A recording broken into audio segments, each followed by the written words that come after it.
It's over there.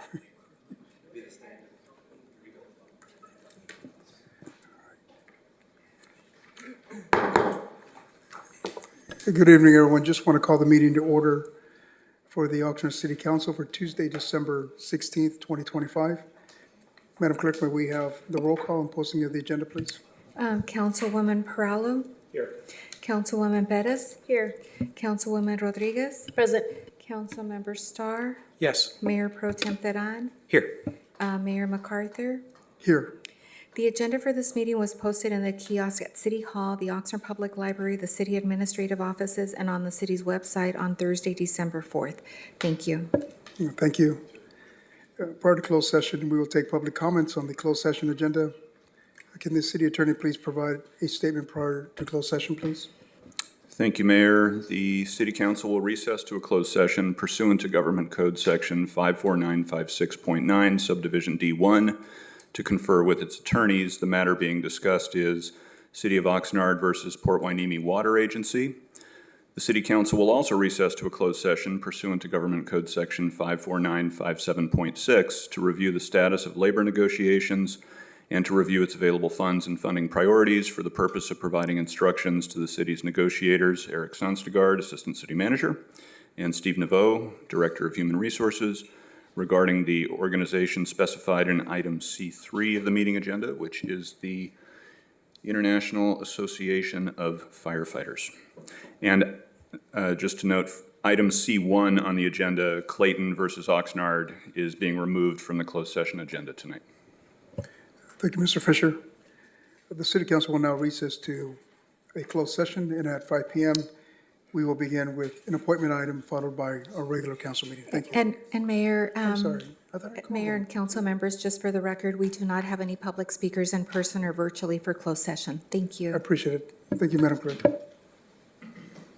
Thank you.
Good evening, everyone.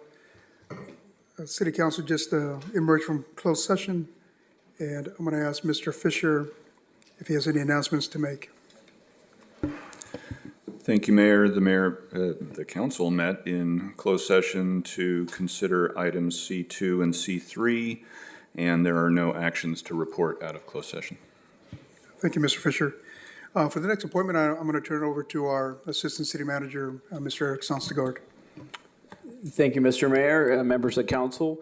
This evening is going to be the first of 2 evenings of department workshops on what we like to refer to as internal services. These are our departments that include human resources, finance, information technology, and others that we kind of look at as the engine behind the scenes, that kind of the things that may not be so public facing, and you might, in our community, might not always see these people, but these are the integral departments that kind of make our city go and allow our public facing departments like police and fire and community development and public works to do all the great stuff they do. So tonight we're going to hear from both the finance department and the human resources department, and I think we're going to start with the human resources department. Sounds good. Thank you. All right, good evening, Mayor and Council. Steve Naveau, Human Resources Director. Do we put the, I don't know, do we do the slides up? So as they're putting that together, so I'm going to start the presentation for the Human Resources Department, and then I'm going to let the division managers in the department come up and actually speak about what their divisions do. And I have with me tonight Megan Ferguson, who's an HR manager, Alicia Eckberg, and Lauren Bueling, all managers in the department. Thanks, Lily.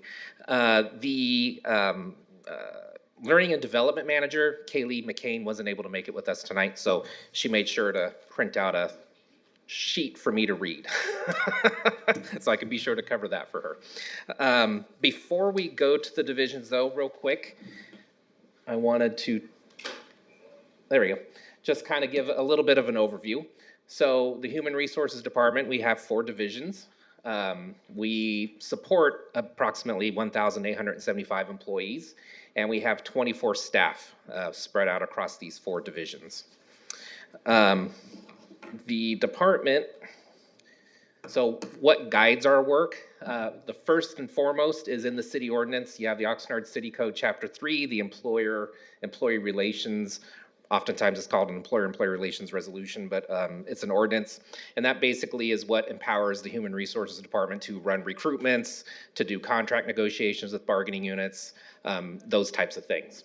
So from that, we then derive the contracts and policies. So contracts being memorandum of understanding with the employee bargaining units, and then the city personnel rules and regulations, which speaks to everything from recruiting to medical leave, everything you can think of that an employer would have in general policy manual is contained in that. And then what we do is to support that strategic priority organizational effectiveness, which is to reinforce, stabilize, improve, and strengthen the organization foundation of the city in order to build a modern, high-functioning city government that effectively and efficiently supports the operating departments in providing high-quality services and programs for our residents and businesses. So with that, I believe the first division we're going to talk about is the Recruitment and Employee Relations Division, which is going to be Megan Ferguson. And incidentally, Megan was so good enough to come back here for 30 minutes because she's actually on maternity leave right now. But I had told her she didn't have to come, but she actually insisted she wanted to come here. So, so I'll give it to her. Thank you. Good evening, Mayor Pro Tem, council members, Megan Ferguson, HR Manager. I am the manager for the Recruitment and Employee Relations Division. So my team has 3 main areas of focus: recruitment, employee and labor relations, and classification and compensation. Recruitment is probably the area that we are most known for and the way that we bring on the wonderful individuals that help keep this city running. Recruitment involves partnering with our departments and hiring managers to make sure that we are attracting, screening, and ultimately selecting the most qualified individuals. We want to make sure that we put a focus on quality over quantity, and that comes from the very top. It's pretty easy to fill a seat, but we want to make sure that those seats are filled by the best and the brightest and most qualified individuals so that we are serving our residents the best that we can and representing the city the best that we can. For employee and labor relations, a big part of this division is helping to mitigate risk, liability, litigation when it comes to personnel matters. And we do that by working with departments and bargaining unit leadership to ensure that we are addressing personnel matters swiftly and addressing all personnel rules and collective bargaining unit agreements or MOUs in a fair and consistent manner. Employee relations also involves working with other divisions with the HR team that you'll hear from shortly. One of those, for example, would be learning and development. So if we're having a lot of personnel matters in one area, we may partner with learning and development to come up with potential training opportunities for that department or division, and then we would help develop that material and potentially co-facilitate with that as well. And then we also work with risk management a lot when it comes to workplace safety concerns and addressing those on a personnel and administrative level. Classification and compensation is probably the least known division that my team has. And basically what classification and compensation is we are developing, reviewing, and periodically revising the city's classification and salary structure. And that involves kind of analyzing all of our positions, their duties and responsibilities, and then aligning those with the appropriate compensation. Classification and compensation also involves analyzing market and data trends to ensure that we are staying competitive with our neighboring agencies and then adjusting compensation when appropriate. And of course, overall, we are ensuring that the city has fair and equitable pay practices that are in adherence with all federal and state laws. And that's all I have. I'll take any questions if you have them now or at the end of the presentation works as well. Do you prefer to Yes. wait? Okay. One Mr. question, Brown. it's kind of evasive, but point of matter of fact to me. How hard is it to get employees to come to the city of Oxnard? I think actually recently it's become less difficult to find employees. We're having a lot easier time getting applications through our system. It just kind of goes back to getting the quality over the quantity that we're looking for. I appreciate that. Thank you. Yes, of course. Thank you, Megan. All right. Any other questions or comments? Thank you for your time. Thank you. Okay, so the next division is the Learning and Development Division. Like I said, Kaylee McCain is the division manager there, and she put together some notes for me to go over with you. So division focus of the Learning and Development Division is strengthening the city's workforce through comprehensive training, performance management, and employee engagement initiatives. So under training and development, they deliver high-quality training programs that promotes the city's core competencies. So the city has 12 core competencies we evaluate employees on. They provide workshops on topics such as customer service, public speaking, giving and receiving feedback. So a lot of both hard skill and soft skill type training is what they do. They lead the Supervisor Boot Camp program, which is a series of 10 courses that are designed to help supervisors succeed. In 2025, they had another 21 supervisors completed the boot camp, so we now have 97 overall across the city that have completed this. They also track employee participation in the required and elective training courses, so they ensure employees participate in the state-mandated anti-sexual harassment training and that type of thing. In performance management, they administer the annual performance evaluation program for full-time permanent employees. And since this team has come into existence, we are finally getting to the point that we're seeing 100% compliance in our employee evaluation process, which for a lot of public agencies is always a difficult task. Even in the private sector, when I was in the private sector, it was a difficult task. They provide training to employees and supervisors on feedback and goal setting. So as part of the evaluation cycle, before we kick it off, they go out and they train managers and supervisors, reminding them on how to set goals, how to give feedback, how to conduct a successful evaluation process.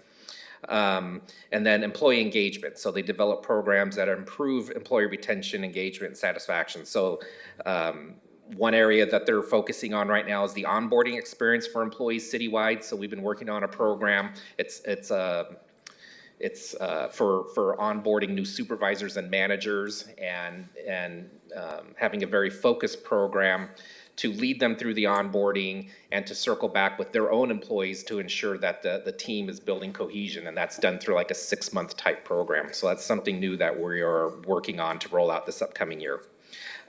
They also lead citywide communication channels, including biweekly employee newsletters and monthly meetings that are hosted by all the internal services departments. So monthly, IT and finance and HR, we hold a monthly meeting that all employees can come and listen to, and it's for us to give updates. It could be talking about budget dates and deadlines, or there could be some HR deadlines. It could be, the evaluation cycle. So it's an opportunity for employees to be able to hear about what's coming up and what expectations are. So that, in a nutshell, covers what the learning and development team does. Any questions on that before I go on to payroll and employee benefits? Go, Mr. Barlow. Yes. With respect to the monthly meetings, are these mandatory? The reason I ask, if there's information shared at these monthly meetings and somebody's not there, there could be an opportunity for somebody to say, you didn't tell me, I didn't know. Yeah, so the meetings aren't mandatory. They do put out an agenda, so people know what's on the agenda, and that's only one way we communicate with employees. There's also a newsletter that goes out that communicates employees, and there's other meetings also that could be had. So if it's something like we're going through like the budget process, because there's multiple milestones, there's an actual meeting on that. There's information that comes out through this monthly meeting. There's also emails. So we have multiple channels that we use to get word out to employees. So if they don't make one meeting, there's others. We also at times will record those meetings so they can always go back and view them. So we have multiple channels that we use. Thank you, and I appreciate the fact that you record them so they can review it. Thank you. Yeah, sure. All right, so our next one's Alicia Eckberg. She's over the payroll and employee benefits division. Director Novo, I know that in the past I've received some of your newsletters and I think they're very informative. I would just like to encourage that we continue getting those newsletters that you send out with there's just jobs, opportunities, and what's happening. So I really appreciated that. I'm not sure I've seen one recently, so maybe I fell off the wagon, but. Let me check on that. Yeah. I know because they just put one out. I want to say they were very helpful. I don't know if I've seen one recently, but thank you. Okay, yes. Maybe for the whole council, it was very useful to me. Yeah, like new hires, spotlights, and all Yeah, that. it'll good stuff. have new hires, promotions, and just some general updates. Thank you. Yep. Okay. Good evening, Mayor and council members. My name is Alicia Eckberg, and I work in the HR department. I'm the HR manager that oversees payroll and benefits. Payroll and employee benefits administration facilitates the timely and accurate processing payroll and benefits activities. Labor reporting, compliance, and employee data management for over 1,600 employees. Some payroll activities include timekeeping, including maintenance and support of electronic timekeeping system, in-house biweekly payroll of approximately 1,600 employees pay period. That number can range depending throughout the year. This division is responsible for tax compliance, filing monthly and annual reports to federal and state authorities and state and supplemental retirement. This year, the payroll department implemented and successfully rolled out the HCM payroll in Tyler Munis. This process is streamlined and eliminated a lot of errors that were due to manual processes within our old payroll system. So we're very proud to have the successful launch of that. My division also administers position control for the city, employee data management, and human resources information systems. Another area of the department is employee benefits for medical, vision, dental, and supplemental insurance. Each year, we process open enrollment for the city for all benefit eligible employees. And this year we processed over 1,400 transactions through that. This about wraps up my presentation for my division. Do you have any questions? Thank you, Alicia. Any questions for any council member? Star, go ahead. I just want to know if there are any, I guess for lack of a better word, pain points that you experience with your job, like maybe certain technology not working the way you hope it would, or there's manual processes that you wish were automated? Now that we've launched the HCM in Tyler Munis, our process has been much more streamlined, and it's become easier to use and more, should I say, technical, bringing it up to what we need it to be. At this point, I don't see anything that we need to work on, though I can definitely take it back to my team. Alicia, just real quick, is there an update with the payroll system that PD is using, and is it working with your office? They are using, it's a scheduling system for them. So there's a difference between our scheduling system, which I believe they use as InTime. It doesn't feed into Tyler the way a timekeeping system would. So with that, they have to still use the city's timekeeping system. So they don't talk to each other. Okay, thank you. Yes, go ahead. Follow up on that, the city's timekeeping, does that mean manual entry? For, which Police part? department, you mentioned that the Tyler and the different things don't talk to each other. Does that mean they have to manually enter the information? No, they still enter it into our electronic time and attendance. It's just kind of a dual entry. One is a scheduling entry, and one is a timekeeping, where your source of timekeeping comes from for the city. So it's two separate types of software. Is, in your mind, from your professional background, do you see that there's a potential for errors, that we need to improve that somehow? Well, one is the scheduling system and one's a timekeeping system. The only error would be as if you entered your time incorrectly in the timekeeping system, Okay. which the rest of the city also enters their time in. Okay, thank you very much. Thank you. Thank you so much. Thank you. Thank you.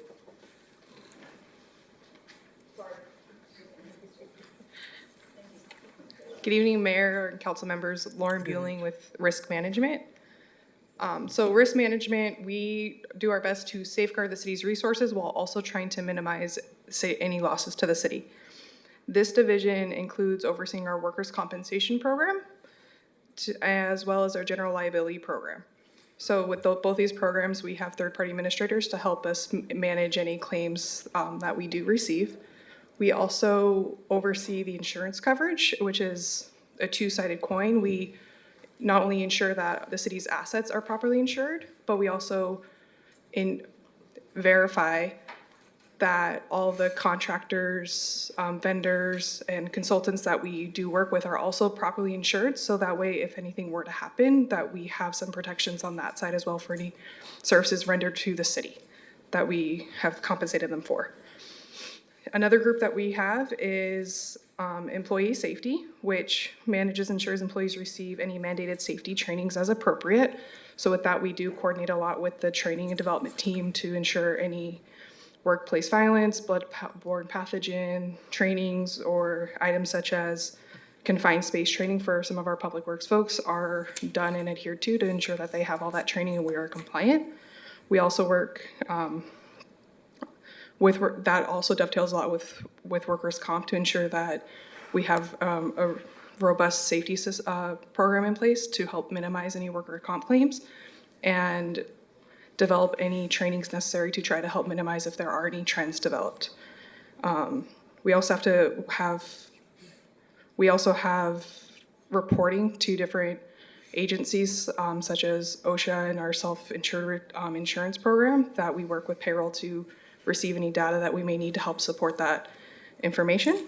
One of the highlights that we do is with employee safety is we have been working on doing an employee safety fair to encourage safety in the workplace and provide additional safety trainings. In our last safety fair, had about 375 attendees that came out to the PAC and went through classes such as forklift training, ergonomics, et cetera, just so we had a wide variety so any employee could really come and get some type of specialized safety training that they may need for their roles. That overall summarizes my divisions. If you guys have any questions for me. Yeah. Any questions or comments? A question overall, I guess, maybe.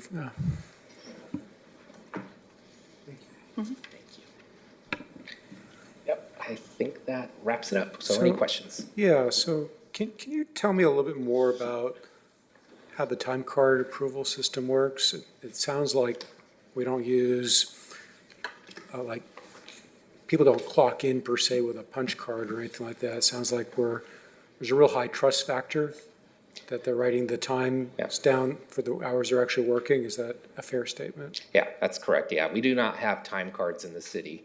So people don't punch in and punch out. It's an electronic sheet that it has their schedule built into it.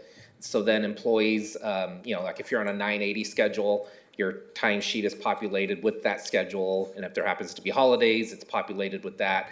If you're taking time off, it will then populate the time off once it's been approved. The employee then goes in and reviews that and approves their time. It then goes to the supervisor for them to review. That's the individual who's responsible then for basically reviewing that and saying, yes, they took, if they took time off, it's on there. And then they approve it. And I think it's just that one level, or is there a level on top of that? I'm sorry. Employee and supervisor, yeah. And what happens if a supervisor doesn't sign off on a time card? Does it get processed anyway? Then later on, somebody comes in and approves it? It's pushed to there's a second level of supervision. So if that supervisor doesn't approve it, isn't there, is off, maybe on vacation themselves, it then goes up to the next level. So is it a fair statement that every single time card ultimately gets approved by somebody before a paycheck is issued? Yeah, yes. Okay. It would be approved by somebody, yes. Okay. And I guess my next question is, any thoughts about putting in a punch card system where somebody punches in their time clocks? It's just too tempting for some people. I'm sure it's very few, but it's too tempting for some people to not be working and to have themselves clocked in as if they are. Yeah. I mean, we have not had those conversations. There have been some conversations about that, but we have not looked at rolling that out. Okay. So it would be a dialogue with bargaining groups, because that would be a working condition. So we would have to negotiate that. So we have to negotiate with the union whether we can have information about when somebody actually clocks in versus clock out? Yeah, if it affects a working condition, which theoretically that's what they would argue, we would have to negotiate that. We'd be forced to do that. That's why I will tell you, a lot of public agencies over time have not put time clocks in because of that issue. It would really bother me if they were opposed to this. It just seems like a question of, trust but verify. Yeah. And we don't have a way to really verify because most businesses today, most operations today have time clocks for their hourly employees. Yeah. I know we do. I'm sure it could be implemented. If we can do it, I'm sure the city can do it. Yeah. I mean, there is a certain level, I think, of trust we have with the supervisors that they are actually watching their employees and ensuring that when they're approving that time card. I will tell you, we have, in my years here, we have done investigations on time card fraud. We have terminated employees for that. So that has happened and it has been caught. Right. And employees know that, you get caught once with that and pretty much, maybe there's some extenuating circumstance, but if it's you just didn't do it, you won't have a job. We take that pretty seriously. Okay, well, anyway, I hope you'll look into this. I'm really uncomfortable with the idea that somebody just attests that these are the hours I worked. People take long lunches. They don't clock back in on a timely basis. It's just human nature. So let's put in some controls that protect the city. Good, Mayor. Thank you. Mayor MacArthur, I would just, again, having worked here for over 30 years, I would anecdotally tell you that if we had time card clocks like that, it would probably cost the city a lot of money because our employees routinely come in way before their shifts start and routinely leave way after their shifts end. So I categorically disagree that we would somehow, we would be like gaining some efficiency. It would actually cost the city a lot of money because our employees put in a lot of hours that don't show up on their time cards. Thanks, Mr. Sondergaard. Go ahead, Mayor Pro Tem. And I'll just say, Mayor, and thank you, Mr. Naveau, for entertaining the questions there. I appreciate that the city and other agencies treat their employees like adults and professionals and know that you are expected to put in X number of hours. This is the agreement we have, and this is the compensation you'll receive. And knowing that I believe time card fraud is actually a crime, is that correct? That could be charged for egregious offenses beyond just dismissal from the and termination from the position, correct? Yeah, it's theft. Thank you. So there's that, and I mean, we can speak to human nature in general. People are people. They're gonna cross the street in the middle of the street instead of the crosswalk. People are going to, do things that they think gives them an edge or gives them an advantage. People are gonna evade their taxes. People are gonna pay hush money payments. People are going to, extort other people. This is just, when we're talking about human nature, there are people out there from every sector who would do terrible things to try and get ahead. But in the end, I personally believe that most people truly are good people until they prove me wrong otherwise. And any workplace you look at, you're going to have a bell curve with a large percentage of people who are there to do work, do high quality work, feel like they're contributing in a meaningful way. And then you'll have the others who work way beyond, above and beyond what's expected. And then you'll have those who would do less than the bare minimum or try and get around and cut corners, as was mentioned. So I've worked in a number of positions. Sometimes you're there with, it feels like someone's with a stopwatch watching you. And other times where I've been given the freedom to do what I need to do to get the job done and do it in a very high quality way. And I appreciate being given those opportunities and being treated like an adult and a professional. So I appreciate that we can do that as well. Thank you. Thank you. Councilmember Starr, go ahead. Yes, strangely, a situation where someone's working and not clocked in is also a big problem, because that's, strangely enough, under the law, at least for private industry, that's also considered time card fraud. When people are working off the clock, sometimes it's because the impression is that maybe management is forcing them to do so without being paid for everything. So I don't think that we can just turn a blind eye and just say, oh, people putting in extra hours doesn't cost the city money. No, it's a problem. So I think that. Mr. Mayor, look, we're not turning a blind eye. As you've heard, we have systems in place, we have approvals, and we have supervisors and managers, and we have caught people, and there have been consequences. What you're trying to get at is some perfect mousetrap that is actually not possible, because I remember working in a retail store with a punch clock and time card. People have many ways to cheat there too. So what mousetrap would you like for that?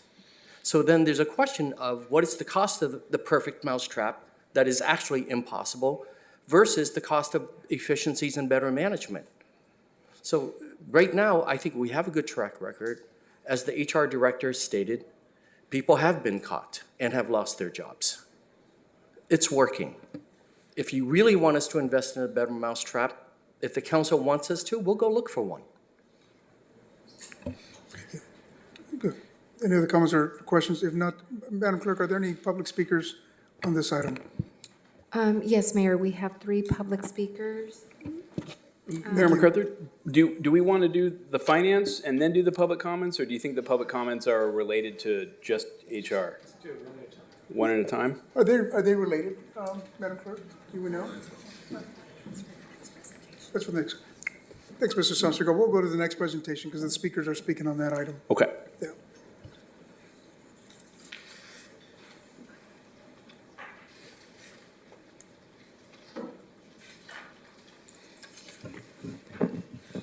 Good evening, Mayor, Mayor Pro Tem, Council members. Javier Chagoyen Lázaro, Chief Financial Officer with the City of Oxnard. And Diego, can we please bring the finance presentation? Thank you. I'm going to move relatively quickly through these slides. I just want to highlight that the Finance Department ensures the fiscal responsibility and transparency for the city while supporting all the city departments. At the Finance Department, we account for the city resources and the uses of funds. And we also disclose the financial condition of the city through two key documents. One is the annual budget, and the second one is the annual comprehensive financial report. So how do we do all this? So basically, the Finance Department is structured with 4 divisions and one overarching internal control unit. Those divisions are billing and license, purchasing, general accounting, and budget. The billing and license division basically represents the external customer service section of the Finance Department. In this section, basically, we provide centralized cash management. We also provide all the billing services for the utility and enterprise funds, and also the business licensing for the over 11,000 businesses that operate in the city. The purchasing team is almost on the opposite side. It's more like an internal customer service department, basically helping all the different departments to procure goods and services in compliance with the city procurement ordinance and all the rules to ensure that they get those goods and services that they need to provide services to the city's residents. On the general accounting division, basically we make sure that we account for all the activities that are happening in the city, and those activities are basically recorded in compliance with the general accepted accounting principles and are subsequently reported in the annual comprehensive financial report that I was mentioning earlier. And everything starts with a plan. So the budget division help the city to have a plan on how to use resources and how to apply those resources with an estimated of revenues and expenses. And also helps to allocate those limited resources based on the strategic priorities that the City Council has established. The budget team also generates the information that is uploaded in the transparency portal, so residents can also track how the city is doing for all the individual funds. So I mentioned at the beginning, in addition to all these divisions, there's an internal control unit that is in charge kind of to overlook and oversee that there's different controls in place in compliance with all the city rules and regulations. Since the implementation of the city ERP, that has definitely helped to automate some of those controls at different level with automatic budget control checks when any department is trying to enter an invoice or any financial transactions, with the creation of workflows that basically sends the transaction to the right level of approval, and with the appropriate segregation of duties to record those financial transactions. So over the last few months, the city has definitely realized incremental progress on the financial positions. And that incremental progress is basically being confirmed by the Standard & Poor's, in Standard & Poor's with the credit rating upgrades. The reserve balances for the general fund balance have been improved, and we were able to reach the target reserve policy ahead of schedule.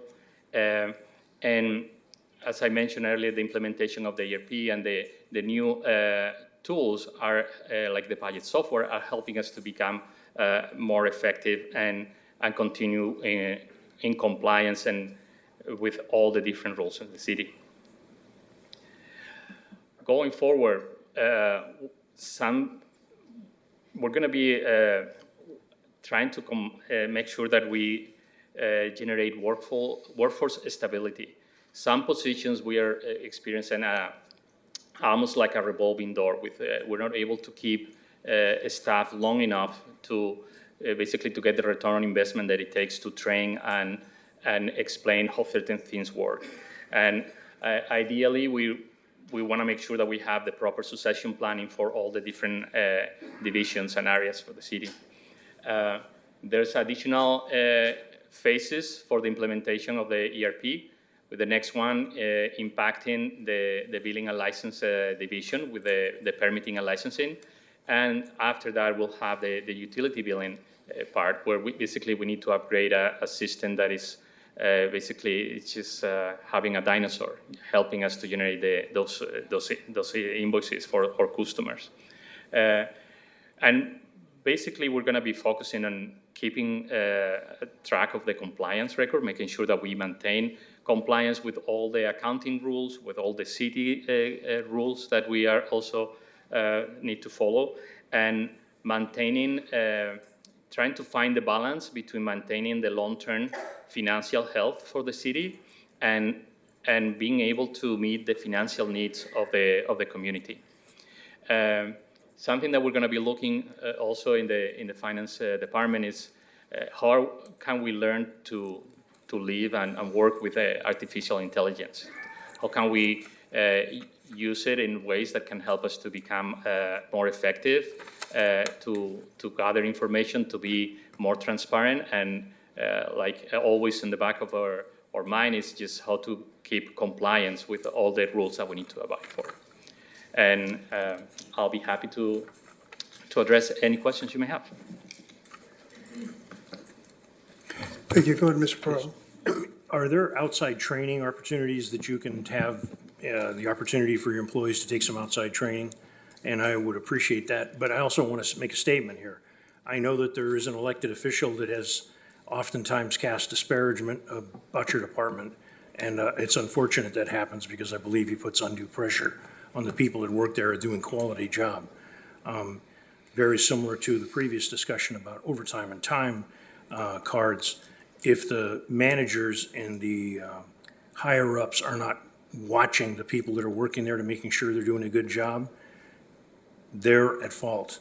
But when they are doing a good job and they're continually criticized, in my opinion, picked on and slandered, that is a big deal. And I apologize for that. I've apologized to members of your staff.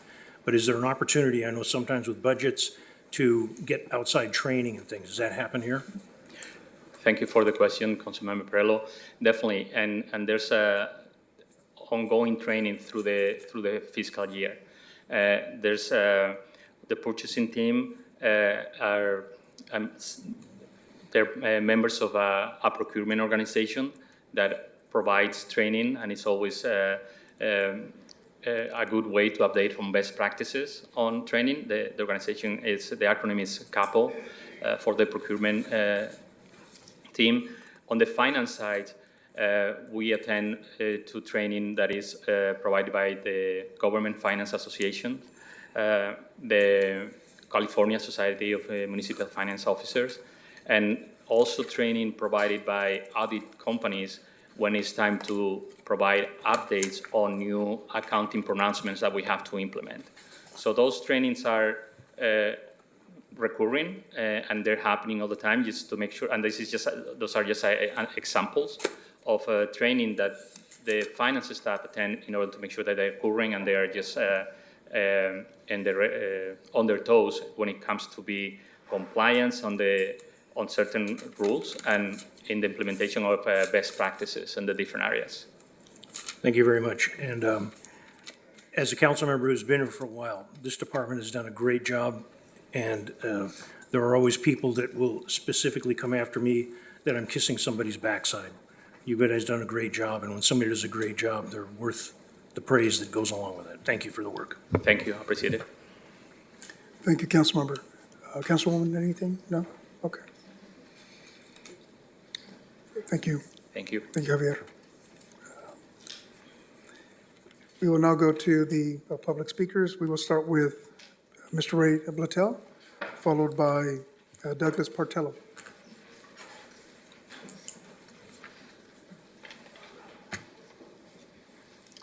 Thank you, Mayor, Mayor Pro Tem, council members, city staff. Before I make my comments, which are related to the finance, I'd like to make a statement to the Mr. City Attorney. If you are to compel the public to follow the City Council Procedures Manual, and you have every right to do so, then you must also hold accountable the staff and the members of the council also. Because I have a copy of that manual, and I've read it, and I can point out instances where you're violating that manual. Thank you. Reviewing the FY 2025-26 annual budget, it appears that the total expenses for all departments combined exceeds the total revenues for all departments combined. This confuses me, and I must be missing something. How can this be? Perhaps someone in finance could explain this to me sometimes when it's convenient. And you might think, where do I get this data? It's from the actual document itself. I put all the numbers in a spreadsheet, and that's where I get it. For 2025, the expenditures are $640,000 more than revenues. I must be missing something. Also, it appears to me that in this annual budget document, only labor costs are included. I could be wrong, but this is how I read the document. That's how I read it, I'm sorry.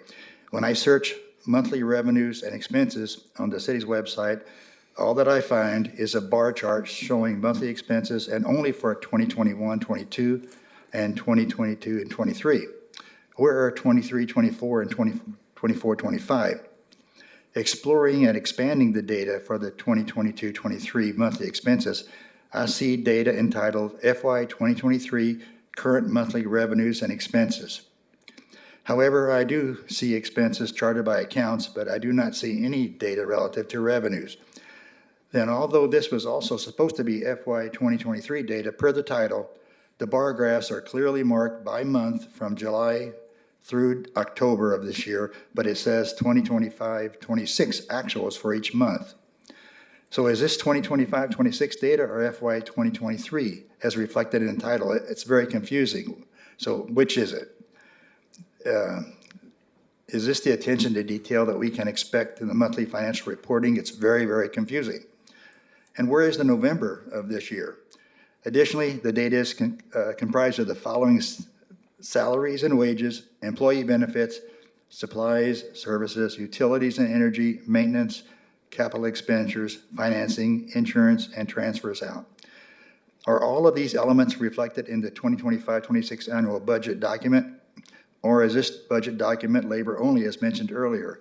If so, this is not much of a budget document, but if they are included, where might one find them in the document? Thank you very much. Thank you, Mr. Patel. Thank you.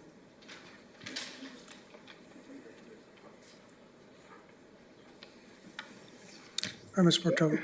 Good evening, Mayor and City Council. I also object to the fact that I couldn't give over my minutes to Ray, and we've had many other examples of folks that have been allowed to give their minutes. So I think that's an inappropriate restriction that's been put on a member of the public.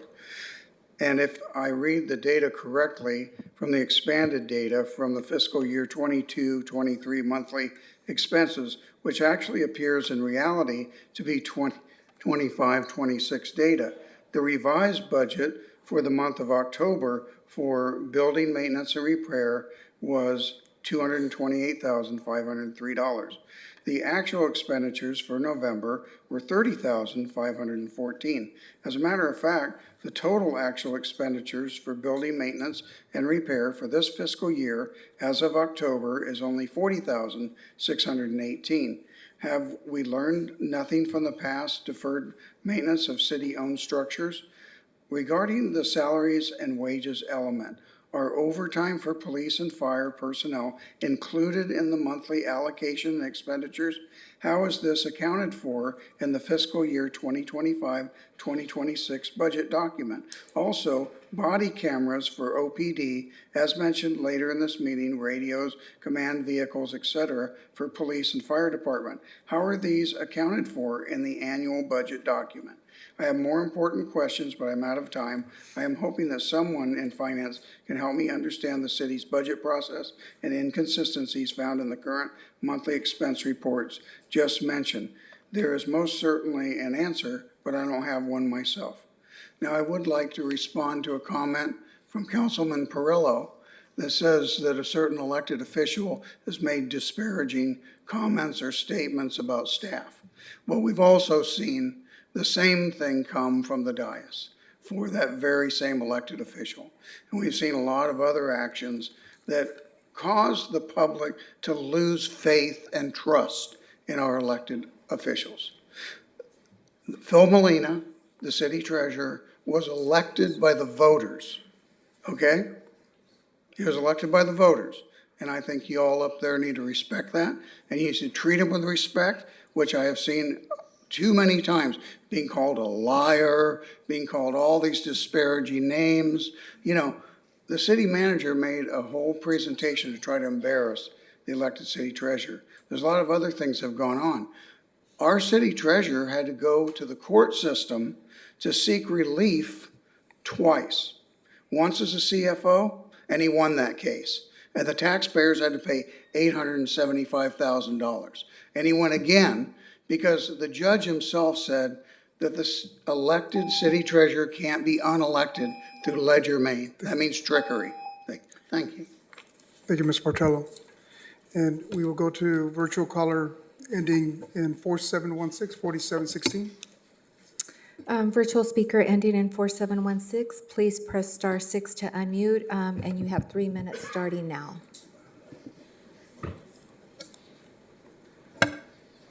Hi, this is Eric Andrus at the Henry Levy House. Thank you for revealing the last 4 of my telephone number. It sounds like an audit of the HR department is in order since Alex Nguyen associates this discussion with a mousetrap and thinks the department is perfect. If he thinks it's working, we better investigate. Thank you, Aaron Starr, for trying to keep them on the straight and narrow. It's hard to take Samstegard seriously when he got in trouble at his last job, and Nguyen has never had experience as a full city manager before coming here. And yes, Bert, you do kiss a lot of asses now when you used to be an advocate for the people. Makes us all wonder why. Since we moved here 5 years ago, my roommate, a veteran, and a really good guy and a great worker, has applied for positions at the city at least twice and never received any kind of a reply from the HR department. I'm wondering if that's normal procedure with Oxnard or if it's the city being retaliatory against anyone who lives at my address. Does the city council ever ask to see any complaints that are lodged against any of the city departments, if any? Or do you all just sit there on your hands and think that the staff is going to take care of everything for you?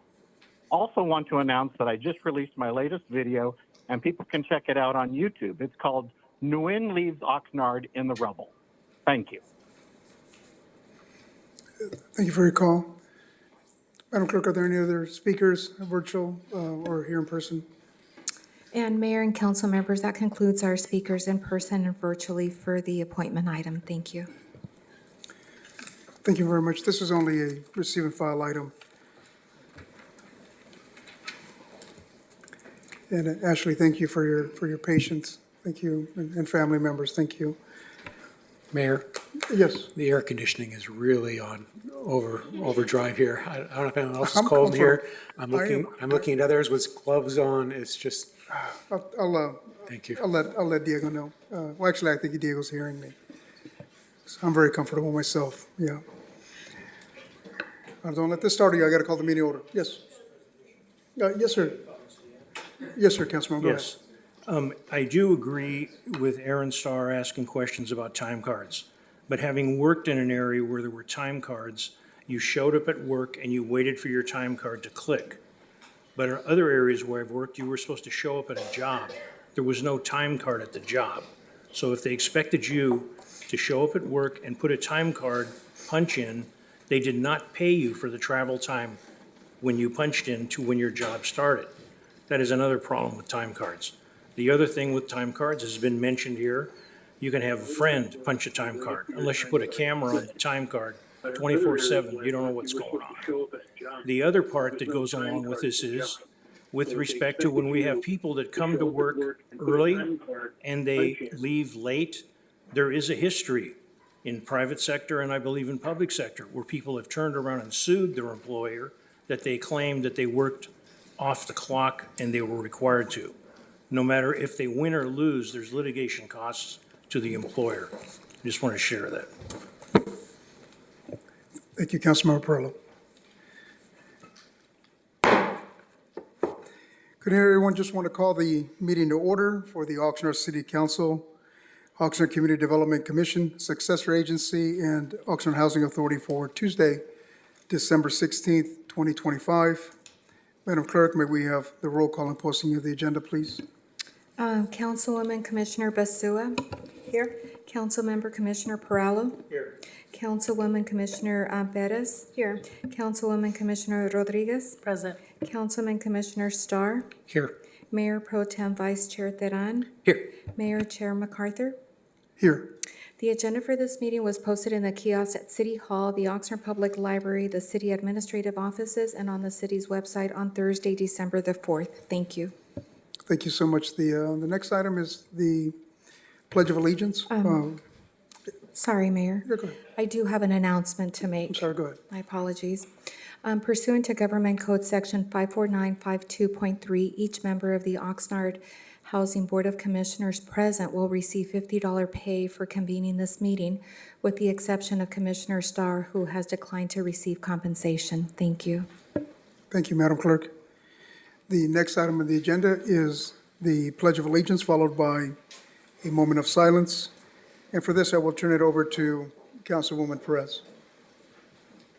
Before we start the Pledge of Allegiance, I wanted to welcome our Oxnard Union High School District Student Trustee, Ashley Flores Reyes. As a product of the Oxnard Union High School District myself, I truly believe in ensuring that the next generation of leaders have a place here at City Hall, and really excited for you to lead our Pledge of Allegiance. We're also going to take a moment of silence after the Pledge of Allegiance for the shooting that unfortunately took place in Australia, as well as Brown University. Thank you.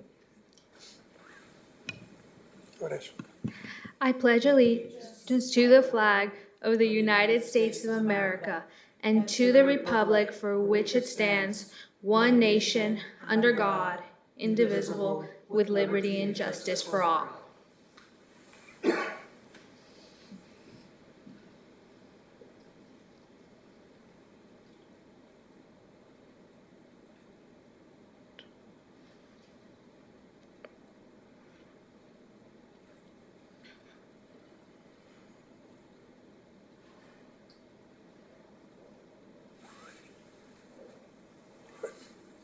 Thank you, everyone. Thank you.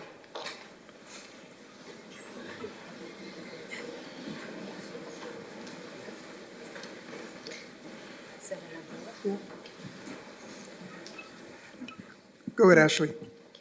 Good evening, Mayor, council members, community members, and family.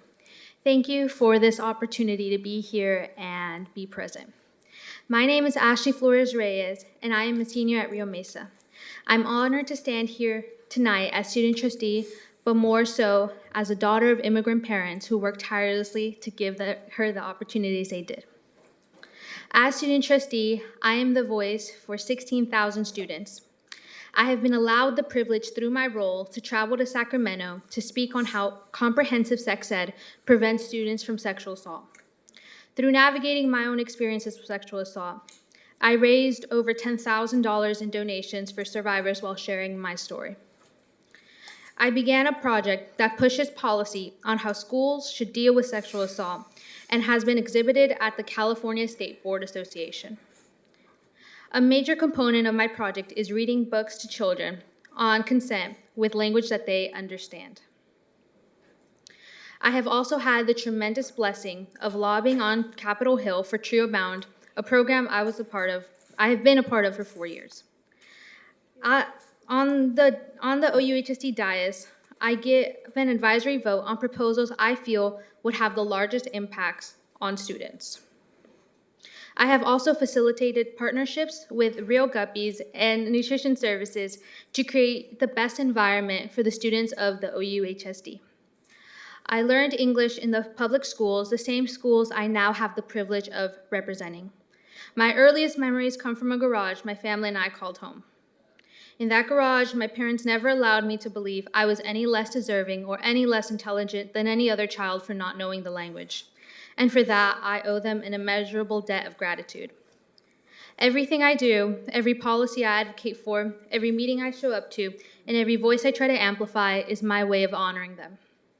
I thank my parents for leaving behind their home, their family, and their sense of security so I could have a chance of building my own future. I hope to one day become a teacher and have been accepted to San Francisco State and Monterey Bay under teaching programs. One to work with special needs students and the other to work with children in dual language immersion programs. I am also exploring a career in politics as I have been offered an internship with the Normandy Group to lobby in Washington, D.C. And my short-term goal is to achieve my IB diploma. But standing here tonight, I am also deeply aware of something else. I am extremely fortunate, and all of us in this room are extremely fortunate. As student trustee, I am at the forefront of seeing how changes in our communities affect students' learning and their safety. So while I have your attention and time, I urge this council to continue standing up for our immigrant families and to allow Oxnard to continue living to its commitment as a sanctuary city. I have the responsibility, not only as a community member, student, but as a representative to implore you to continue fighting for the undocumented peers in our schools. The students of today are the future of our city, and with your support, we will be able to continue building a great future for it. Next year will be my first year voting, and for many of my peers, it will be theirs as well. Please know that young people are watching not only what you say, but what you vote. How you vote for us, and for our neighbors, for our undocumented community, will be remembered when we cast our ballots. You hold the power to ensure that the sacrifices families make to be here come to fruition. I speak tonight with gratitude, but I lead with obligation to my parents, to my community, and to the future we are actively shaping. Thank you to Councilwoman Perez and Councilman Tehran for allowing me to be here and for giving youth a voice, the voice to stand here and the voice to fight for what we believe is right. Thank you for this honor, truly. I promise to keep using my voice for as long as I have it. Thank you.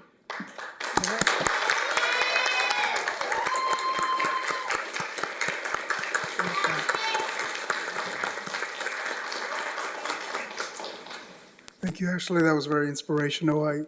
We have a certificate for you, extending our sincere congratulations to you for your dedication and your perseverance and your unwavering commitment working towards your goals, despite the obstacles that you faced along the way.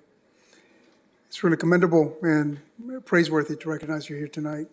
So if you want to come up with your family and parents, I also see Dr. McCoy's here. Yeah, Dr. McCoy's here. And actually, if you want other administrators, anybody who wants to come up here and support you and take photos with you is welcome to come up here. Yes, would you please? I just wanted a picture.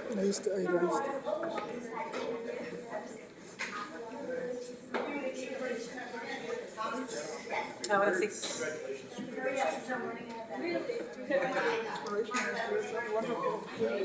Hola. Thank you so much. Felicidades. Thank you. ¿Este es su papá? Sí. Debe estar bien orgulloso, ¿no? Orgulloso, señor. Muchas Felicidades. ¿La hermana? Miss McCarthy, ¿Te parece? gusto. Are you the brother? Pleasure meeting you. Pleasure meeting you.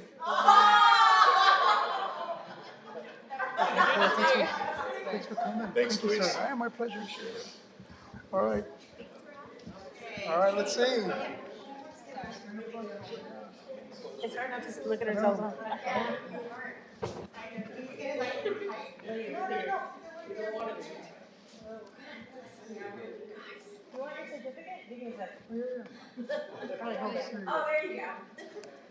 Okay, 1, 2, 3, 4, 5, 6.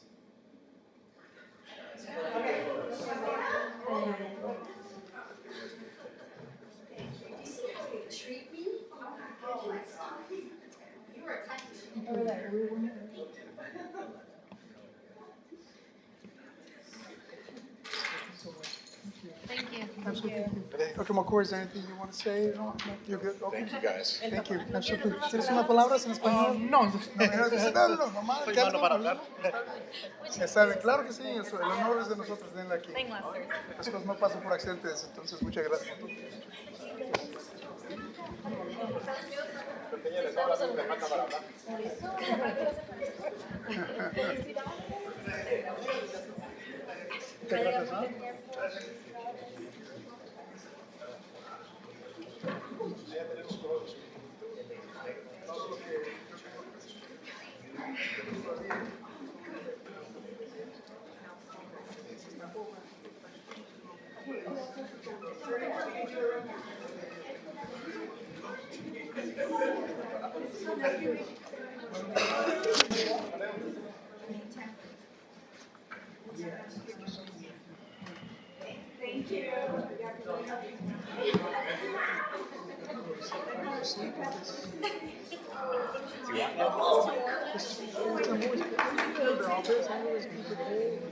If I feel comfortable, that means somebody's sweating.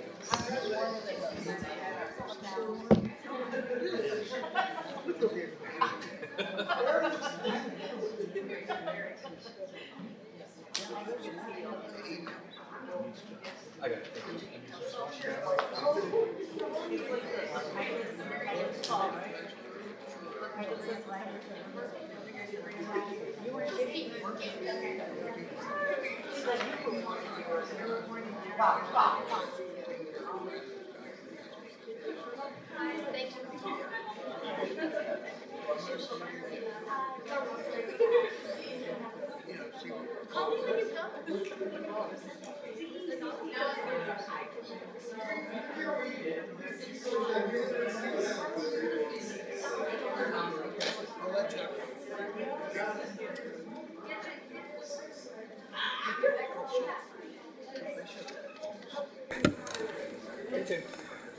I'd like to acknowledge Eric Sonstegard for having the most festive tie among staff here today. Yeah, he does, yeah. Oh, and socks. Oh, and festive socks as well. If there's more, I don't want to know about it.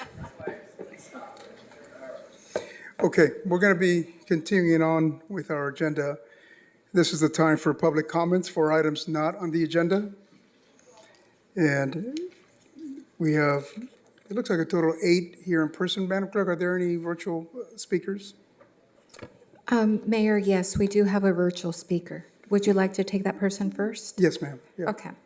Virtual caller ending in 1622, please press *6 to unmute, and you have 3 minutes starting now.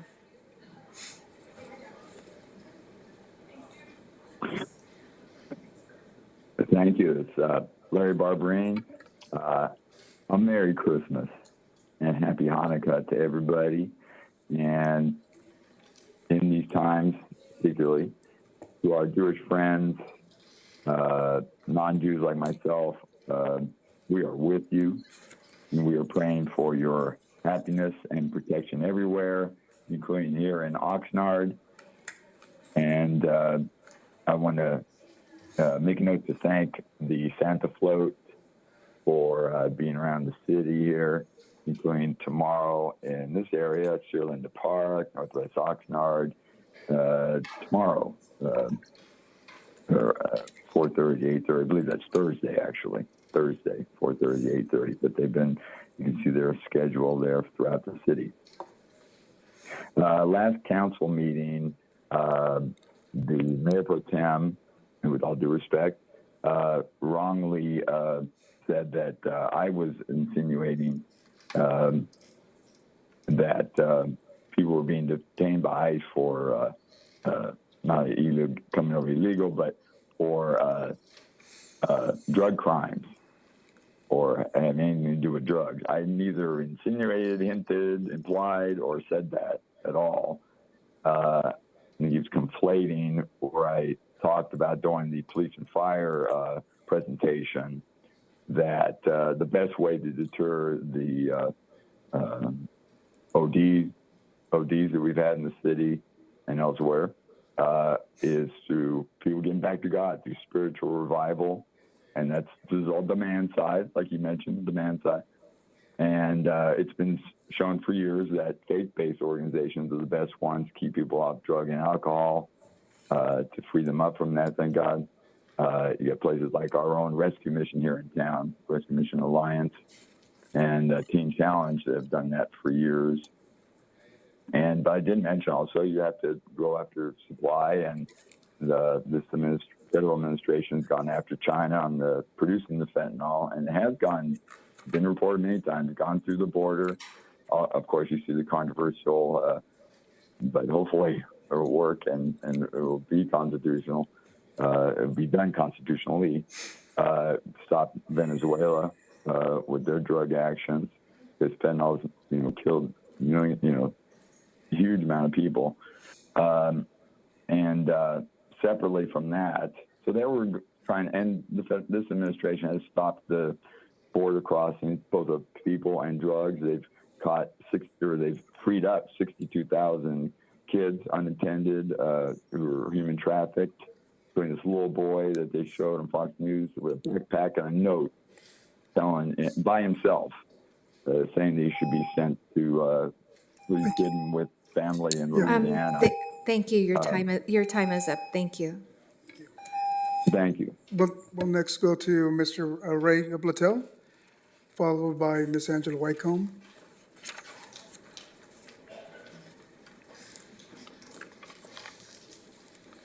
Thank you. Mayor, Mayor Pro Tem, council members, city staff. At the 2 December City Council meeting, following the OPD workshop presentation, I made some comments based on data file received on 17 November in response to a PRA that I submitted.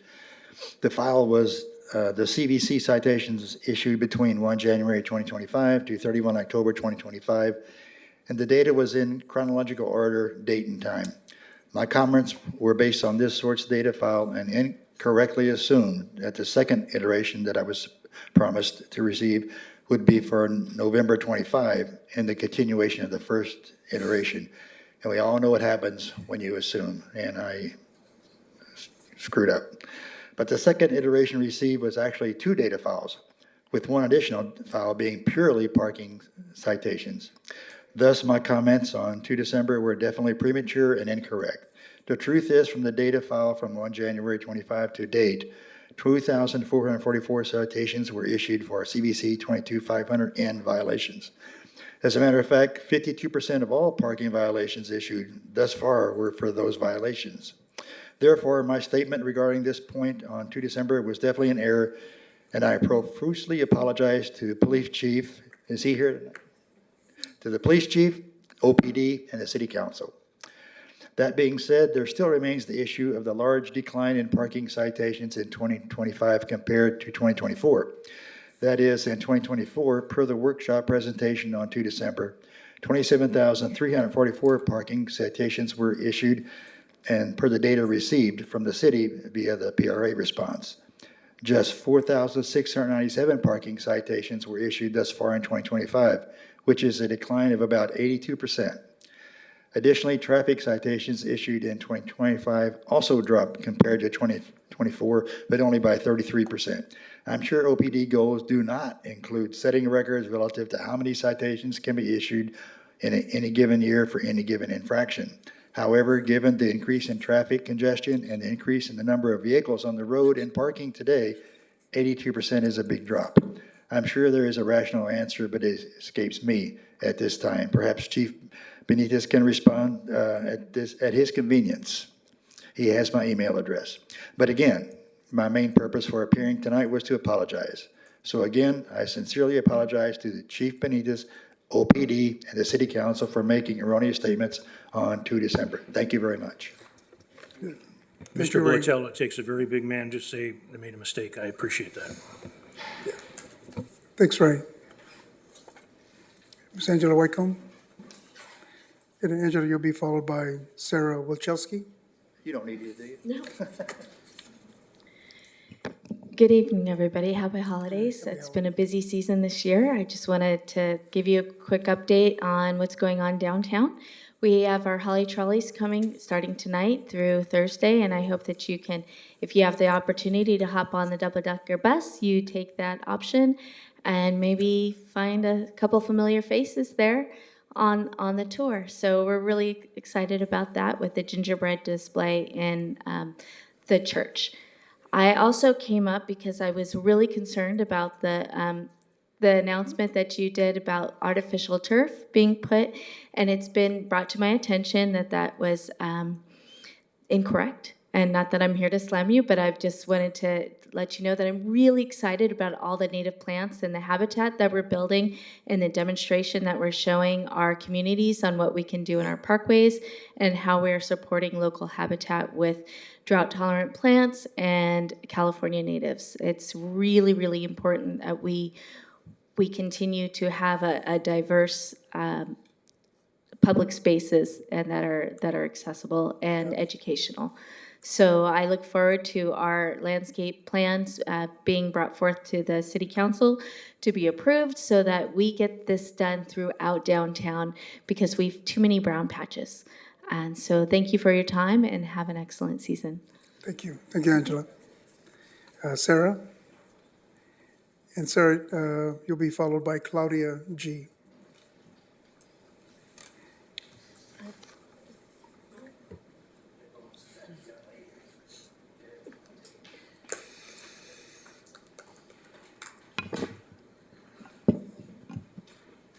Okay. Good evening, Mayor MacArthur, City Council, and City staff. Happy holidays, and once again, my name is Sarah Wilczewski. I'm a volunteer with 805 and DocuFund and a resident of Oxnard. Today was a rough day. My day started at 3:45 a.m. patrolling, making sure that residents got to work safely.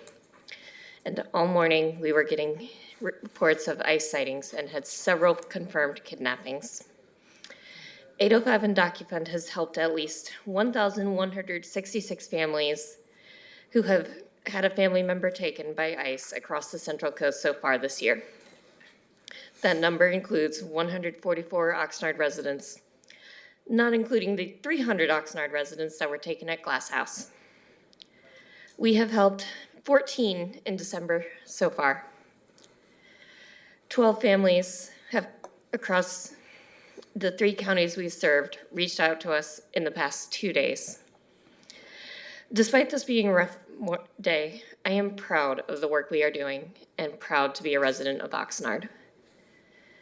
You have taken some wonderful steps to help with this crisis, taking swift action to join Vasquez-Perdomo v. Nome and Newsom v. Trump, starting an immigration stakeholders meeting to allow community leaders to dialogue with city officials on how we can help with this crisis, and proposing an MOU with the Public Defender's Office dedicating $600,000 over 3 years to create a new position.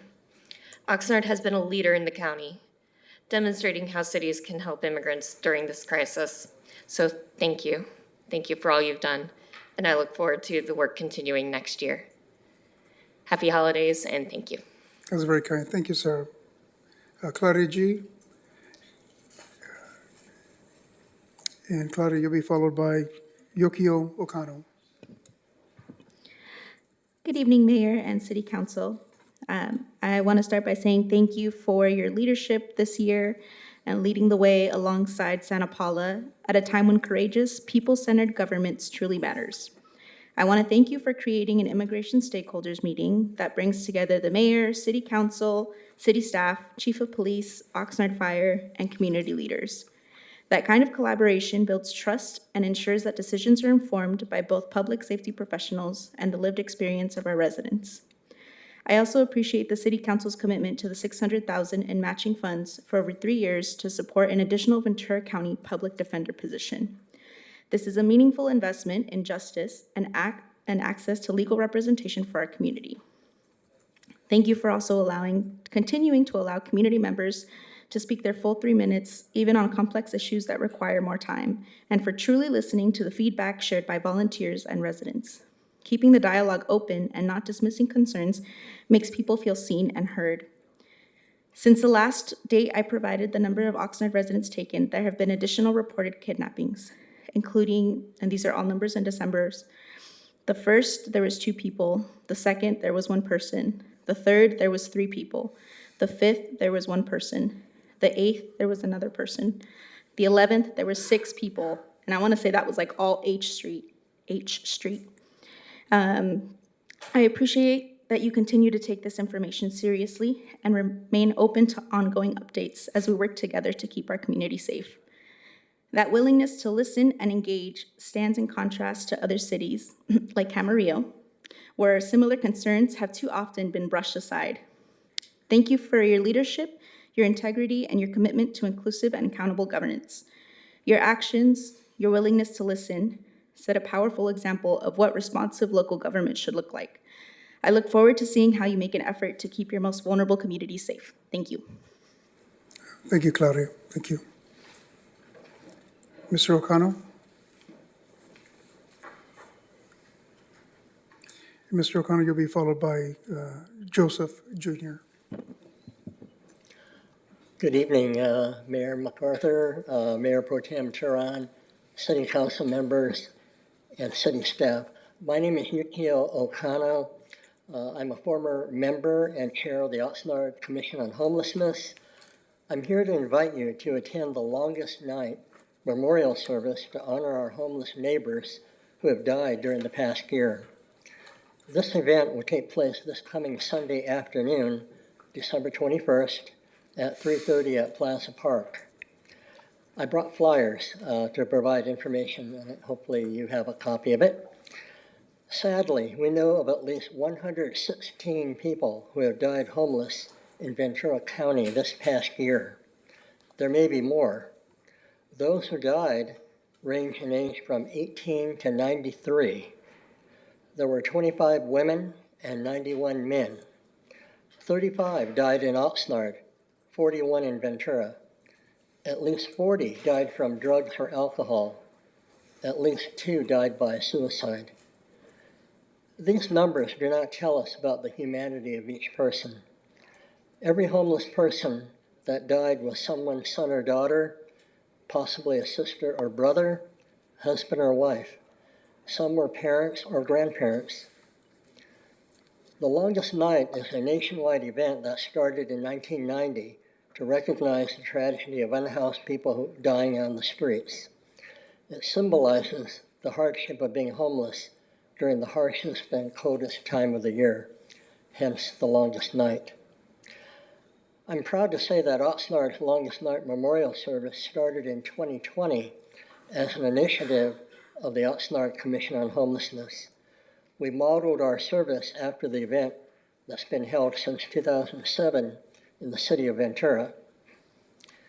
The Oxnard Longest Night is a collaboration involving the Oxnard Housing Department, Ventura County government, faith groups, community agencies, and people who are or have been unhoused. As city officials, please consider honoring the humanity of community members who have died this year and come to the Longest Night Memorial Service this Sunday. Thank you. Thank you, Mr. O'Connell. Joseph? And Joseph, you'll be followed by Mr. Douglas Partello. Good evening. My name is Joseph Dubzinski Jr. I'm a resident of Camarillo. I also spend my mornings outside the ice field office tracking ice activity. One thing I want to start with is the statistics from the year. Since January, we have tracked at a minimum 1,166 families who have been abducted in all three of the counties that 805 Undocu follows and supports. Out of that, Ventura County has about 691 of those abductions, at roughly 59.3%. And Oxnard has had 444-ish, which is about 38.1% of the total of residents who've been picked up. Strangely enough, only 106 of those people have been picked up inside Oxnard city limits and the surrounding areas of what's considered Oxnard. The rest were at Glass House, or they're picked up at 321 Cortez Circle in Camarillo when they come in for their appointments. That's in no small part to the community organizations like VC Defensa and 805 Undocu that have been out there helping the community and being told by the community when things are happening. So if anybody does see ICE activity, you can call 805 Undocu at 805-870-8855 or VC Defensa at 805-296-1119. Now, the second part's going to be hard for me because I'm also known for being a curmudgeon at the Camarillo City Council.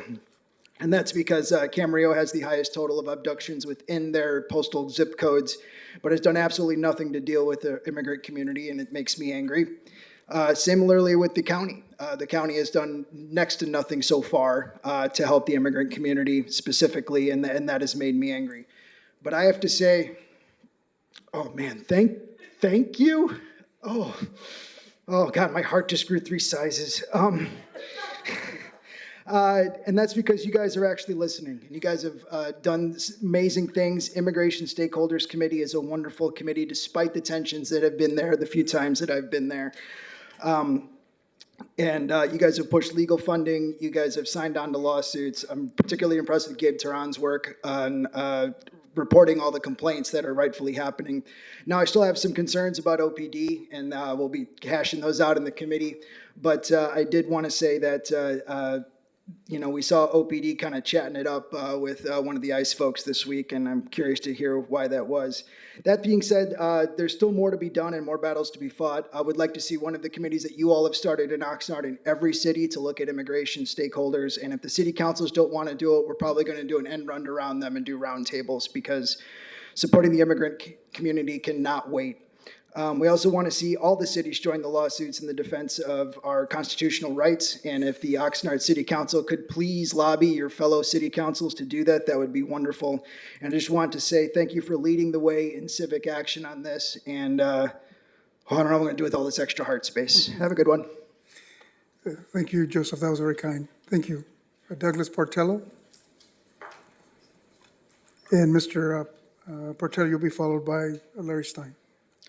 Good evening again, Mayor and City Council staff and the public. Now it's starting to get cold, and I used to do a mission to Nicaragua, and we shared a guest house with volunteers from Maine, and we made the mistake of telling them that, our cold weather shelter opened when it got 50 degrees. Well, that's t-shirt weather for them, but it's getting cold. Maybe a lot of us will go home to the comfort of our homes, and maybe the most uncomfortable part is when the air conditionings turn on too high.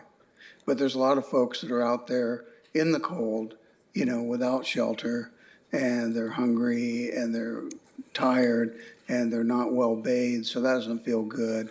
And we've got a lot of homeless here in Oxnard, and I think the Oxnard is doing some things to help the homeless. What I am concerned about is the way we spend money on homelessness and the accountability for that. I think we spend a lot of money on homelessness. We really do. And the city of Oxnard spends a lot of money on homelessness. But I think there needs to be measures of metrics of success. And I think we're lacking that part of the equation. That we're actually showing that those tax dollars that are coming out of household budgets are having meaningful change for those that are ready to accept help. And I know there's a lot of folks out there, and they say homeless resistance, resistance to help. Well, there's a lot of reasons for that, right? A lot of homeless people aren't treated very nicely. And I think that they have a lot of resistance to human contact because it just hasn't been very nice for them. And I think we have to just recognize that they're a part of our community. Just because they're without a home doesn't mean that's not a human being that deserves dignity and respect, and our efforts as a society to do more. And what I'm concerned about is when the state of California can't account for $64 billion that was spent on homelessness, you know, that's a problem. Because not only for us taxpayers that are struggling with our own household budgets, but just for the help that's not reaching our homeless population. You know, now we have homeless people that are eligible to get permanent housing.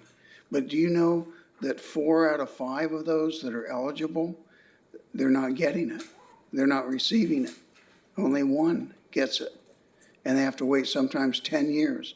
I was helping a gentleman that I found in a tent at a homeless encampment at Harbor and 5th, and he was literally dying before my eyes. And now he's in permanent housing over on 6th Street and the Central Terrace. And so that's a blessing, but just keep in our hearts in this time of the season especially, that, you know, they're part of our society and our responsibility to do more for them and be more compassionate. Thank you. Thank you very much, Mr. Portello. Mr. Larry Stein? And Mr. Stein, you'll be followed by a virtual speaker ending 8310.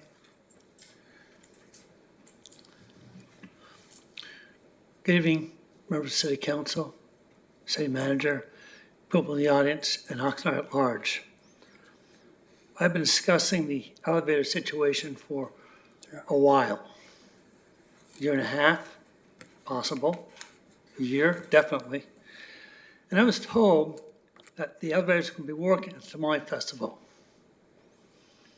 At 2 o'clock in the afternoon, I drove the parking structure and had to drive the 2nd floor because the 1st floor was not available. I'm not handicapped, I don't have a handicap sticker, but I do have a walking disability. And when I got to the 2nd floor, there's a sign on the elevator shaft or elevator area for 2nd elevator not working. Now, I was told the Wednesday before that the elevators were going to be working for the Tamale Festival. Steve Hallett called me saying the elevators were going to be working on the Tamale Festival. At 2 o'clock in the afternoon, I tried using the elevator. I could not use the elevator. I had to walk down the stairs with my footsteps in the way that it walks. And coming back into my festival, I guess what? I had to walk up with things I had taken down with me. It was not easy. I was told by city staff that there would be people, assisting people for the parking structure. And there's nobody assisting anybody. So what does this speak of the morality of our city manager, who said that there's not going to be any problems with parking of this parking structure at Tamale Festival? We got signs at the parking structure saying that the elevators were going to be working for special occasions. The Tamale Festival was a special occasion, but lo and behold, the elevators weren't working. The elevators were working at 11 o'clock, then stopped working. So when they put the signs up saying elevators were not working, how come city staff were not available to help people who have issues walking to get up and down the stairs? The staff was not willing to do that. When the city manager says that people are going to have access to the elevators, people would expect the elevators to be working. When the public works director says the public work will have the elevators working, when the person responsible for maintenance, Steve Hallett, said the elevators are going to be working and they're not, what does that speak of? How much truth can be trusted when people say something's going to happen? We have a large public event and the elevators weren't working. Now, I'm not the only one who has a walking issue, but there may be others, but who cares? This is one person. So the city doesn't care about one person. The city doesn't care the fact that thousands of people came to the festival on that Saturday and could not walk. Thank you. Thank you, Mr. Stein. We'll take virtual caller ending 8310. Thank you, Mayor. Virtual caller ending in 8310, if you can press *6 to unmute, and you have 3 minutes starting now.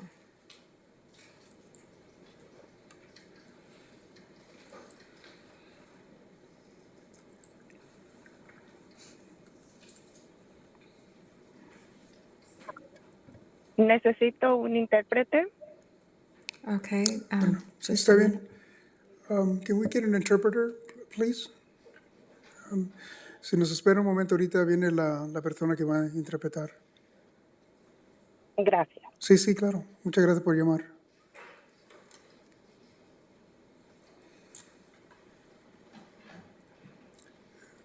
Thank you.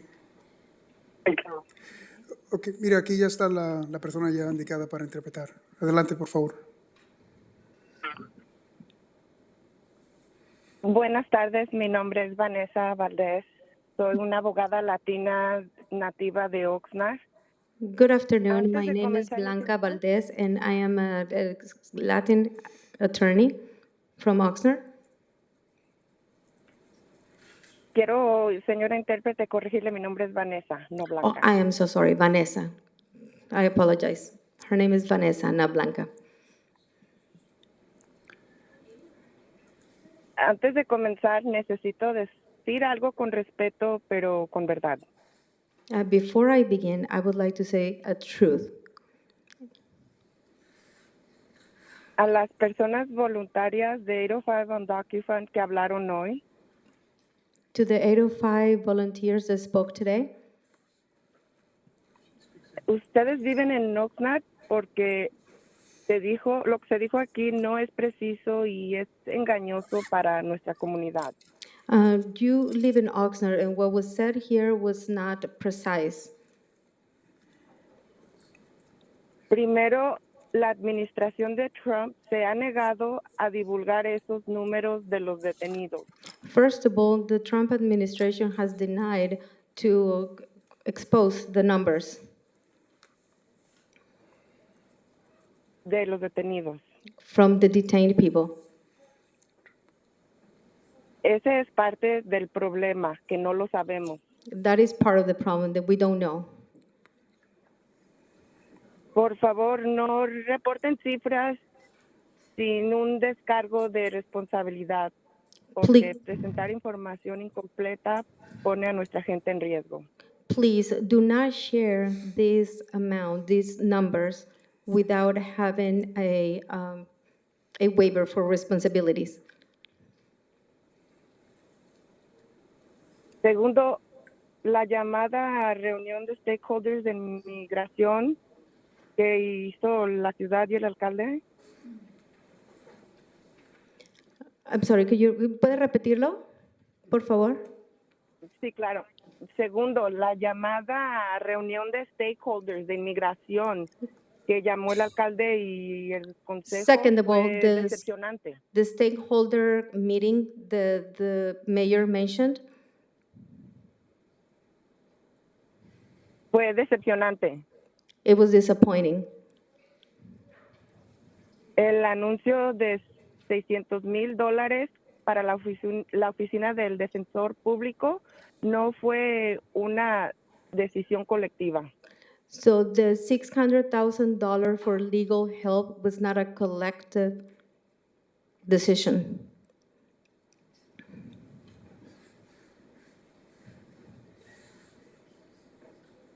Decir la verdad no es atacar. Saying the truth is not attack somebody.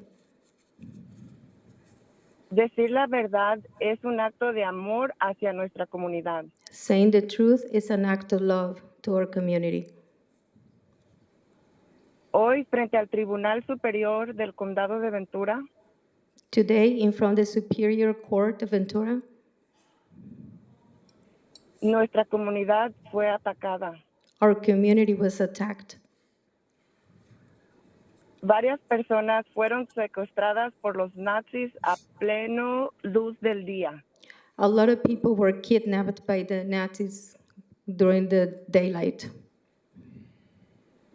Esto no es exageración, es la realidad que vivimos hoy. This is not an exaggeration. This is a reality that we are living today. Y cuando eso pasa, no se trata de gestos simbólicos ni de comunicados para la prensa. And this is not about the press and for press conferences or anything like that. Se trata de acción real. This is for real action. Y este consejo, una vez más, ha fallado a la comunidad inmigrante y trabajadora del campo. And again, as I say it again, this has been disappointing to the immigrant community.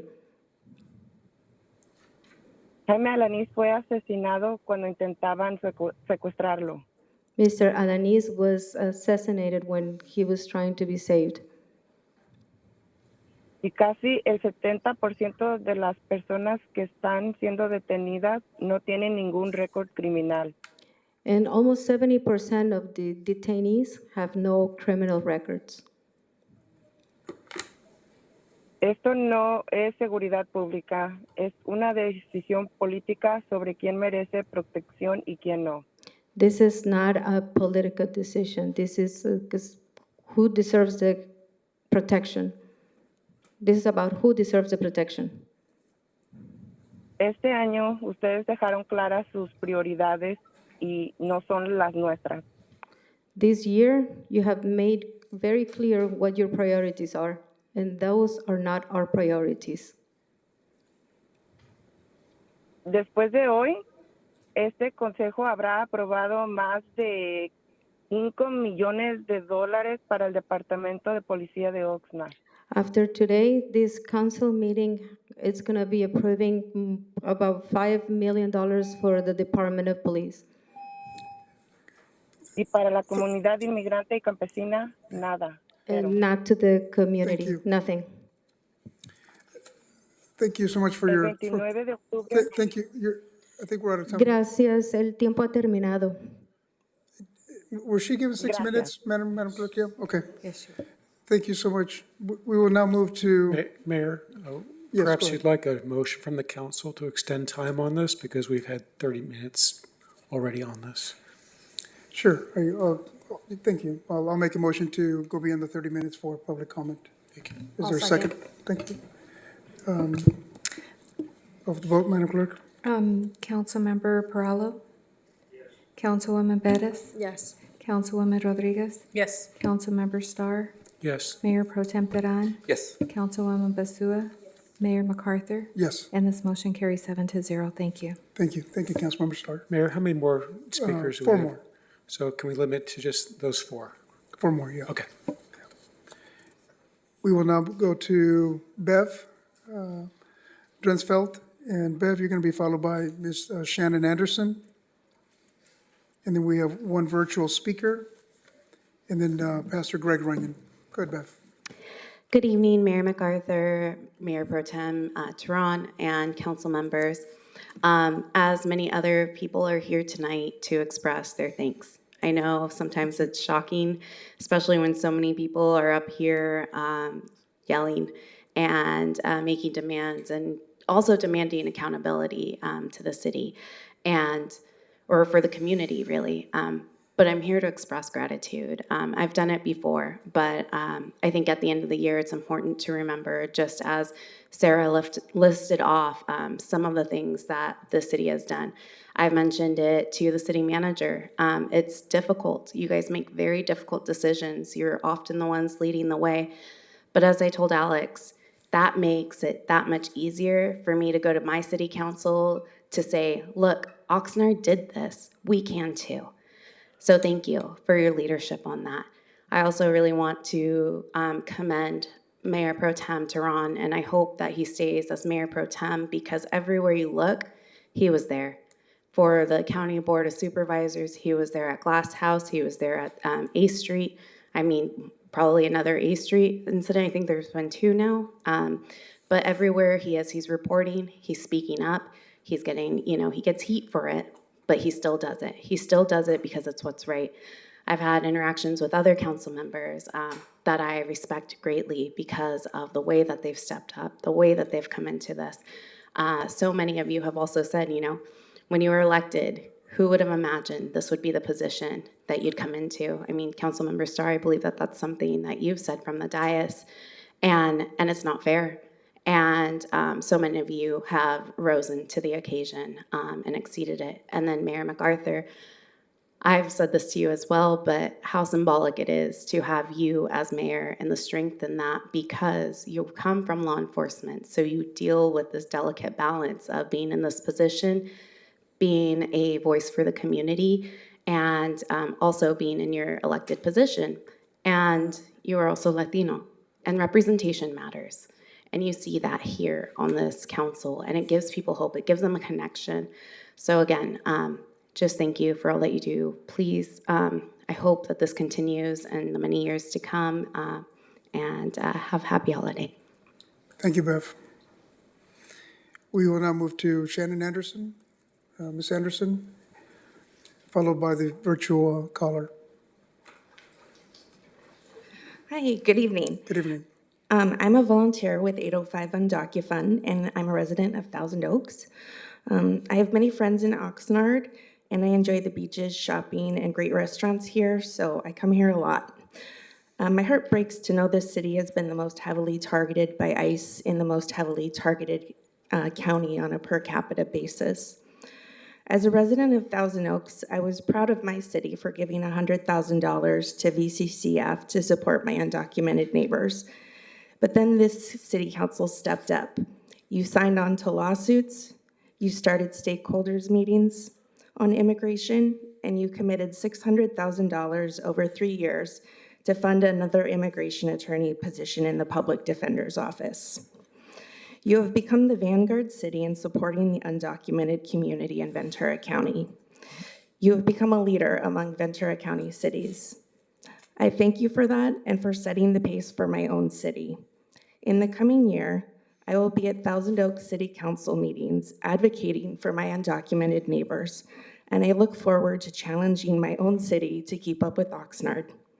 I commend the council for taking action, for your concern for the community, and for your leadership among Ventura County cities. Thank you and happy holidays. Thank you, Ms. Anderson. Thank you.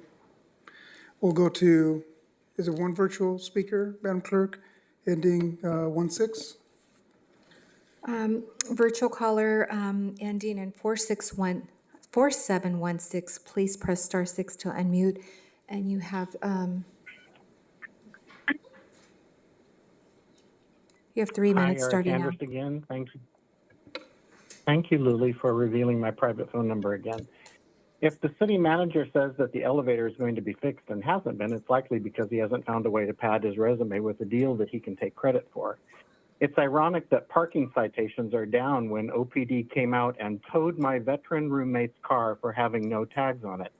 They had just done the same thing to my neighbor across the street, but in a handshake deal, let him drive away to the DMV to take care of it. Ironically, my roommates were paid for. He just hadn't received them. My neighbor hadn't even paid for his.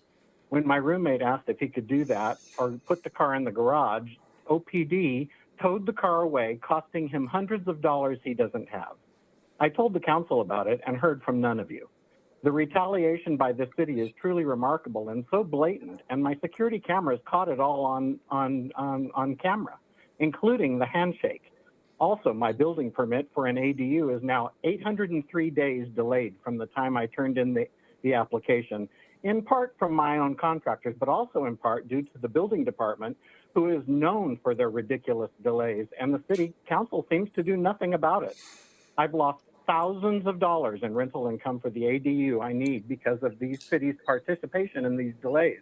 I recently asked Jeff Pingilly for some information, and he told me to contact my contractors. When Gabe and Aaron intervene on my behalf, he responds, but I guess if I ask him directly, I get dismissed. I'm trying to live on a tiny pension here. I assume all of you have decent incomes and live comfortably. I live month to month wondering if I'll be able to keep my house without this ADU income I keep hoping for. Keep it up. I'll do the same. I'm documenting everything, and I'm getting pretty darn good at revealing the corruption in my videos. Stay tuned next year for the expose I'm writing on Oxnard corruption, which I've started revealing in YouTube videos and discussions on Next Door website. I've gotten a lot of really positive and thankful comments from my fellow Oxnard residents. You've all been made aware of the rampant problems with the city's public record system and its administrator, Wendy Carlson, and so far the only one that's taken an interest in it is Aaron Starr. So thank you, Aaron, again. You seem to be the only one willing to take the hard issues. All Gabby Basua can do is stare at her computer. Lastly, I'd like to invite everyone out to visit the Santa Claus at the Henry Levy House on Christmas Tree Lane with its unnecessary temporary use permit this weekend, Friday, Saturday, and Sunday. We had over 800 people take pictures with him this last weekend. The pictures are free, and we're having a great time doing this with our community. I asked the mayor and my councilwoman, Gabriela Rodriguez, to post about it, but they didn't. But clearly people are coming out anyway. I'm grateful to many of my wonderful neighbors. I wish I could be grateful to those that lead the city as well. Thank you. Thank you. We will now go to Pastor Runyon. Pastor? Good evening. I'm going to continue with the warm, fuzzy feelings from our last caller. I wasn't going to talk about this, but now I will. Gratitude is an attitude and a choice, and it's not reflected based on how other people treat me. It's a choice in how I treat them. And, you know, the Bible says to love your enemies, to pray for those who persecute you. So to be very blunt, we need to practice what we preach, all of us. And no matter what your faith is, there comes a time where you should be grateful. What a wonderful place to live. A city that is as diverse as this one. And yet we're being stretched and we're being torn a little bit. But the one thing we're losing, so I'm going to say it again. Everybody's got so caught up in defending people who look like me, think like me, talk like me, that we're forgetting what made America great is you fought for the people who disagreed with you. The Revolutionary War wasn't about everybody wanted this. There were a lot of people that sided with the British. The Civil War was about people killing their cousins and their brothers and yet finding a way to reunite. By now, we should have learned that we need to come together instead of tear apart. So, you know, I'm glad for all these groups that meet, but the rancor that exists, that's more like Animal House than it is a meeting. You guys should be talking about solutions. So I really think we're going to try to put a group together that's focused on helping people. You guys can solve problems. Our job is to help people, whether they look like me, whether they believe what I believe. If they're hungry, you feed them. If they're naked, you clothe them. That's what we're supposed to do. And so this Christmas season, having said that, this Saturday from about 11:30 to 3 at 831 West 7th Street, that's Gold Coast Fellowship. It's right across from the Performing Arts Center on 7th Street. There's going to be a toy giveaway. Last year, day by day, gave away over 800 toys. This year, they're hoping to give away about 9. So if any of you can come, Bert, Santa might be there. So if you're naughty, if you're nice, not naughty, pardon me, you might get something this year. Actually, Santa won't be there. The Grinch is, from what I heard. So, and it's already filled. It's already filled, Bert, so don't ask. All right. We're going to have a lot of fun. We're going to have a good time, and just would invite you to come if you could stop in and say hi. Last year, there was over about 400 people there, a lot of kids, a lot of things. So 11:30 to 3, 831 West 7th Street. If you have time, just pop in. It'd be great to see you all. Thank you. Thank you, Pastor. Madam Clerk, does that conclude the speakers? Mayor and council members, that concludes our speakers on the items not on the agenda, in person and virtually. Thank you. Thank you, Madam Clerk. We will now move to the next item on the agenda. This is item H. This is the report of our city manager. Mr. Nguyen? Thank you, Mr. Mayor. So I don't have anything formal for this meeting this week, but since it's the end of the year, I wanted to share a few comments about the year. I think 2025 will certainly fill the history books for things happening mostly in this country, but also around the world. And unfortunately, there haven't been very many rainbows this year. And of course, internally here, just inside the boundaries of our own city, we have our own share of problems.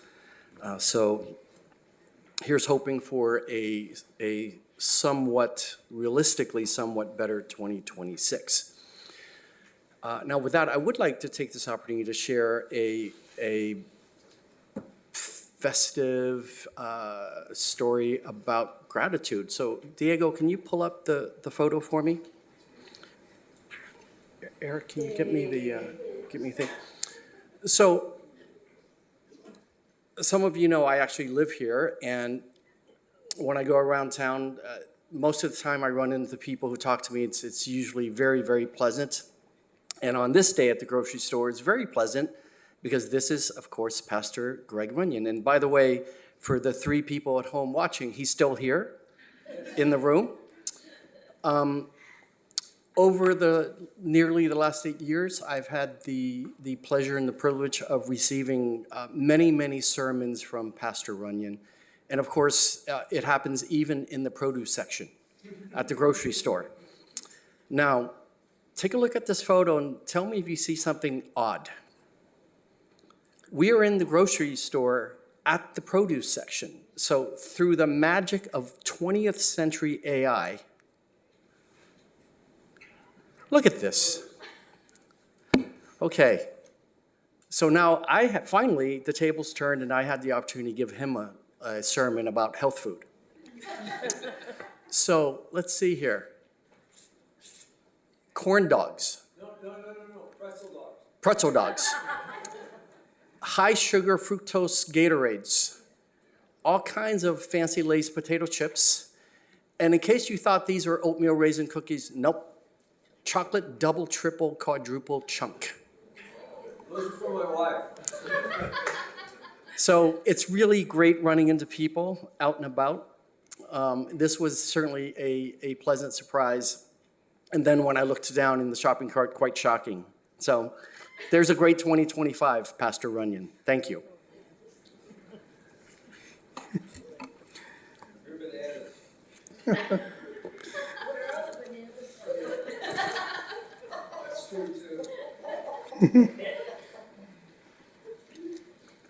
Thank you. We will now move to the next item on the agenda. This is item I. This is the report from our council members.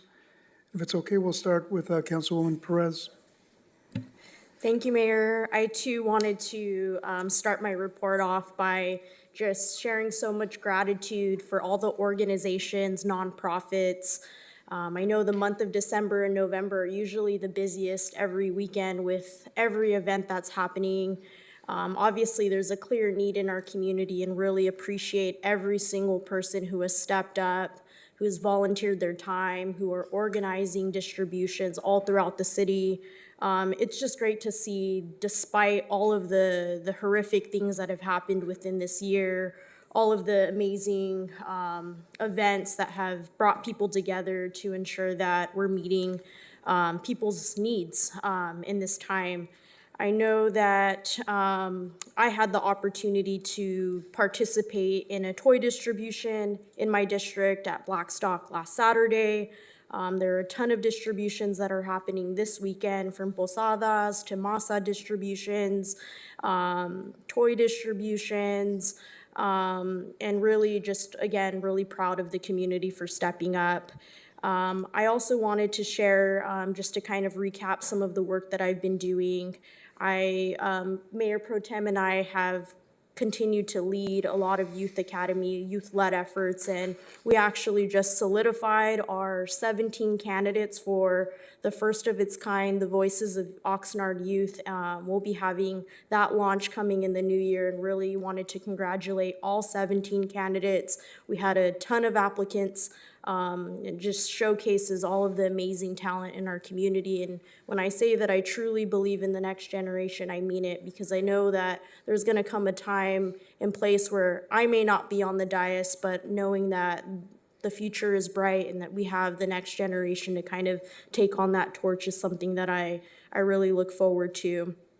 As well, in my position in the City Council, I've also had the opportunity to attend the decarbonization roundtable discussion that brought together environmental and labor leaders from our community, and I thought it really was important to be there because there is this interest in how do we engage both our environment as well as our workers and our employees in the community for this transition that we're going to be seeing into green energy, and really looking at how to ensure that the community is aware of what transition looks like, what community benefits are, and really providing that education. So really want to applaud the efforts. I know that was led by the Port as well as the AFL and other local leaders.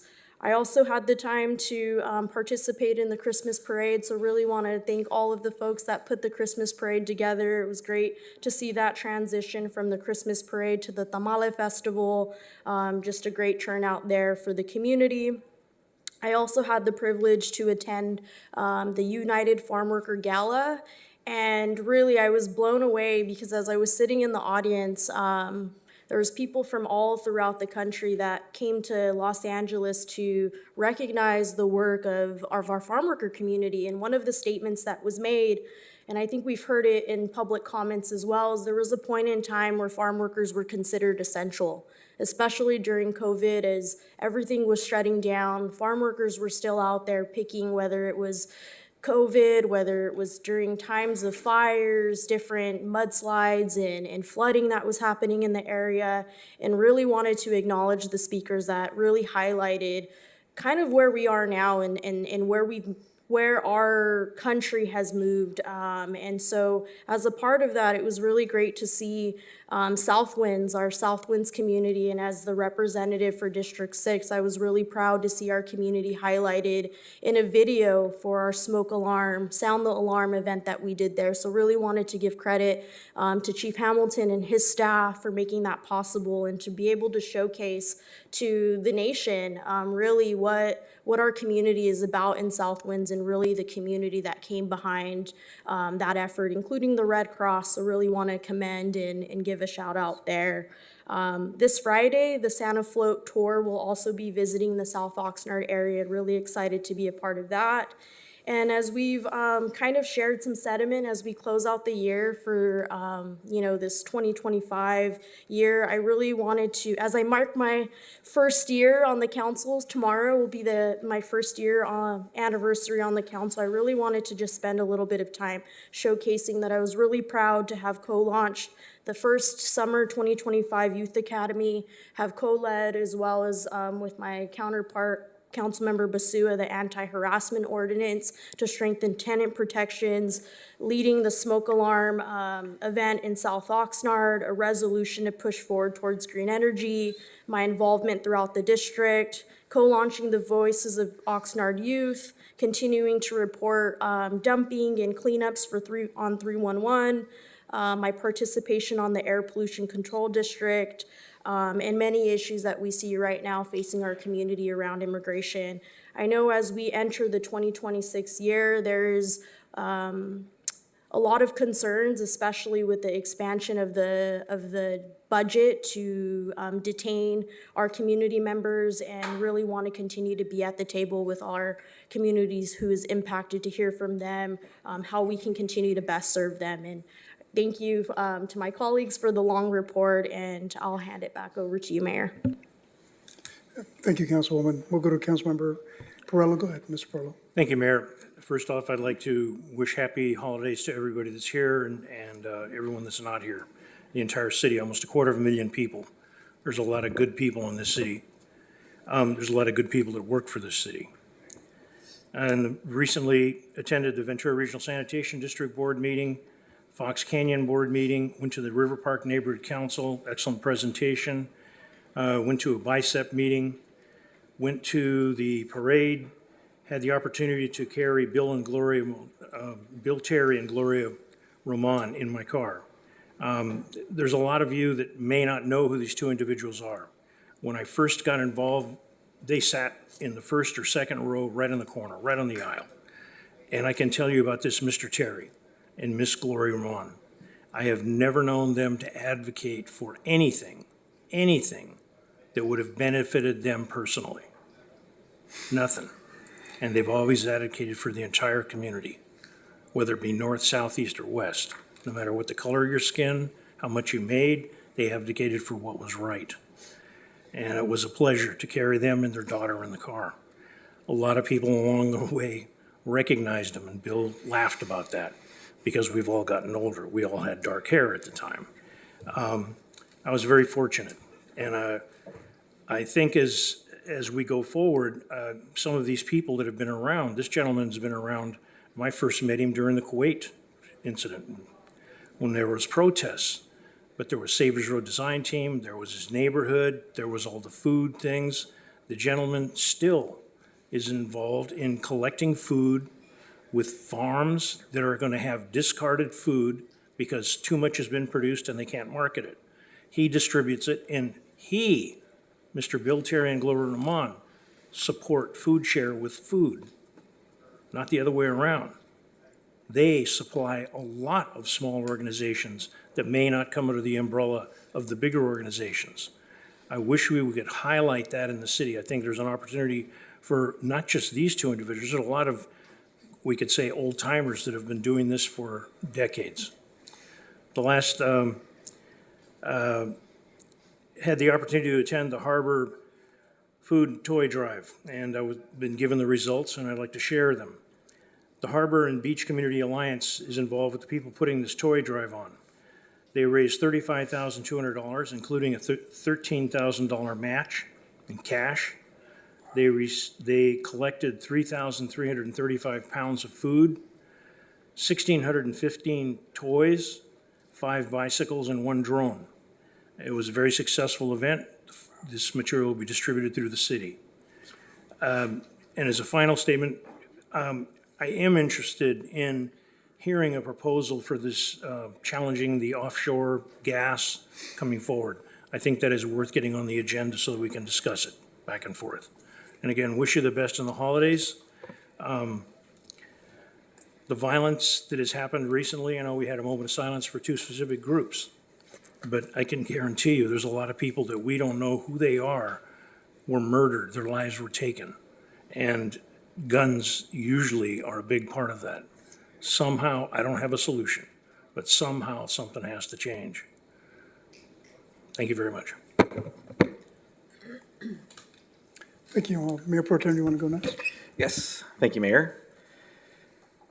First, I want to thank all of the speakers who came tonight and used their constitutional rights to speak to their local government and share their agreements or disagreements with us. I think that's the system we have, and I'm glad we have it, because not everybody does. And it is nice to get compliments once in a while, so thank you for that too. But I very much appreciate it, and thank you for the work that many of you do for our community as well. Just some quick recaps for me. I attended the tree lighting as well with my colleagues, and then right after that went to the EMS Corps graduation, and congratulations to all of them. I saw Chief Hamilton was here earlier. I don't know if he's still here. Oh, there he is right in the front.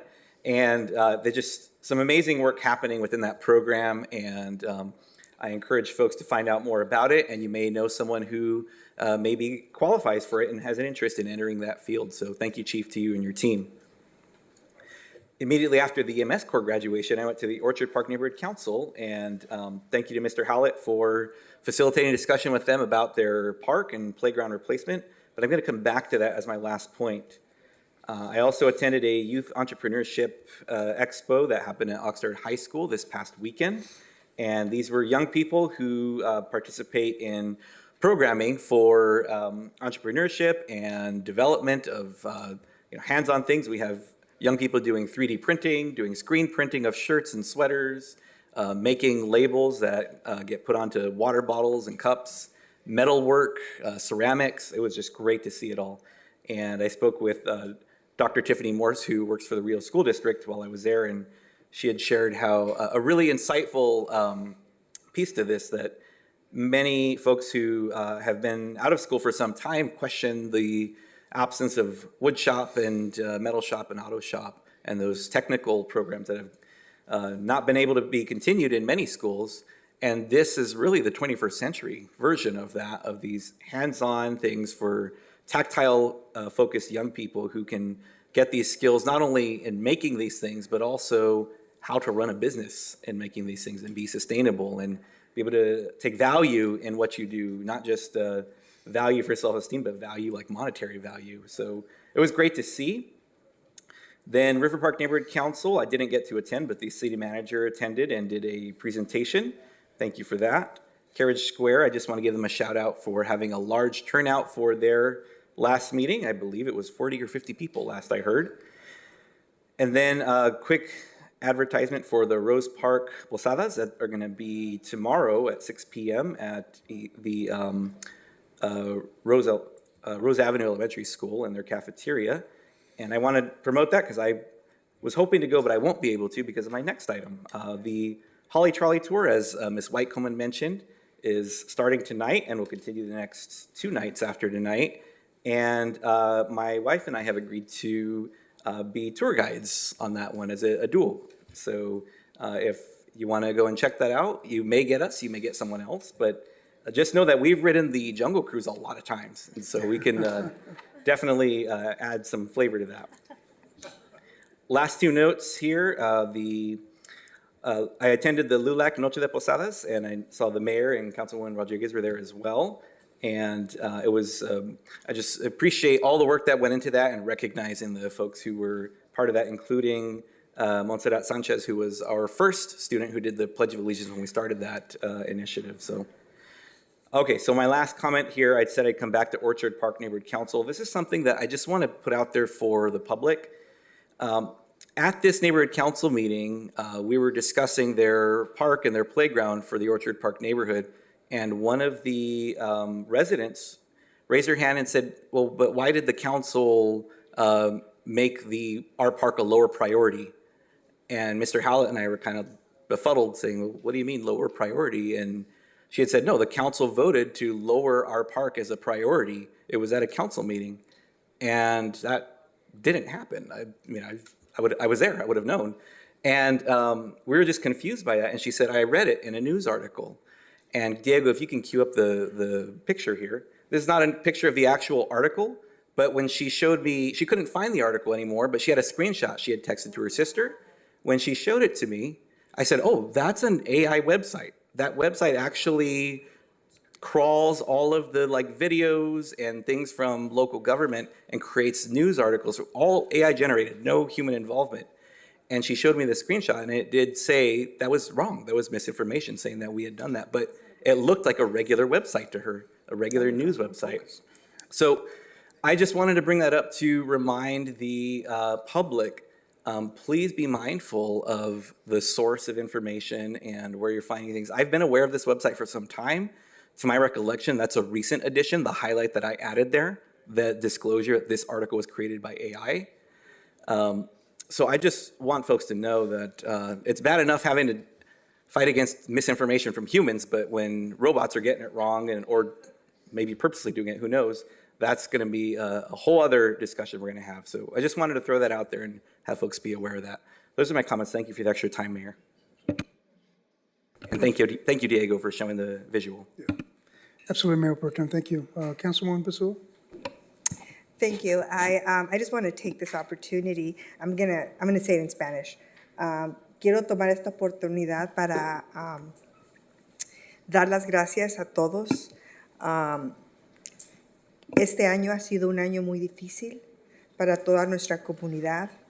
No un año tan difícil yo como aquí en el consejo, pero como parte de la comunidad de Oxnard, una comunidad que somos. Este año ha sido un año muy, muy difícil y muy triste. Y hemos visto muchas cosas que yo nunca creí que iba a haber. Pero tengo fe que el año que viene va a ser mucho más mejor. Ojalá que sea mucho más mejor.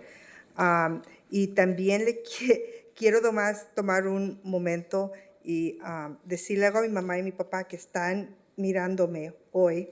Me acaban de mandar un mensaje diciéndome que no, she didn't appreciate the Diet Coke on the dais. So,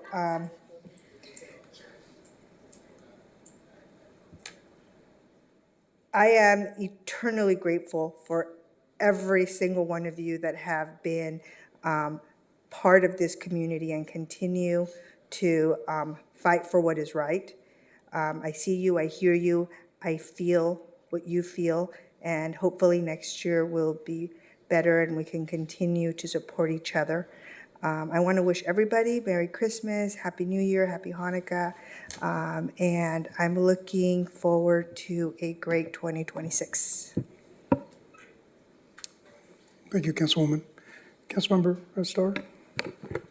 First of all, I do want to wish everybody a Merry Christmas and Happy Hanukkah.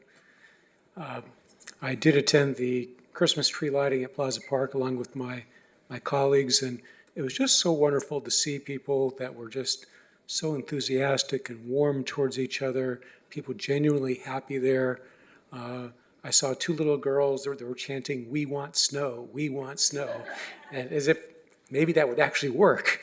But it was just so sweet, and I'm so glad that we can have an event like that where people can come together.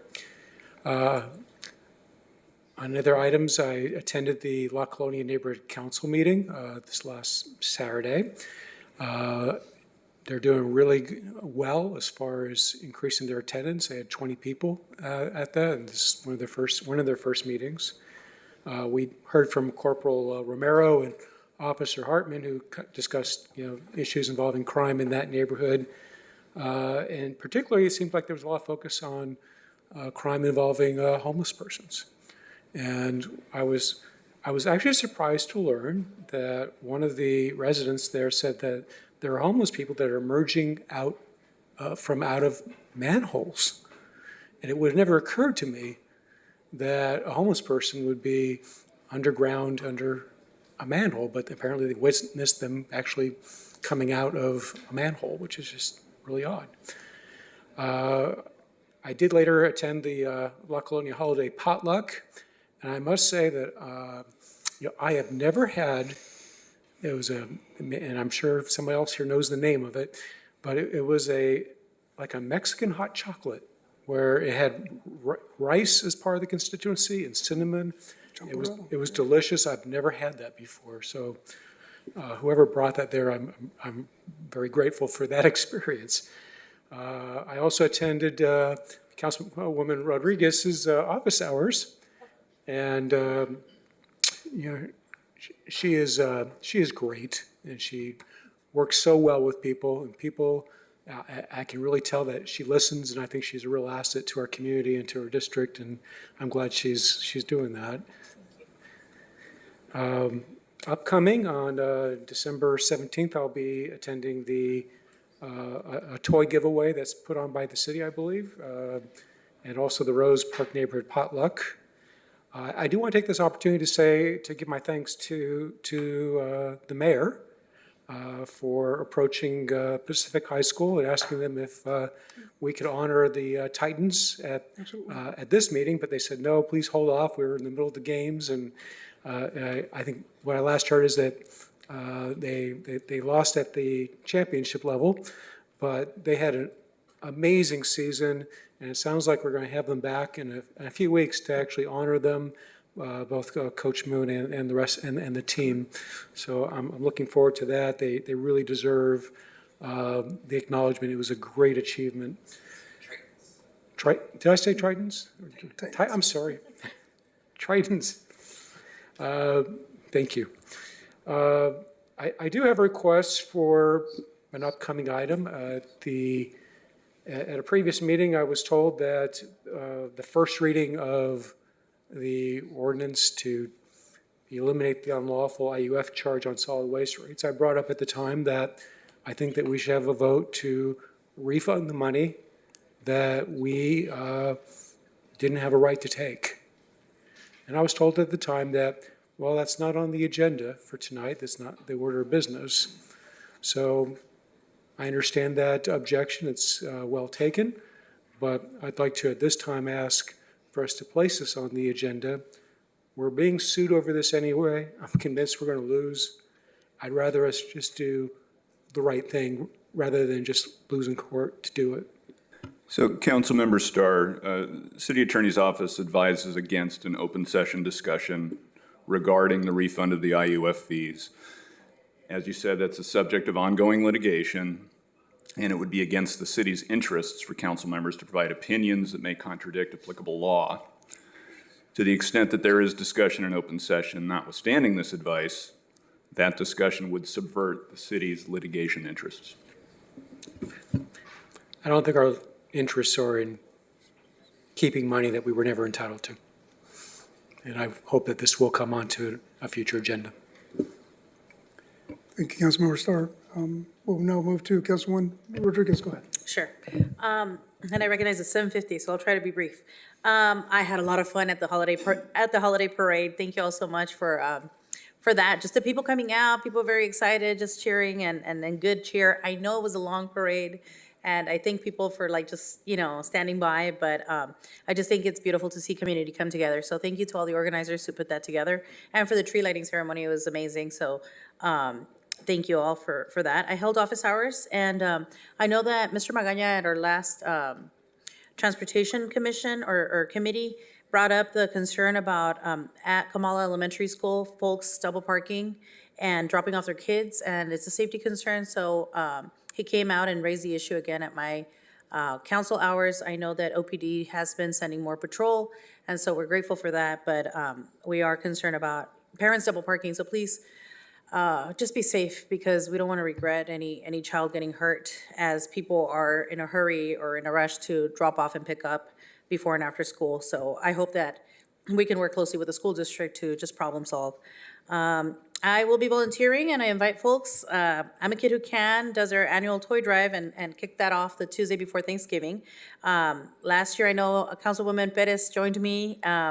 We celebrate and just try to bring some holiday cheer to over 300 families, and it's a drive-through toy distribution at the Elks Club put together by I'm a Kid Who Can and Extreme Entertainment. Basically, December 20th, 21st, 22nd, anytime between 1 p.m. and 8 p.m. If folks want to go gift wrap and join us, it's fun, it's a lot of cheer, and we'll probably share some free tamales or something, but it's a good time. So come on over or email imakidwhocan@gmail.com to get that information. And I just want to remind folks, I know that during the holidays, a lot of folks like to gift animals. Consider adopting from the animal shelter. I saw a really cool video from the city of Oxnard resharing the adoption numbers and just the community effort. So just consider adopting if you're able to and are interested in a pet, and not just for the holiday season, but a commitment to be a forever home. And thank you so much. Oh, the other thing, I saw that the library put a really cool event together where they were providing free gift wrapping supplies for the community to just come at large.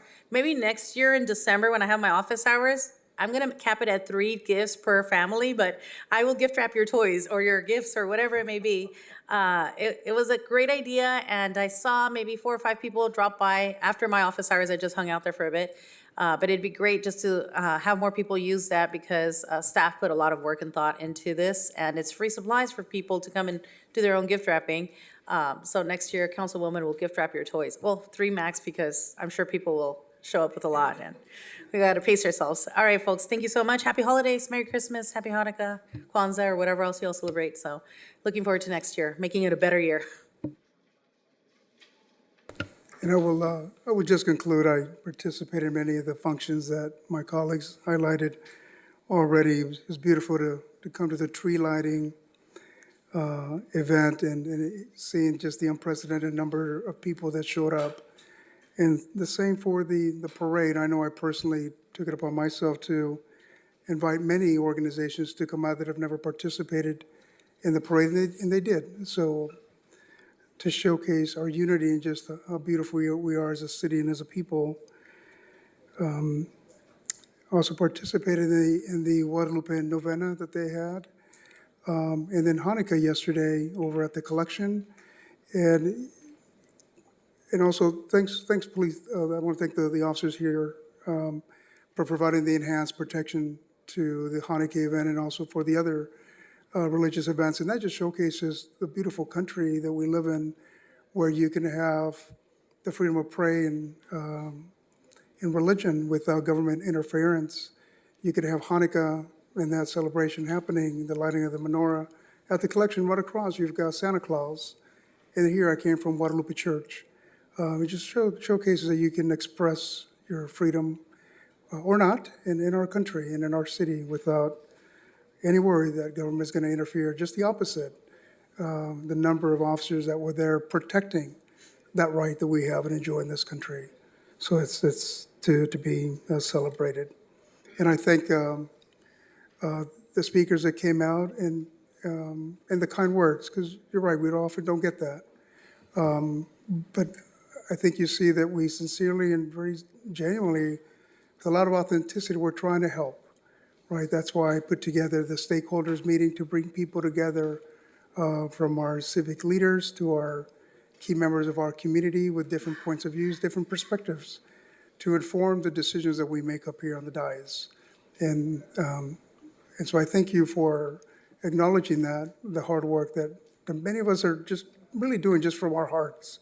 So it's very meaningful and significant that you came out here and shared that with us. So it's very important to me. And with that, I'll conclude. So thank you, everybody. Yes, go ahead, Councilmember. Thank you, Mayor. I made an error in omitting one. I had the opportunity to attend a luncheon for the Friends of the Library. It was luncheon, bingo, very eventful. My city manager was there. I hope next time more of our council.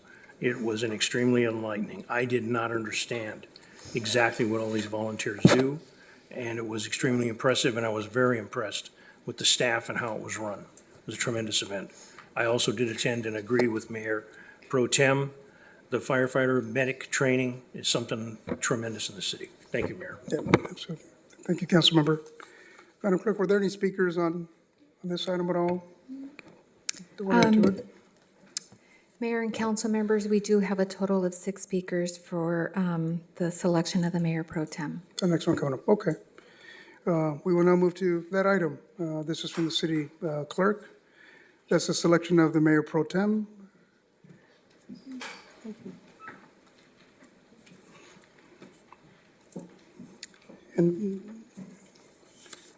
And we have various speakers for this item. We will, if it's okay with, there's no opposition to it, we'll go to the public speakers first. We will start with Ms. Angela Whitecomb, and next to Ronald, and Pastor Runyon. Any virtual speakers, Madam Clerk? 2? Yes, we have Okay. 2. Hi, Angela, go ahead. Good evening. I'll keep it brief. I just want to extend my support for Mr. Turan to continue in the role as Mayor Pro Tem. I think he's done a phenomenal job, and if it's not broke, why fix it? So I just want to say, if you could extend his responsibilities, I think our community would benefit. Thank you. Thank you, Angela. Ron Arruejo? Good evening, Mayor MacArthur, Mayor Pro Tem Turan, and council members. My name is Ronald Arrejo, and I'm voicing and urging your support for Councilmember Gabe Turan to continue serving as Mayor Pro Tem. The Mayor Pro Tem should be able to stand in place of the mayor if required, and it has been seen time and time again, whether during a council or committee meeting, events throughout the city, or away as a representative of, that he has been able to do so with the self-confidence, knowledge, and professionalism demanded of the situation. When I, and probably many others, think of someone to vote for, we want someone who is, 1, able to build relationships with each other, the community, and the staff, with a record of their time on the council. 2, approachable and listening carefully to others with a desire to understand concerns, ideas, and perspectives, and accessible not just through in-person events, but also through social media and electronic communication. And finally, prepared to do the work, not just in meetings that are being recorded, but behind the scenes in doing the research by participating in a wide variety of groups. I can think of no one better for that position than Councilman Gabe Turan. On the dais, he has previously or currently served as an INCO Vice Chair, a Parks and Recreation Commissioner, on the Finance and Governance, and now on the Public Works and Transportation City Council Committees, and as part of the City Council for almost 5 years. It is apparent that he has been able to bring forth his well-thought-out positions, critically question without being a critic, and champion not just his own thinking, but that of the body that he sits on. His communication skills are legendary, being so accessible on social media, where most people are now getting their news, that many come to expect that he will answer their questions or comments when they are not able to get or find an answer from anywhere else. He has and continues to conduct himself with both fortitude and grace that portrays both confidence and understanding, qualities ideal of a Mayor Pro Tem. Moreover, his record of accomplishments should easily convince the council to not only vote for him for mayor pro tem, but in also removing the one-year term limit so that he can serve until such time that the position becomes vacant. I greatly recommend and encourage you all to vote for Gabe Turan as Oxnard's mayor pro tem. Thank you. Thank you, Ronald. We'll go to Pastor Runyon, and from there we'll go to the virtual speakers.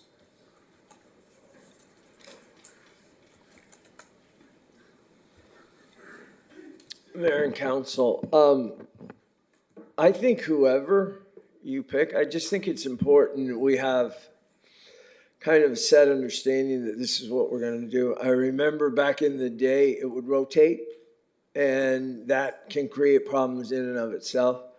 But if you're going to do something to where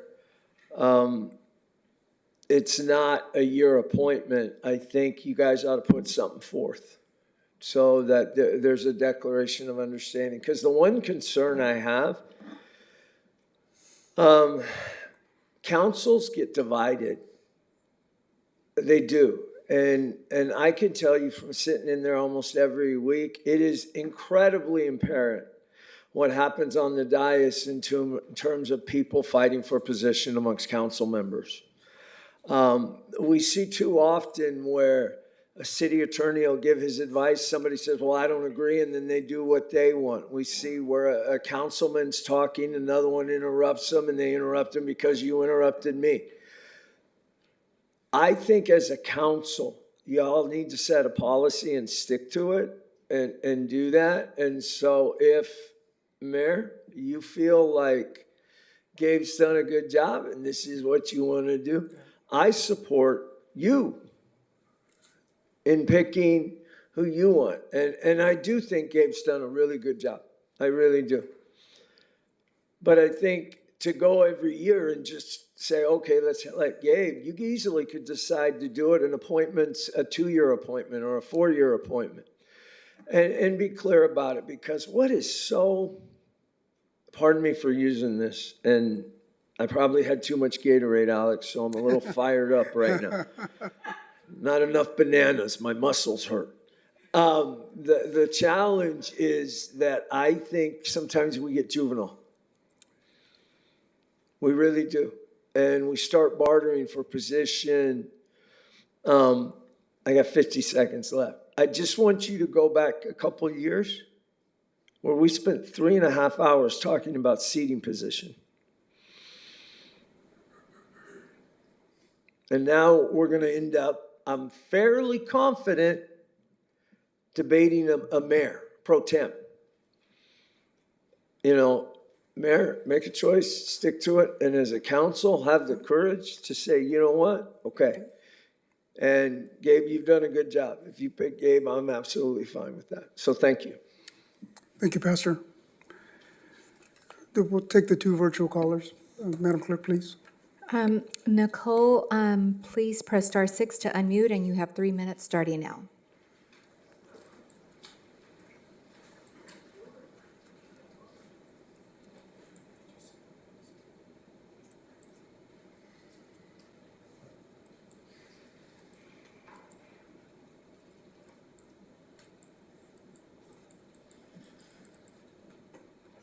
Okay, Mayor, I'm having some problems with Nicole.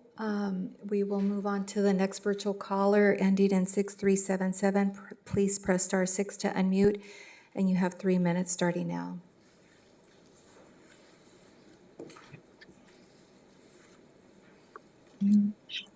Thank you so much. Hello, Can you hear me Mr. okay? Mayor.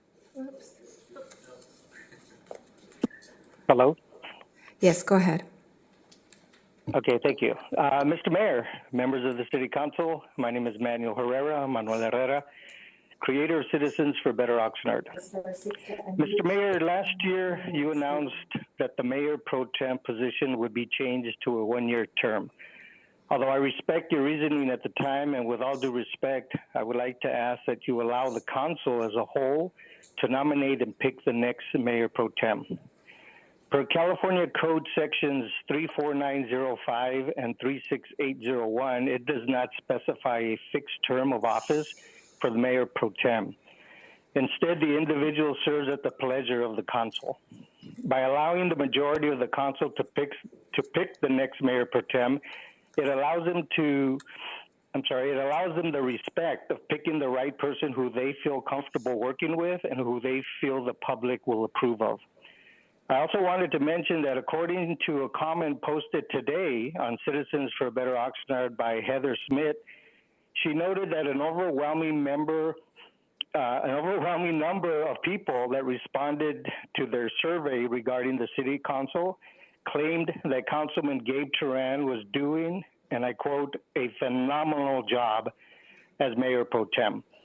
I also wanted to remind all of you last year that when you were going to nominate a mayor pro tem, many people in the audience spoke up in favor of Councilman Gabe Turan. That will attest to the respect and support that Councilman Turan has by the general public. I also wanted to echo what a couple of the speakers said right before me. One said, if it ain't broke, don't fix it. And I also agree with Ronald Arguello to eliminate the one-year term. I think it's pretty obvious that although I feel there are other members on the council who I think would do a great job, I'm very pleased and happy with Mayor Pro Tem Gabe Turan. He's doing an amazing job, and the public obviously agrees. So I'm sure you will all make the right decision. Thank you. Thank you, Manuel, for calling in. Is there another virtual speaker before we go to the in-person list? Yes, Mayor. Virtual speaker ending in 4716. Please press *6 to unmute, and you have 3 minutes starting now.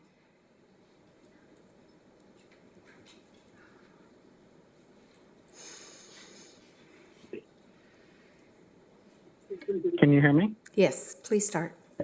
I wasn't called on in the last agenda item, so I'm going to speak quickly on that as well. I don't vote for Gabe for pro tem since he can't seem to give up his vendetta against Aaron Starr. Ron Orejo didn't seem to mention that. It was nice seeing Gabriela Rodriguez and Luis MacArthur at the parade having a good time. I don't think she's ever come to my house for an event. Hi, can you hear me okay? I'd love to show her around. Can you hear me? I'm sorry there was some spillover, but Please We're continue. getting double people here. yeah, we're trying to correct that. Go ahead, but we will Who do you provide want to go? additional time. Go ahead. Mr. Andrus, But I'd you can love to show her continue. around. Okay, I don't think Gabriela's ever come to my house for an event or tour, but I'd love to show her around. Maybe she can host her meetings with the public here once.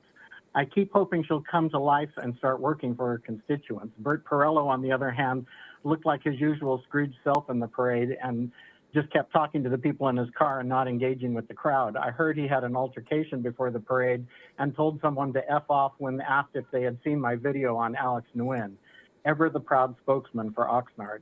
This is an FYI on the trolley tour through downtown and Christmas Tree Lane. That is run by a nonprofit that has nothing to do with Christmas Tree Lane, and they sell over 700 tickets at $20 a piece for over $14,000. The public needs to know that none of that money gets funneled back into Christmas Tree Lane. I repeat, none of it gets funneled back into Christmas Tree Lane. There are seniors and poor people here who can't decorate their homes, and that money could go to help them. We also have to pick up trash from our front yards every night that people won't do for us. I've also heard parts of the tour on the YouTube, and they get information about the historic houses wrong. The information that they've said about my house in the past was wrong. So a number of people on Christmas Tree Lane are now turning their lights off when the trolley comes by, since they keep all the money for themselves, which I just did. Petty? Maybe, but I don't condone this city not trying to help people on Christmas Tree Lane that need help. I tried to get Mayor MacArthur to help with this, and he thought it was a great idea, but apparently he was shot down for being so-called friends with me, which we're not. This was by City Manager Alex Nguyen. This wouldn't promote his career. Thank you. Thank you. Madam Clerk, is there, Nicole, is she back on? Can you hear me okay this Yes. time? Please start. Okay, and I'm sorry, it was not necessarily the pro tem that I wanted to speak on. It was in the general comments. So please advise if you'd like me to hold that to a different time. I'll ask our city attorney for clarification. Right, She was intending to speak on general comment.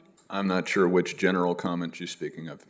So Item's not on the agenda, is my understanding. Is that correct, Nicole? that ended quite a while ago. Yeah, I apologize, Nicole. That item ended a while ago. If you'll recall, the mayor, Councilman Starr asked for some more time, then he asked how many specific, and it said 4 speakers, and that's all we limited. If you would like to take her at the end of the meeting, that's how the agenda is set up. Yeah. Nicole, if No you can. problem. Thank you. Okay, thank you, ma'am. We will now go to Ms. Barbara Macri Ortiz.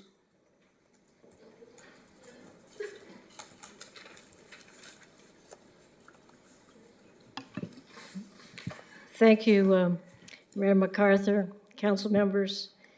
Barbara Macri Ortiz here, and thinking about, Mayor Pro Tem, it may be considered a title, but what it is it's an assignment, and it's work. And one thing I think that we're lucky with Mayor Pro Tem Teran is that he has a flexible schedule. And so I think that's real valuable because you don't really know when you're going to need to help this community. I would like to be as optimistic as Councilmember, Basua, but personally, I think what's going to happen this next year is really, the rubber is really going to hit the road in terms of we're going to see a lot of stuff coming out of the federal government, in advance of the midterms. And we have to be prepared for it because our community is under attack. And I think we've heard a fair amount today about that. So I think with this position, experience is very valuable. It is very valuable. And I think one thing about Mayor Pro Tem Teran is he has the ability to diffuse issues. And I don't know how to describe it other than his manner or his way, but that's really a valuable feature or a valuable skill to have. And at this time, I think it's going to be very hard. This next year is going to be very hard for our immigrant community. We need the council to have our communities back. And I think that we've seen it very well this year. In fact, I heard, while I was still at home watching, people complimenting the council in terms of the support. People really appreciate the support you have given on this issue. And it's, it's not going to disappear. It's probably going to get a little worse. And so I think that's one thing that you need to factor in now. I also was kind of surprised in terms of the year. I hadn't followed at the beginning, but I remember, in the past, we've had like a team with the mayor and the mayor pro tem. I think that's a good rhythm to get into because it expands our ability to serve our community. And again, I think we need to really recognize, Mayor Pro Tem, it's a job. It's an assignment. It's hard work, just like it's hard work being the mayor and being a council member. And I'm just grateful that he has the time to give that to our community. Thank you. Thank you, Barbara. Mayor, Yes, if ma'am. we can take the next virtual speaker, and that is virtual speaker ending in 4978, Larry Stein. If you can press *6 to unmute, and you have 3 minutes. 3 minutes starting now.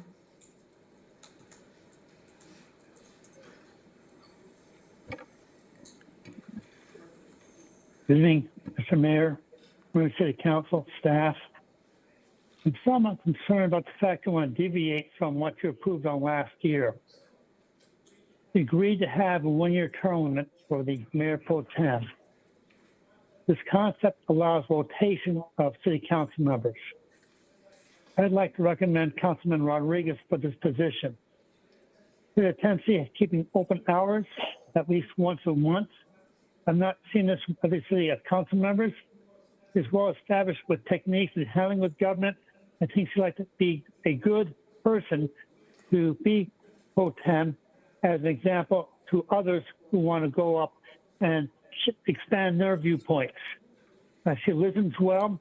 He meets with people on a regular scheduled meeting, one Saturday a month. I don't know of any council member who's advertised such opportunities. I'd like you to take a look into yourselves and reflect upon the fact that you agreed to have a one-year term. So I think our Mayor Pro Tem has termed out, and that's being taken as a serious consideration in your decision-making process. Thank you very much for your time. Thank you, Mr. Stein. Madam Clerk, we'll move now to an in-person speaker. This is, I'm sorry, I think we already called on her, Nicole. Mayor, Sarah? I believe, yes, Yeah. Sarah would be our last speaker. Wachowski? Thank you, Sarah.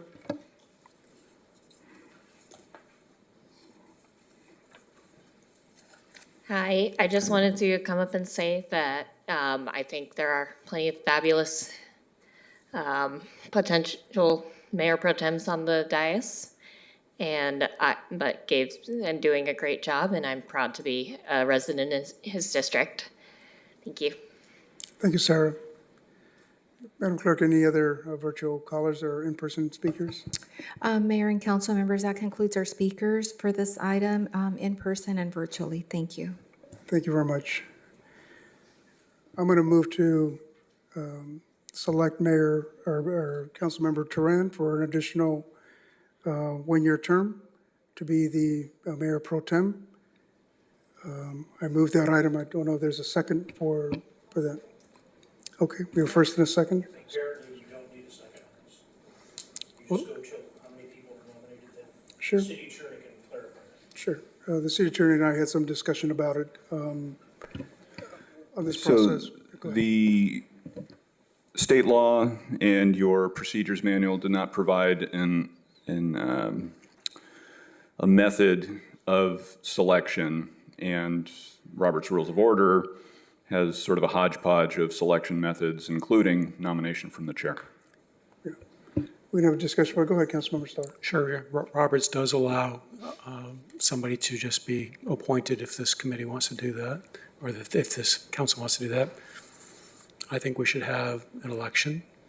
I'm very thankful for Gabe Turan for his service, but we did say a year ago that this would be a one-year term. We're not prohibited from appointing the same person twice, but I think the intention was to rotate it and have other people have the experience of actually presiding over a meeting or representing the city as a whole.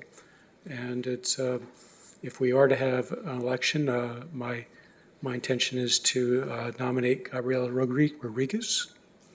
I've watched her in action. She does a good job.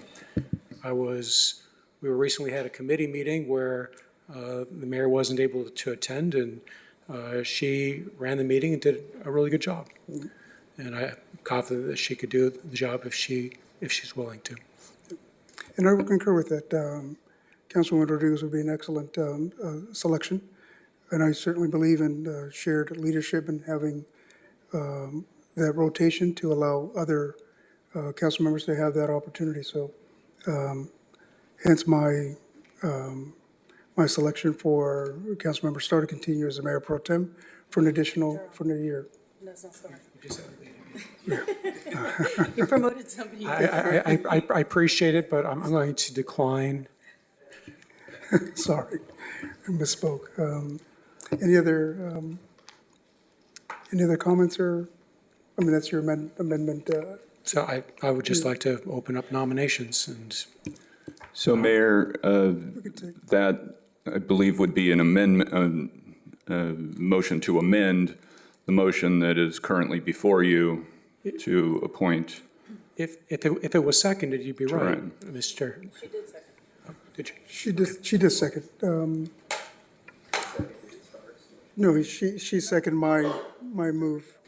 Yeah, so what I heard was the mayor made the motion and Councilwoman Perez made a second. Correct.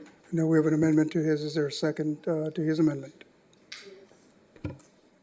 So is Councilman Starr making a motion to amend Correct. the motion? I'm making a motion that we have an election and we nominate people and Gabe Charan be one of the nominees and candidates and Ms. Rodriguez as well, and anyone else who wants to be nominated, I guess. I just have a technical question. I'm not sure if the mayor or the city attorney can provide some insight. If there's multiple nominations on the floor, is there an opportunity for the person who's been nominated to state out loud whether they're accepting the nomination or they would like to decline the nomination before moving into a vote? I believe in my research on this, what I saw was the person who is chosen, in order to assume the role, has to accept it. So my recollection was it was phrased as an after the fact. But if somebody wishes to decline, now I think we still need to get to there's a motion and a second, and any ancillary motion beyond that, for one thing, needs a second. So if there's no second, then that resolves that issue. You're asking for a second for Mr. Starr's motion about that we have an election so that everybody puts their cards on the table? I'm saying if there is no second to that, For then Mr. Starr's motion? correct. I'll second his motion for discussion and for a vote. Okay, well, Great. so Councilmember Perrello, not every motion requires a second. That's what I So asked when my there was a point. motion. That's what I asked. Okay. This one does. Just to be clear, if there is no second, then you can move on to the vote Okay. May I ask a on question? the motion, the mayor original has- motion. The mayor has put a name in nomination. Another individual on this council put a second name in nomination. The second name doesn't count as much as the mayor's motion? I think I can clear this. Hold on there. I can clear it up. Correct. That's, in other words, the second name does not count as much. Correct, because so if the council does not want to go with the nomination from the chair, then if there's not a majority for that nomination to be selected as mayor pro tem, then you can have you can move to the next method of selecting, putting out more nominees. Thank you. Thank you. Mayor, if I can help, at this time, assuming there's no debate on this, basically you'd be asking the question of whether you want the star motion to become the primary motion. We vote either in favor or in opposed. If it prevails, then we would have another vote to confirm that we're okay with this process, and then we'd have nominations. Alternatively, if the star motion were to fail, then at that point, your motion would be on the table, and we could vote on the appointment as opposed to having an election. Thank you, Councilmember. Well, without a second, just for clarity, your motion dies I without a have second. a Or do you second wanna- from Mr. Perrello. Oh, you did a second, okay. For debate, okay. Yeah. Is there any, we'll open it up for discussion with the second that Councilman Perrello provided. Any comments? If not, we'll. I'm just a big believer in elections in general. Okay. And hopefully, since we were all elected to be here, if we all share that opinion, you might wind up with the same person anyway, and that's fine. But why not go through an election? City Attorney, just for clarification, at this point, Councilmember Perrello second, Councilmember Starr's motion for an election. Would it suffice to just take a vote on? So let's have a vote at this point in time of, do we want the star motion to be the main motion? That's the motion on the table. Officially, can we have the city clerk read the motion? Yes. Okay, so there was a motion by Councilmember Starr to open the nominations, and that was second by Councilmember Perrello. So that is the motion right now on the floor, on the table. Okay, will Madam Clerk call for the vote? Councilmember Perrello, Yes. Councilwoman Bettis, No. Councilwoman Rodriguez, Yes. Councilmember Starr, Yes. Councilwoman Basua, Mayor Pro Tem Teran, Yes. Mayor MacArthur, Yes. and this motion carries 6-1. Thank you. At that point, this is now the main motion on the floor. So it's possible to have other amendments, but it would be appropriate at this point in time to have a vote on this main motion. And if it prevails, then we go to election. Thank you. Thank you, Councilmember Starr. I'll open up for discussion on the motion that's on the table now to appoint Councilmember Teran to serve as the Mayor Pro Tem for an additional 1 year. The main motion right now is to have an election. Okay. So unless somebody could amend it, I suppose in theory, but otherwise I would just suggest that you take another vote on this main motion, probably the same outcome, and then we'll go to nominations. So that'd be my recommendation at this time, just to call for the vote on that. Mr. City Attorney, can you help us out here? Where are we standing right now? My understanding is 2 people have been nominated. but No, now- not yet. So no, Can you, not Madam yet. City Attorney? Okay, so what is before you now is to open and take nominations so that an election among those nominees can occur. So if you vote, the majority votes for this, then nominations will be taken, and then the election will occur. Thank you very much. Madam Clerk, I'll call for the vote. Councilwoman Perez, Councilwoman Rodriguez, Yes. Councilmember Starr, Yes. Councilwoman Basua, Yes. Mayor Pro Tem Teran, Yes. Councilmember Perallo, Yes. Mayor MacArthur, Yes. and this motion carries 7-0. Thank you.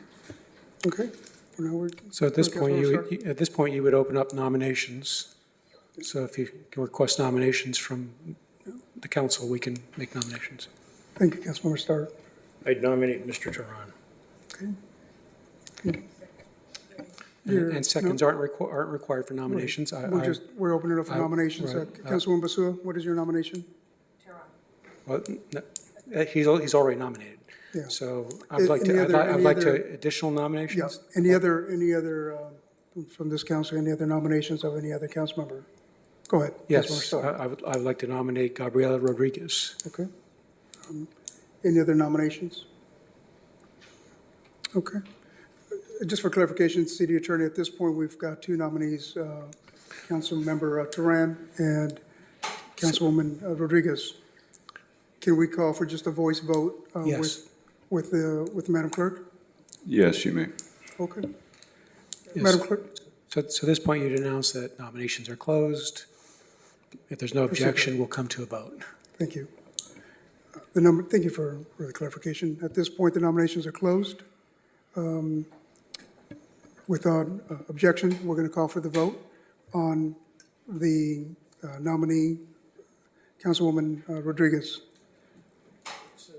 So Mr. Mayor, at this point, what will happen is that the 7 of us will be called one at a time, and we'll simply state out loud who it is we're voting for.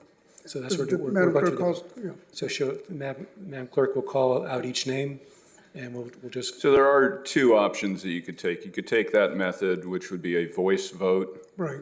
and another method would be, in the stated method in Robert's rules, is to have a paper ballot, which, given the Brown Act rules that there's no allowance for a secret ballot, each council member would have to identify themselves on their vote. It would be tallied by the city clerk, and then the city clerk would read the results as well as who voted for whom. But it does take some of the other issues that come with just having a sequential voice vote. If there's no objection, I'm okay with doing a voice vote. If there's no objection to that. voice vote is fine. Okay. Madam Clerk? Councilmember Starr, Ms. Rodriguez, please. Councilwoman Basua, Teran. Mayor Pro Tem Teran, Teran? Councilmember Perallo, Teran. Councilwoman Perez? Councilwoman Rodriguez? I think he's doing an amazing job. I will still vote for Rodriguez. I'm ready, willing, and able to serve, but I definitely you're doing an amazing job, so. Thank you. Mayor MacArthur? Yeah, thank you, Councilwoman, for not voting against yourself. Deja vu.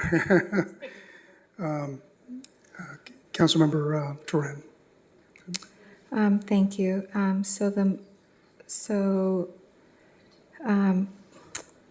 Mayor, Councilmember Turan, or Mayor Pro Tem Turan got the most votes. Five votes for Turan, 2 votes for Councilwoman Rodriguez. So congratulations, Mayor Pro Tem Turan, for another year. Thank you. Absolutely. Thank you, Mayor, and thank you for giving me just a quick moment here. Thank you to the members of the public who shared their support and sent written comments as well. It's just very humbling to have that support from everybody. I appreciate every one of my colleagues, and even if it's apparent or the perception is that there's vendettas up here, I can assure you there are not. I think Councilmember Starr and I have had a number of good conversations, spirited conversations offline, and even prior to his swearing in, we had a nice sit down at dinner where we actually found items we agreed on and had great debate about things that we didn't meet on. And so if that shows up here, that's the democratic process. But I just want to share that if I can be just a little vulnerable for a moment here, I have been open about something that's very important to me, which is mental health. And I left this off on my comments, and I thought maybe if I got the chance, I'd say it now. And this is a time of year when many people are experiencing joy and thinking about the things they're grateful for, including family, friends, job, home, possessions, whatever it may be. I just always want to remind folks that there are many who may still have those things but don't feel they have anything or anyone. And as someone who has always lived with depression and dealt with low self-esteem and low self-worth in a number of ways since I was a kid, my way of fulfillment and validation has been giving back and serving others and doing a good job, and which is why I'm really great at my job. But to do this kind of work means a lot to me because I feel that I'm giving back to the community that's done so much for me. And I find it to be a privilege to work with every single person up here, every person who's in the audience, in the community, and all the staff as well. And from a very personal standpoint, for anyone who has similar feelings as I do about themselves, to me it feels like another person standing behind me or in the same room as me, giving me this self-doubt or these thoughts of it's not going to be good enough, or I'm not going to do it right, or someone's not going to be okay with it, or I'm not going to serve everybody.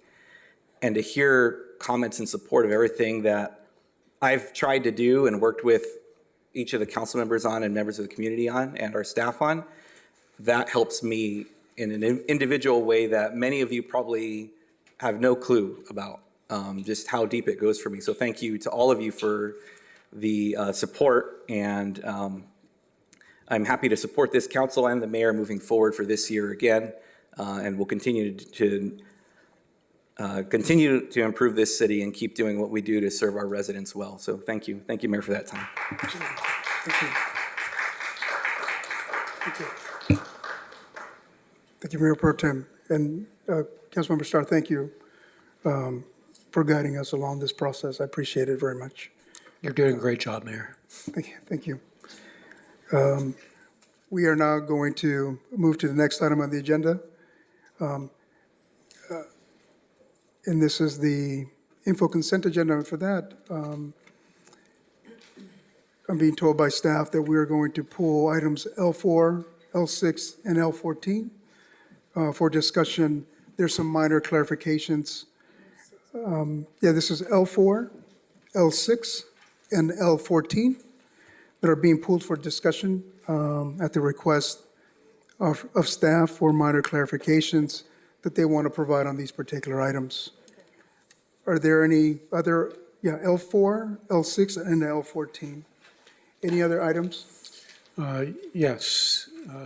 You said right now it's L4, L6, and L14, okay. yes. I'd like to also hear from on 8, 9, 10, and 11. Okay. Any other items this council wants to pull? He pulled 11, yes, sir. Yeah. Okay. So if I understand correctly, at this point, what's pulled is L4, L6, L8, L9, L10, L11, and L14. That's correct. Okay.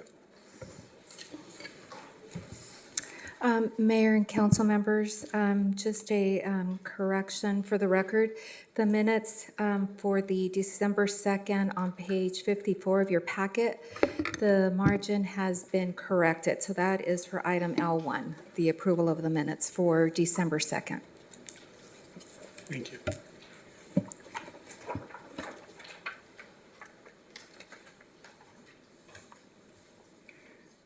Is there a motion to approve the other items that are not being pulled? I'll move the balance of the other info consent items. And I'll second. So just so we're clear, I guess we're not voting on L3, L5, and L7 because those are no action required items, right? Yeah, they're just receiving file, correct. So does that mean we're voting on L1, L2, L12, and L13? Did I get them all?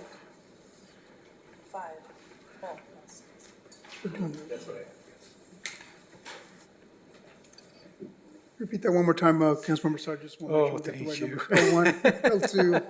So L1, I'm going to write this down as I do it. L2, L12, 13? and 13.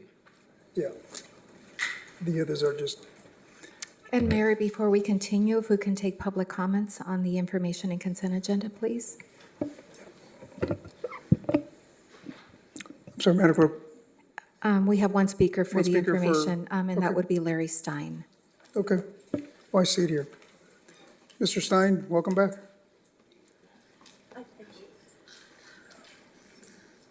I know. Good evening, Mr. Mayor, Good evening. members of City Council, staff, and the public. Item 13 has to do with SCADA. That's a monitoring system for water systems, or SCADA is actually a general monitoring system. This particular item has to do with a monitoring system on SCADA. I'd like to know which system will this be monitoring? Will this be monitoring the recycled water system, which is being subsidized by water users of $10 million a year? Or will this be a monitoring system for the people who are using potable water? It's my opinion that the system is being used to monitor the recycled water program. That money should be coming from the general fund, not from the water fund. The people who are paying in the water fund right now are subsidizing the recycled water program to the tune of $10 million a year. I think that's too much for the public to subsidize 5 private users of the recycled water program. So if this money is going to be used, the money should be coming from, it's my opinion. And the State Council had this to discuss this item as to the funding source of the funding for this program. I think that should be opened up for discussion for the State Council members to discuss how it's going to be paid for. Because it's not really clear in here. If the money's being paid for by the general fund, that's great. But I suspect it's going to be paid for the water fund. If it's going to be paid for the water fund, it should not be paid from the portion of the water fund allocated to the potable water, but the allocation allocated to the recycled water. Unfortunately, recycled water is being subsidized already by the tune of $10 million. So I'd like to have this item up for discussion for comment on how the funding source for the SCADA program is going to proceed. Thank you very much for your time. Thank you. Madam Clerk, that was confirming that was the only speaker for the, Mayor and council members, correct. That is the last speaker for the information and consent in person and virtually. Thank you. Mayor, if it's okay, I wouldn't mind hearing from the Public Works Director. My understanding is the SCADA system is used for multiple areas of the water system, not just recycled water. But I could be wrong. Mayor, I'd also like to know, if I can, on the same item, we're throwing a figure of $10 million around. How close to accuracy is that? Good evening, Mayor, Mayor Pro Tem, Council members. Michael Wolf, Director of Public Works. We do use the SCADA system for multiple systems in our underneath Public Works, so that can include water, wastewater, recycled water. This specific project, actually, all the person has to do is read the fiscal impact section to tell where the funds are coming from. So the funds are very clear in the fiscal impact section. Water capital funds, funded from the water operations funds. So that's very clear. I think that was part of the question. I'm not sure that the other part of the public comment is germane to this item, so I'm not sure I'm going to provide a response unless the City Attorney's Office thinks differently, but it's not related to this item, so I'm not sure that's germane for the conversation. I just wanted to clear up any misconception. I'm happy for you to do that. Yeah.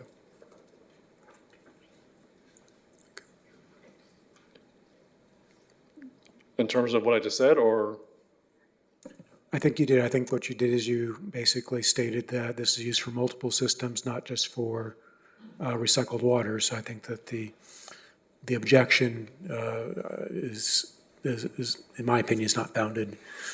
So, but this specific project is specific for bottled water system. It's not for the sewer or the recycled water.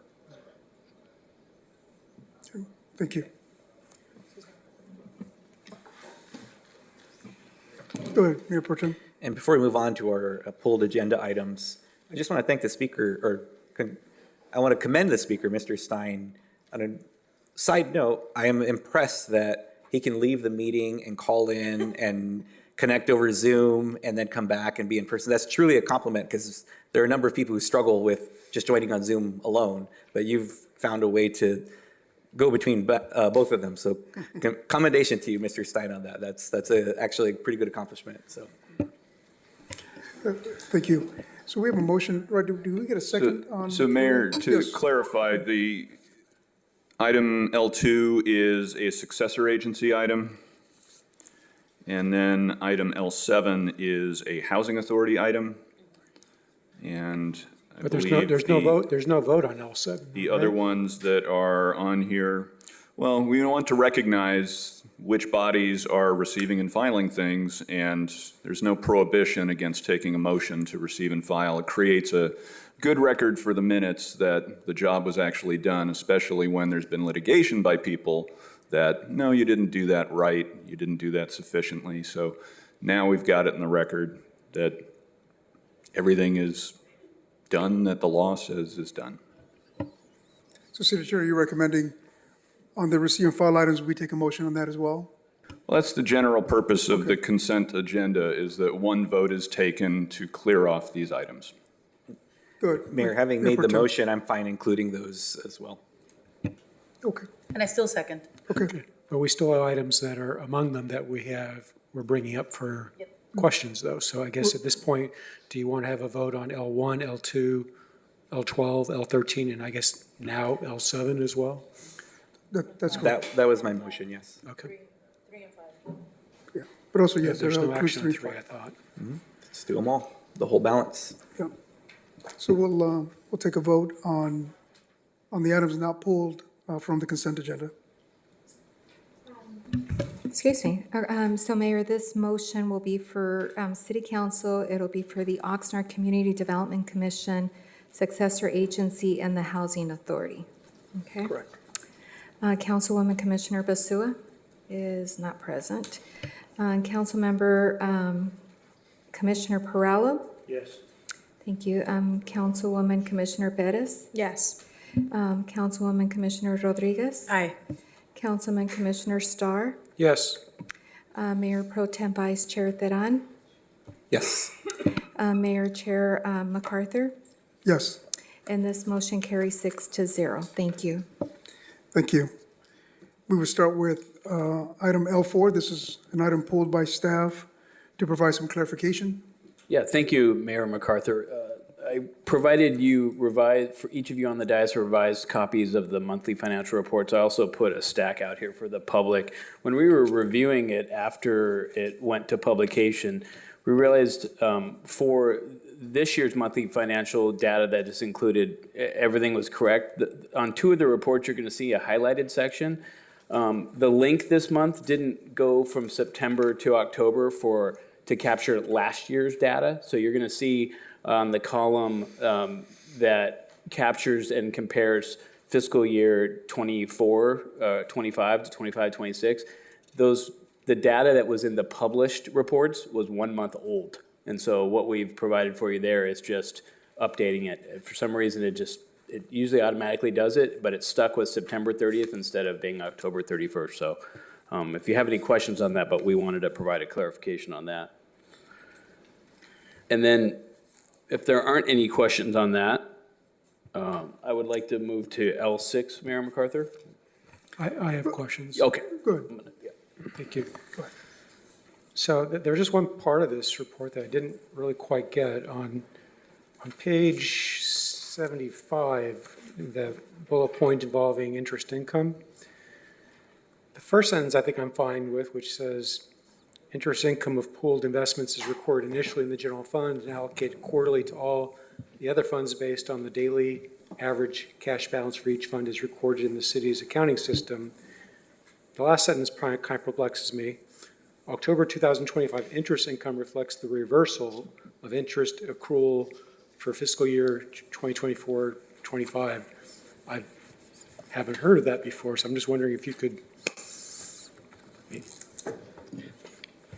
Good evening, Javier Chagoyen Lázaro, Chief Financial Officer, City of Oxnard. Basically, during the fiscal year end process, the city receives after the fiscal year, in the subsequent fiscal year, the city receives interest from some of the investments that are the pool investment from the city. For example, LAIF, they report investment on a quarterly basis, and the cash is received in the subsequent fiscal year. The same with the Ventura County pool and some other investments that are. So the process of we have to recognize that interest in the fiscal year where that interest has been earned. All right. So as part of the year-end process, we have to reverse the posting of the interest when the cash has been received that belongs to the prior year. And that make it look like it's been received less interest in the previous year. At the end of the fiscal year, there's a process where we have to recognize the interest that has been earned but not received yet, all right? And we have to reverse that entry in the subsequent year. And that's basically because the closing of the books takes a certain amount of time. It didn't occur until this reporting period. So I guess just so I'm clear, are we on cash for this report? We're on cash basis for both the comparative year and the current year? No, this report is basically just taking the information from our financial system and is on an accrual basis. So it's an accrual basis for both years, right? So we don't have an apples versus the oranges, method is right? consistent between fiscal years. Okay. All right. I think we can have a conversation offline about this, just so I can go over some more of those details. Thank you. Thank you. Any other questions? Yeah, one other. So, so at the November 18 meeting, I stated that I would like to see more analysis on the year-to-date figures for this year versus the comparable year-to-date figures for the last year, and if we could expand the number of funds that are included in the report. At that time, you mentioned that you would attempt to incorporate these in the next report, which is being presented here tonight. However, I'm not seeing that here, so I'm wondering what the plan is to accomplish that. So to be clear, this is what we are highlighting in this report is a summary of the key funds for the city, general fund, enterprise, and everything else. There's a report that has all those details already in in the report. That is basically just the report that is coming from the system.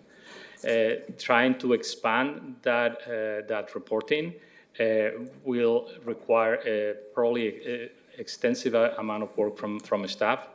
We can definitely evaluate, but the data is already incorporated in the report. We can definitely talk outside and point out to the line item the details that have been included in the report.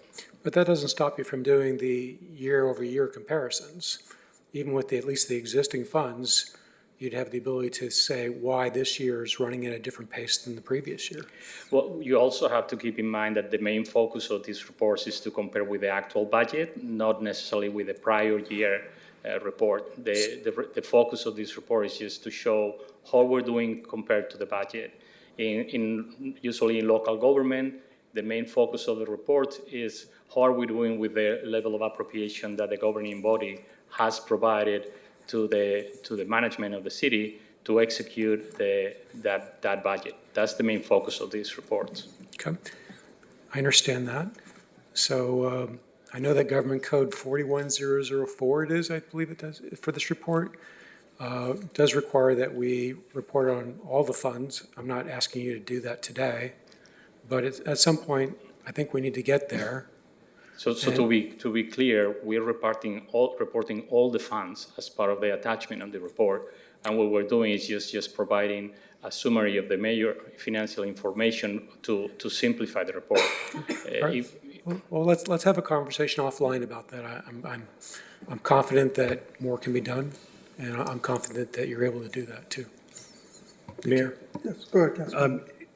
Mr. Starr, I appreciate that you're asking the gentleman, Chief Financial Officer, and it always kind of feels like maybe you're questioning if he's doing it right.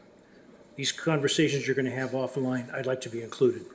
That's fine. I'd hope some other councilman, if they want to hear it also, because sometimes your questions go, I have a tremendous amount of faith in this gentleman, and you're asking questions that I believe are designed to plant seeds of doubt in a lot of people, and I resent it. And that's why I want to be included. I think you're going. And if you don't want me included, please say so now. I don't have any objection to you being there, but I think you're going. I think you're going a step too far to make the insinuations you're making. All I'm saying is that last month we were told that these ideas would be incorporated into the next report, and it's not there yet. He gave you an answer as to why. Well, he's giving me a different answer today than what he gave me a month In other words, ago. you're questioning his integrity and his honesty? I'm Find saying- out. If you are, say so. Why are you interjecting this? And all I'm simply saying is that last month, he said he would put this into the report. I don't see it there. I simply ask, what's the game plan to accomplish that? Why is that a problem? So May I can say just offer a little, maybe a little perspective on it. So we heard what you said at the last meeting. We said we would take it under consideration. It doesn't mean that we're just going to categorically change the way we do the reports. As the CFO commented already, that information is available. It's available to you in attachment. It might not be in the form of this summary, but the information is there if somebody wants to have it. As far as year-to-date comparisons from last year, again, the CFO already commented on the purpose of these summary reports. But I think you obviously know this, that doing a year-to-date comparison line by line in the first month, the second month, the third month of a fiscal year, there are so many variables and so many things, and particularly the seasonalities of our income and expenses, that I'm not, other than you just wanting us to do it, I don't understand like the what we gain from it.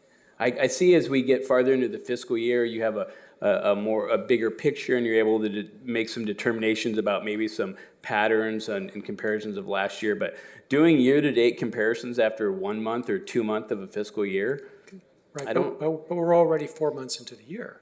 And I did mention earlier, I understood that wasn't really going to be helpful for the first month or two. But as we progress into the year, there's no seasonality if you're comparing 6 months, let's say this year versus the first 6 months of last year, we're in the same season. I disagree, but I respect where you're coming from. Councilwoman, Ms. Wu, were you going to say something? Thank you. No, I just want to clarify that I believe our finance director said the information's available. We heard it again from our assistant city manager.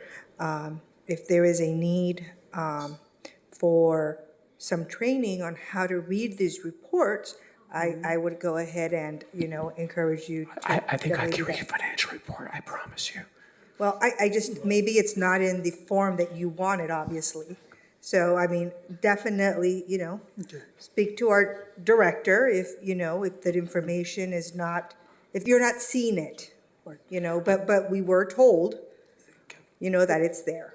I think if I heard the council member say, I think you're going to meet it offline with the CFO. and Offline, get some happy to clarity. meet with you. If any other council member wants to attend, that's fine. Madam Clerk, are there any public speakers on L4 on this item? Mayor and council members, we do not have any public speakers for the information and consent agenda. Thank you. Yeah. Okay. Any other questions on L4? No? This is a receive and file item. Nothing. Okay. We'll go to L6. This is an item also pulled by Mr. Sonstegard for clarification. Thank you, Mayor MacArthur. Yeah, L6 was the AB 1600 file, receive and file report that the Finance and Governance Committee heard last Tuesday. And because we had to publish it on this council agenda and it had published prior to that committee, the committee actually asked a couple of questions during our discussion and that I wanted to provide some quick clarification on. So there'll just be 3 quick questions. So there was a question about whether there's ever a time or a time limit on these development impact fees and whether we would ever need to give the money back to the neighborhoods. And the Mitigation Fee Act doesn't provide for that solely if a project is delayed. There's really 2 ways in which we might get to a point where we would have to give some of this money back, and that is they call them trigger points. The first one would be the failure to make findings, basically showing ongoing need, funding plan, estimated completion date. And so one of the purposes of this annual report is to be able to show that progress. If we came to the point where we were not showing that progress, then that might be a trigger point for having to refund some of this money. The second one is an affirmative finding that the remaining funds will never be sufficient to complete the project. So if we do an internal analysis and we determine that the money in a particular account are just not going to be able to fund a project, we might entertain the idea of refunding money. So somebody asked about that. We wanted to provide a little clarification on that. There was a question about, throughout the AB 1600 report, there are a whole host of fees. And a lot of them, whether they're affordable housing in lieu fees, there are traffic circulation fees.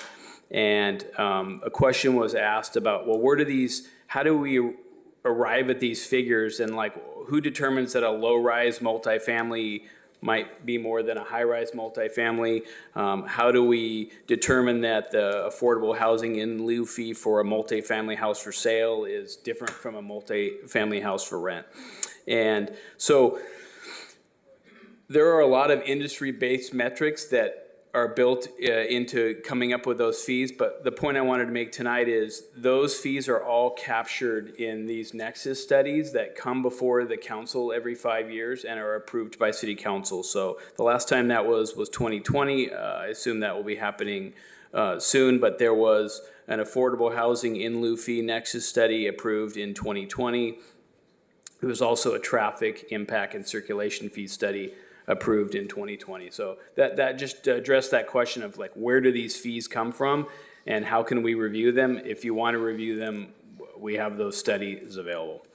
And then the third one was just a point, and it's going to be, I believe it's page 34 on the Really PDF. quick, I'm sorry, I have a clarification for that piece because I was in that meeting and I know there was a side-by-side comparison between the single-family home and when it was low income, that it would cost X amount of dollars, and it was more than a single-family home that was not low income. And so I think that was the distinction, like when they're side-by-side, and it seems like it's the same year, same standard or whatnot, why is there like an incentive or a grant or something that subsidizes the cost? We weren't sure on that. Okay, I went back and watched the meeting again. There was like a page number and a chart that had two side-by-side, single-family home housing, and then it was when it's low-income housing to build it, and when it wasn't. But we didn't understand why the difference. I guess. Oh, here we go. Oh, wow. Fantastic. There she is. Okay. Harris and Associates, how can you Hi, help? Megan. If I could weigh in just briefly on that, for the two fees, it's multifamily, one is for sale and one is for rent. And those are the two different fees, and they're based on an inclusionary requirement and affordability level in the study that was adopted in 2020. The inclusionary requirement for sale is 10%. And the inclusionary requirement for rent is 5%, and that's based on Ordinance 2721, which was adopted by the city previously. And then it's also based on the affordability level, where for sale is based on 80% AMI or below, where the affordability level for rent is based on 50% AMI or below. So those are the differences in how those fees are calculated. The exact calculation and how those fees are, they get to those levels and everything, and the nexus for the fees is located in the nexus study, but that's why there is a difference between the fee calculation and the amount for multifamily for sale and for rent. It's based on the inclusionary requirement as well as the affordability level that goes into those calculations. It's just the difference of the assumptions based on the difference between for rent and for sale. Okay, thank you. Just to be clear, that was on page 275 of your staff report, was the table that drew our interest. Yeah. And just for our general knowledge, AMI stands for? Average medium income. Thank you very much. Yeah, sorry about that. Thank you very much. So there was one other quick area. I think it's going to be page 34 on the PDF and I believe page 260 of the council packet. In this, it was table 20, and it had to do with public art program fee projects. And this question arose because there were some different terminologies that are required by the DIF regulations, and they don't particularly relate well to public art projects because there isn't construction per se. And I think we worked through it at the committee, but I just wanted to bring that to everyone's attention if are there any questions on that. Basically, there's a column where you talk about when the construction project was begun, and then there's a second one about progress.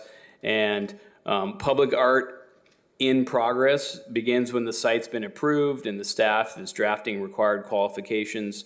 And it just doesn't fit real well into the cookie cutter terminology of construction.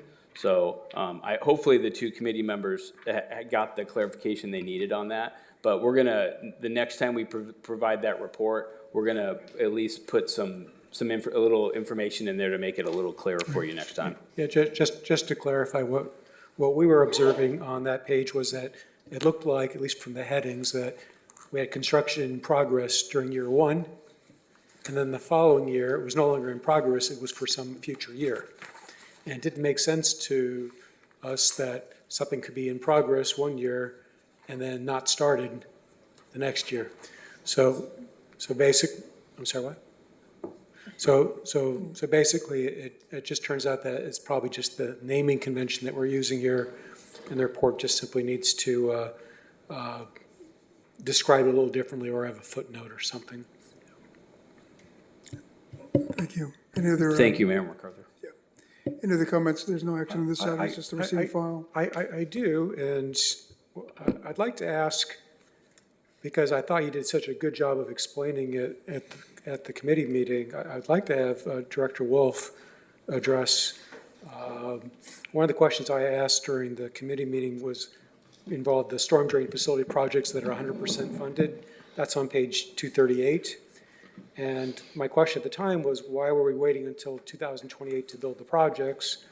And I thought that the public should know why sometimes there's delays, even though we're 100% funded. And I thought that Director Wolf gave a good explanation. I'm just hoping that he could repeat that here for everybody, for a wider audience's benefit. Thank you. Good evening again, Michael Wolf, Public Works Director. I'll have to remember if what I said last week.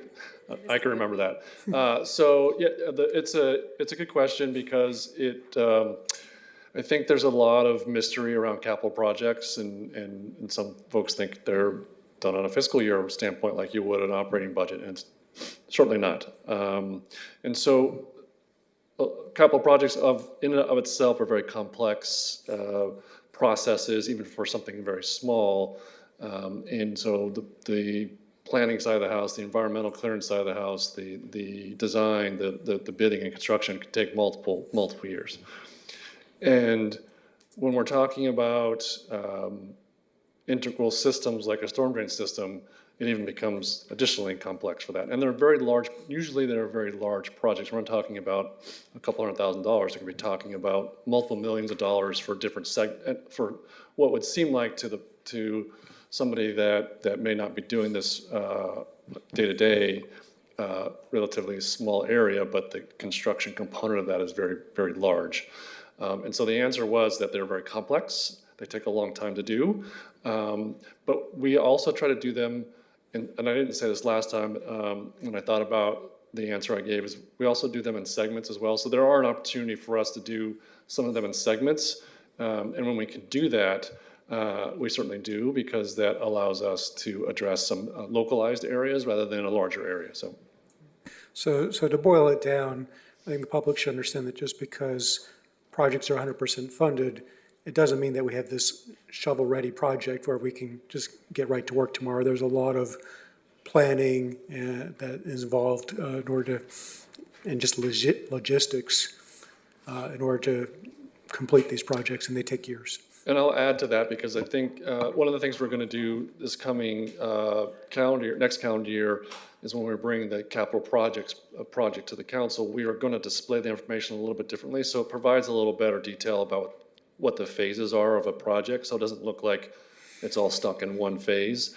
And I think that will help in that conversation. When somebody asks you the question, you can break out the book. I know you guys have the book on your desk. You can break out the CIP book and say, hey, these are the different phases, and this is how the funding goes in that sequence of events. I want to thank you for your excellent explanations. Thank you. I actually do have the page saved, and I share with a lot of people. I know you do. People ask me all the time. Thank you. Any other comments? If not, this is only a receive and file item, and we'll move to the next item. The next item is L8, and this was pulled by Councilmember Starr. L8 is from the Housing Authority, and this is the window restoration project at 201 South D Street. The recommendation is that the Oxnard Housing Authority Board of Commissioners approve and authorize the execution of a $411,062.93 firm fixed price contract with KC Restoration for the window restoration project at 201 South D Street. And just as a reminder, this item did not originate in committee. And I see that we have Director Brenda Lopez here to answer any questions. You pulled this item, Councilmember Starr. We will start with you. And I apologize, I didn't write down the actual page where it is on the report, but I'll read the language I had. So it said, restoration of 101 double-hung and casement wood windows, replacement of 4 vinyl windows with historically accurate wood windows, replacement of deteriorated wood French doors, and lead-based paint remediation and repainting. I'm just wondering, when we're looking at, I guess what really is about $4,000 a window, would it be cheaper to have new windows? I guess I've seen where, I mean, I don't buy windows every day, but I know other folks that do. Is it because of is it because of the requirements, is it the historical aspect of it that we're trying to match, and that's what drives up the cost dramatically? Good evening, Brenda Lopez, Director for the Housing Department. Thank you for the question. Councilmember Starr, you're absolutely correct. The challenge here is the historic landmark that this property has assigned. So all of the work that we do, we must make sure that it complies with all the historic preservation requirements. So definitely all of the rehabilitation work that we're going to be completing is going to come in at a higher cost. And even as our former director right now mentioned about the timeliness, it also will take us longer because we have to make sure we procure contractors who specialize in this work. And I guess that kind of begs the question, I don't know how one does this, but it just seems to me that if we own a historical building that we're going to use for, subsidized housing, that we're really signing up for a huge cost. And I guess I'm wondering, has it ever been done where, let's say, a home is taken off of the recognized landmark standing so that this can be done for less money and we can perhaps house more people? I do not know the question to that. I just know that when we acquired the property, we did assume and agreed that we would move forward with the rehabilitation work outlined in the matrix, the Mills matrix that came with the property when it was purchased. Understood. Okay, well, maybe in the future we can think about when we acquire property, if we have a choice between one that's a historical property versus one that's not, it might make sense to go for the one that's not if we're going to be spending the money to upgrade it so that we can house additional people. Otherwise, we're spending a lot of money and not housing nearly as many people as we could otherwise. Councilmember Perrello, you were here on council when that item was procured. Do you remember the discussion behind procuring an item like that in our historic district? And There was a discussion, but there was also a situation with funds available. Can we have staff explain how that worked out, please? I know that there were been more than likely an expenditure issue with the source of funding, the Community Development Block Grant. It is my understanding that the Housing Department has had a little bit of challenges because of additional funding that was received through Measure O, through ARPA, when the COVID-19 happened. So my understanding is that there was an expenditure challenge, and so it's one of those projects where you need to be able to close quickly enough to then preserve your funding for that year and the following year. So that would have more than likely been why they picked the next property that made sense and that could be closed, escrow could be closed fast enough. And in plain English, if we didn't do this, we would have lost funds. That's Plain what you're English. jeopardizing, that the state takes the funding back, not just for that program, but also for your home and then your ESG. And Mr. Starr, in my personal opinion, after leading this, it's like, I would never have bought it. And when you look, there's things you haven't brought up, but if you look a little closer, you'll see things that are issues. I did have an opportunity to speak with Brenda, Miss Housing Director, and she responded and explained it. This is one that you would say, Monday morning, you might do different things. Okay, well, I guess a lesson learned for the future. thank you, Councilmember Perrello, for shedding light. Wait a minute, this is no boat. I get the metaphor. There was a timing issue, there was an appropriateness issue, there was what was available on the market, there were the number of units, there was the fact that it was for affordable housing, and the funding source. This is, we all made this decision knowing that it was one of these historical properties and that it would cost a little bit more. But I understand the metaphor, but it's not a boat. It's providing good, decent housing. Now, would I prefer to put in triple pane windows at perhaps less of a cost? I don't know. If that were an option, we could do that. If you want to put in an application to delist it from the historical preservation, whoever those folks are in the county, I think that's possible. I don't know what they would say, but we could, I don't know if that's been done in this county. We could do that, but this is very good housing for residents who deserve decent housing. Is it a little bit more expensive because of the historical aspects? Yes, it is. But we made that decision understanding that.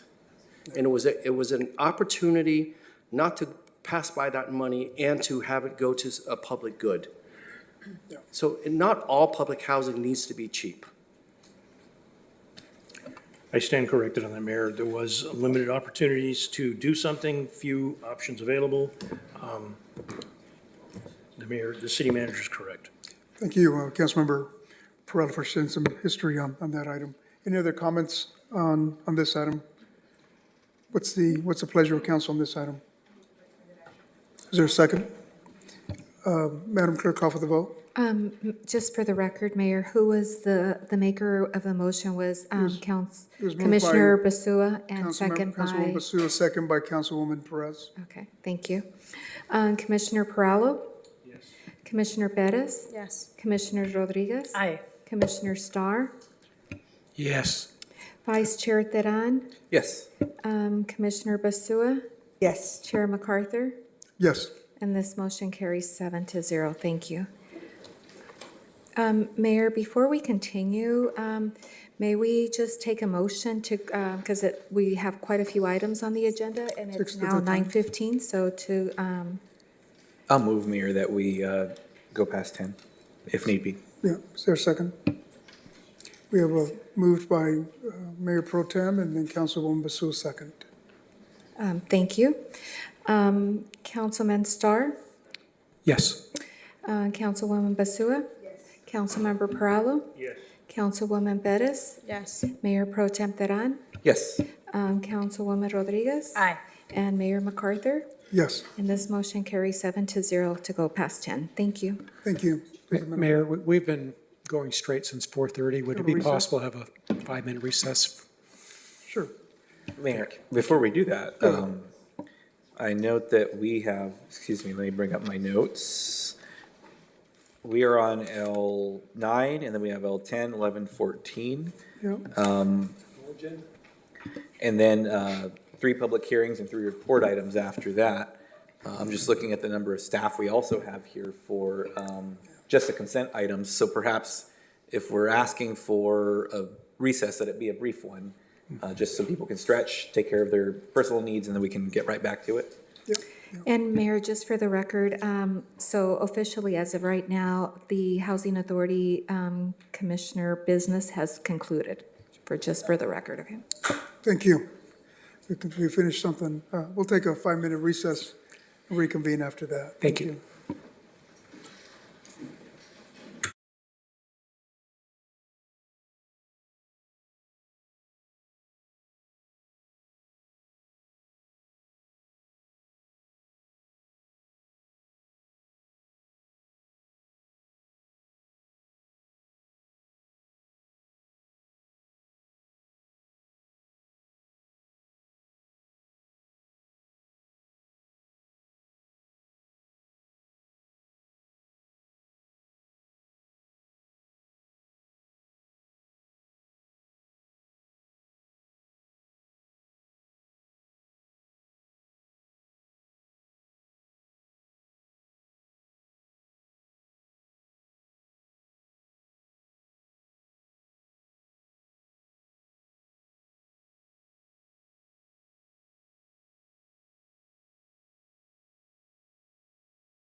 Diego? Yeah.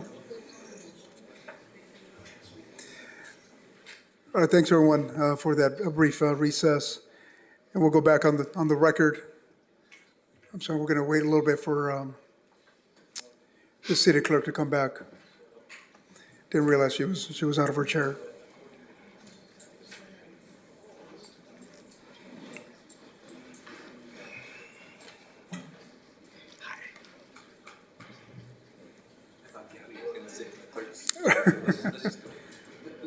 Yeah.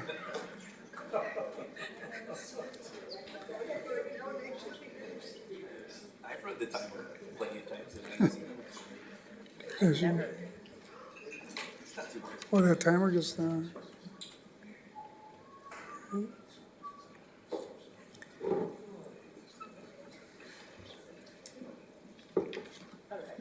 thank you. No, that's okay.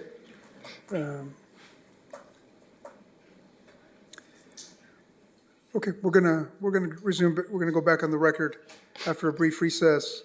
And we left off on, we're still on the consent agenda item, and we're going to item L9. This is from the police department. I see our police chief is here. And this is, the subject entails federal asset forfeiture funds. The recommended action is that the city council recognize $1,717,379 in federal asset forfeiture funds and approve a budget appropriation in the same amount, $1,717,379, for the use of federal asset forfeiture funds allocated to the Oxnard Police Department. Just a reminder, this item did not originate in committee, and this item was pulled by council members. Aaron Starr, so we'll start with you. Any clarifying question you have Thanks. for the police Just chief? a couple questions. They'll be simple. So I'm looking at page 364 of our packet, very last sentence where it says, it extends into page 365, it says, the police department intends to fund the following categories of purchases. So when I read intends, I wonder, does that mean it's subject to change, or that's just kind of a way of speaking? Actually, on the staff report, could you clarify which page of the staff report it actually is? I don't have the full packet with me. Page 2? Okay. Second page of the staff report. Thank you. So yeah, sorry, at the very, very bottom of the second page, that very last sentence, and then it extends on to the listing on the next page. So I just want to be clear that it's just a police department intends to fund. That's just a manner of speaking, or is it really subject to change? It is subject to change. We usually like to provide the council with a preview of what we intend to do with that money. And so in this particular report, we wanted to be as explicitly clear with as much as we could at the time. I believe last time I mentioned this at the October 21st meeting, I wanted to come back with some more precise figures. We do keep some money in reserve in the event of a contingency. For example, if a piece of equipment breaks or say an unplanned training event comes open, we want to have some latitude to be flexible. Okay, so in the event that you and management decides that these should be spent differently, does it come back to us at all, or would we just move forward with whatever changes you make? It depends. For example, we would come back to the council in the event that we were to say purchase or request authorization to purchase equipment that would be considered to be the military equipment under AB 481. That would, for example, automatically trigger us to return to the council. However, say, for example, if a training class were to come open, that's usually something that does not require council approval to purchase or attend. Right. So, but right now what we're doing is, if, for example, we have $1.2 million in change for hardware and software related to body worn cameras, and you got $100,000 for this drone first responder program, would you be able to, if you wanted to, move from one category to another and you don't come back to us, or would it be your expectation you'd come back to us if you made a change? I'd say if it meets anything that our business office would need to handle and from finance, that they would handle that. And Delia Campbell is our financial manager. She can speak to that if necessary.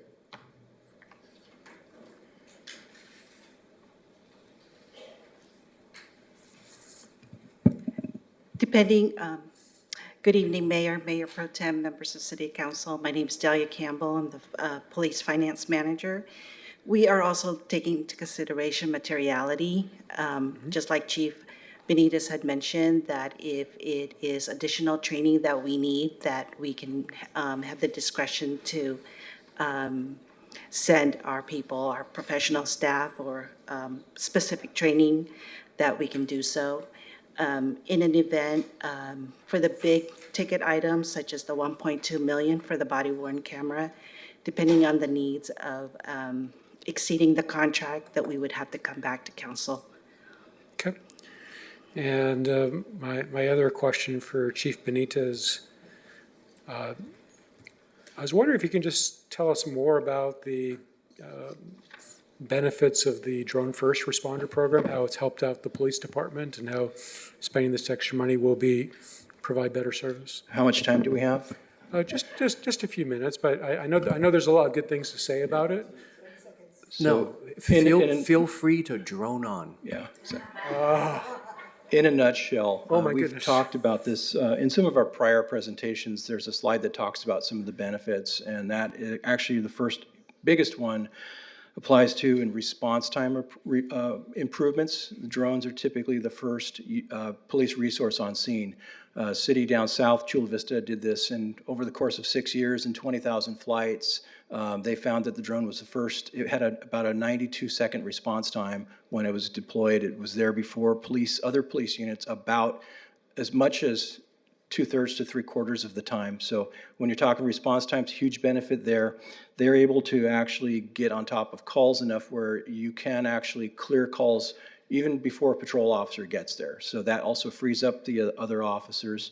But one of the biggest things that this program provides, and this is going to be something you're going to see in law enforcement everywhere at some point, is that it's a safety tool.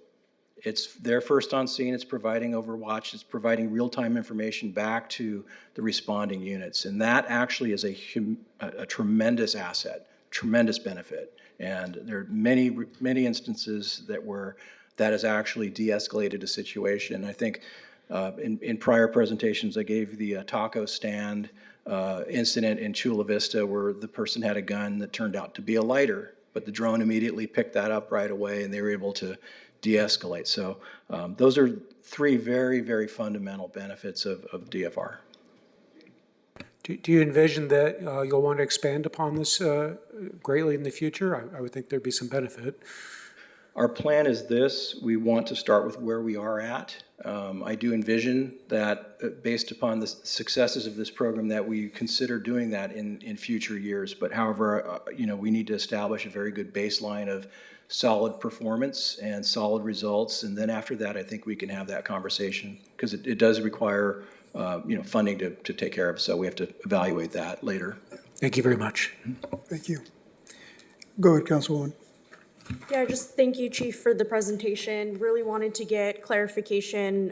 There might have just been an understanding that this would be coming from having a financial impact on the general fund. And as stated here on 365, this has no impact on the general fund. Do you mind just sharing for the public, especially for I think there might have been a comment that was saying that we were approving funds tonight for this. And so wanting to just have you kind of share more about that. Yeah, thank you, Councilwoman Perez. Very good point to make here is that this is money that is not coming from the general fund. This is an outside funding source that was based on what I will tell you is that this particular allocation that we are asking for is based on one investigation from 2019. This is something that is unlike what I've seen before. And in this case, this was a case where large quantities of fentanyl and oxycodone were being sold. And there was a huge seizure that went with this, that dismantled this operation. Defendants pled guilty, and so as part of this process, the ill-gotten gains from that operation were seized. And after going through a 6-year process through the federal government, through the marshal's office, we were given this money. So we look at this as a very unique opportunity. And to your point, what this does is this does give us the capacity to relieve the burden off of the general fund for a very important item, which you will have in front of you. I believe it's under N1. So this does not. This is actually a very good supplement for us. It's a good opportunity. Absolutely. Yeah, go ahead, Mayor Pro Tem. Thank you, Mayor. And along those lines, Chief, just so we have it on the record, even though it's stated in the staff report, the use of asset forfeiture funds, are those restricted to very specific activities, or I should say to the police department and for purposes within law enforcement? Is that what this is? Correct. And generally speaking, they're used for a wide range of law enforcement purposes. And that can be primarily in the realm of training, for equipment, those types of things. And that's how they are used. Thank you. And as stated elsewhere, or just after that in the staff report, when it outlines, as Councilmember Starr said, some of the intended purchases using these asset forfeiture funds, the majority of it is going toward hardware from Axon, again, as you mentioned, is a later agenda item, but with body-worn cameras, dash cameras, anything that adds to transparency and in some cases accountability for everybody on either side of the camera. I think that's if they have to be used for law enforcement purposes, I appreciate that we're utilizing them in that way, in addition to the other supplemental items we have, like training and the drone first responder program. So thank you, Chief. Thank you. I think you'll hear a little bit more about transparency and not just officer safety, but community safety when we get to N1 that deals with specifically with the body-worn cameras, the TASER 10, and the dash cams that we're seeking to authorize for purchase. Yeah, I'm certainly a proponent of this for all the values highlighted here today. And the money going back to PD, 100% to continue to suppress crime, because without crime suppression, we don't have a thriving social and economic culture here in our city. So I move the recommended action. I move the recommended action. Yeah, I move it. You second it? I second it. Okay. Madam Clerk, we have a first and a second. And just for the record, we have a virtual speaker, but the public comment portion of the information and consent agenda has been closed virtually and in person. And with that, I'll move on to the vote. Just 1 second, Madam Clerk. Is that correct, Mr. City Attorney? We Yes, announced public speakers so at the the beginning of item this. on your agenda that is titled review, or the after review of information consent comes public comments on information consent agenda. And that period passed long ago. Thank you. Madam Clerk, call for the vote. Thank you. Councilwoman Rodriguez? Aye. Councilmember Starr? Yes. Councilwoman Basua? Yes. Mayor Pro Tem Teran? Yes. Councilmember Perallo? Councilwoman Bettis? Yes. Mayor MacArthur? Yes, And this motion carries 7-0. Thank you. thank you. We will now move to item L10, also from the Police Department. This is the Phoenix Group Information Systems Agreement Amendment. The recommended action is that the City Council approve and authorize the mayor to execute a first amendment to an agreement with Phoenix Group Information Systems, extending the agreement 1 additional year and amending the total agreement amount to a not to exceed amount of $1,466,277 for parking citation processing, administrative citation processing, and alarm management services. And just as a reminder, this item did not originate in committee, since this is a continuation of a previous item approved by City Council back on November 22nd, 2022. And we'll start with you, Councilmember Starr. You pulled this item. Yeah, thank you. So these were some questions I provided to the chief in advance because I figured that some of it's going to require some research. So my first question is, do some of these citations also include a portion that goes to the state or other agencies? And if so, does the 15% service fee apply to the entire fine or just the city's portion? Yes, thank you, Mayor Pro Tem and council members. Dale McAlpine, Commander, the Oxnard Police Patrol Support Division. And I appreciate you saying those questions because I did have to do some research and learn some things myself. To answer your first part of the question, yes, the 15% applies to the whole violation collected amount. So Phoenix will collect their portion of the fee, but there is additional portions, the second part of your question, that go to other entities in the state and county. it equates to every citation is about $12.50. That gets divvied up with various things like court services, state, county general fund. But then the DMV on equipment and registration violation citations collect 50% of the violation amount, because it's also much larger, like a registration fee is like $150. So they take a good portion of that out of that for those specific violations. So really what ends up happening is that even though on the face nominally we see 15% is what we're being charged, the reality is that for the portion that we receive, the charge is really a much higher percentage, and that's just kind of the life. But I wanted us to better understand that situation. Yeah, and those fees are collected based upon vehicle code and stuff that's established that the laws as we have to give out, not the vendor's fees, but the actual fees the state and county are prescribed by law. Okay. So my next question is, for the citations, do we have an estimate as to what percentage of these fines are ultimately collected? Because this entity actually gets involved with some of the collection processes. I'm just curious, how successful is that? Yes, with parking violations, they're actually very successful, and from year to year, it does vary. So I just looked at the year-to-date for 2025, and then I looked at 2024 as a comparison. In 2024, we issued over 27,000 parking tickets. Phoenix was able, through collections process, DMV attachments, and so on and so forth, able to collect 72% of those fines. Okay. In 2025, we're doing much better. We're just under 27,000 already for the year as the end of report of November, and they're at 82% collection rate for the year. So for the part that's just uncollectible, it's just written off, or do you? It just sits there in perpetuity till either collected down the road when someone finally decides to register their car, or somebody gets arrested, or something. The federal tax board catches up to them, or franchise tax board catches up to them and collects it for us. Right. And my last question has to do with fireworks citations, because I know that's been a big issue for many folks. And I just want to know, do we know the number of citations that were processed and how much has been collected related to fireworks this year? Yes, so that one's a little bit harder to collect. So first I'll start out with our numbers. In 2024, we issued 46 violations of civil citations. Okay. And in 2025, we issued 57, knowing that we still have New Year's coming up here, which usually generates a few more fireworks calls. In 24, 50% of those fines have been collected. Okay. And in 25, we're at 43% currently. Okay. And those fees, as you know, can range anywhere from $250 for a violation for safe and sane to up to $1,000 for the dangerous ones. So those are usually harder to collect in. They're not attached to like a vehicle, or usually it's a house, and then we got to rely on being able to locate a social security number. But if there's not on one file, then it makes it difficult to attach it to the franchise tax board and do collections on it.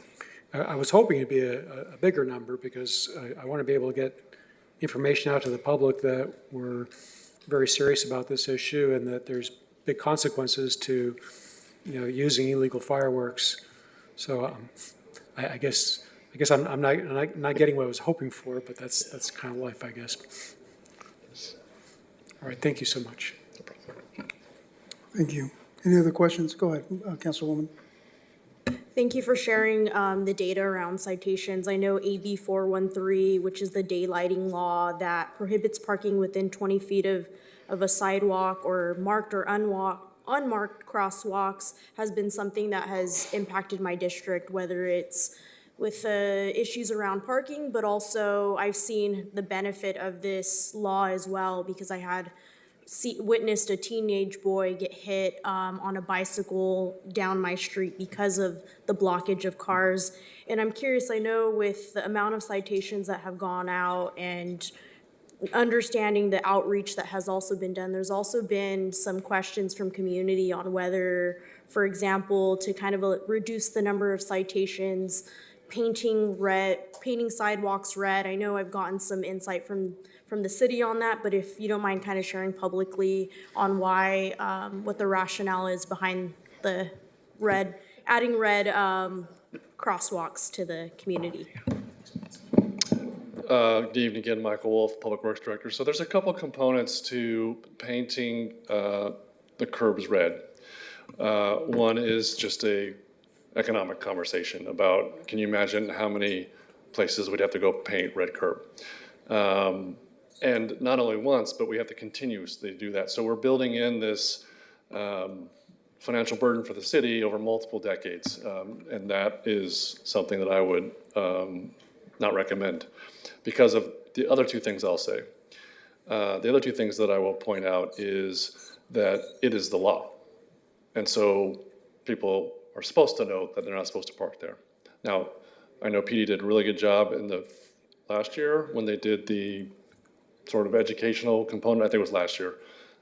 And so that idea is to spread that word out about this is what you're supposed to know when you take your driver's license test and you sign up to drive a car, right? You're supposed to know these things. You're supposed to know to stop at a stop sign. You're supposed to know to yield to pedestrians in certain situations. You're supposed to know those things.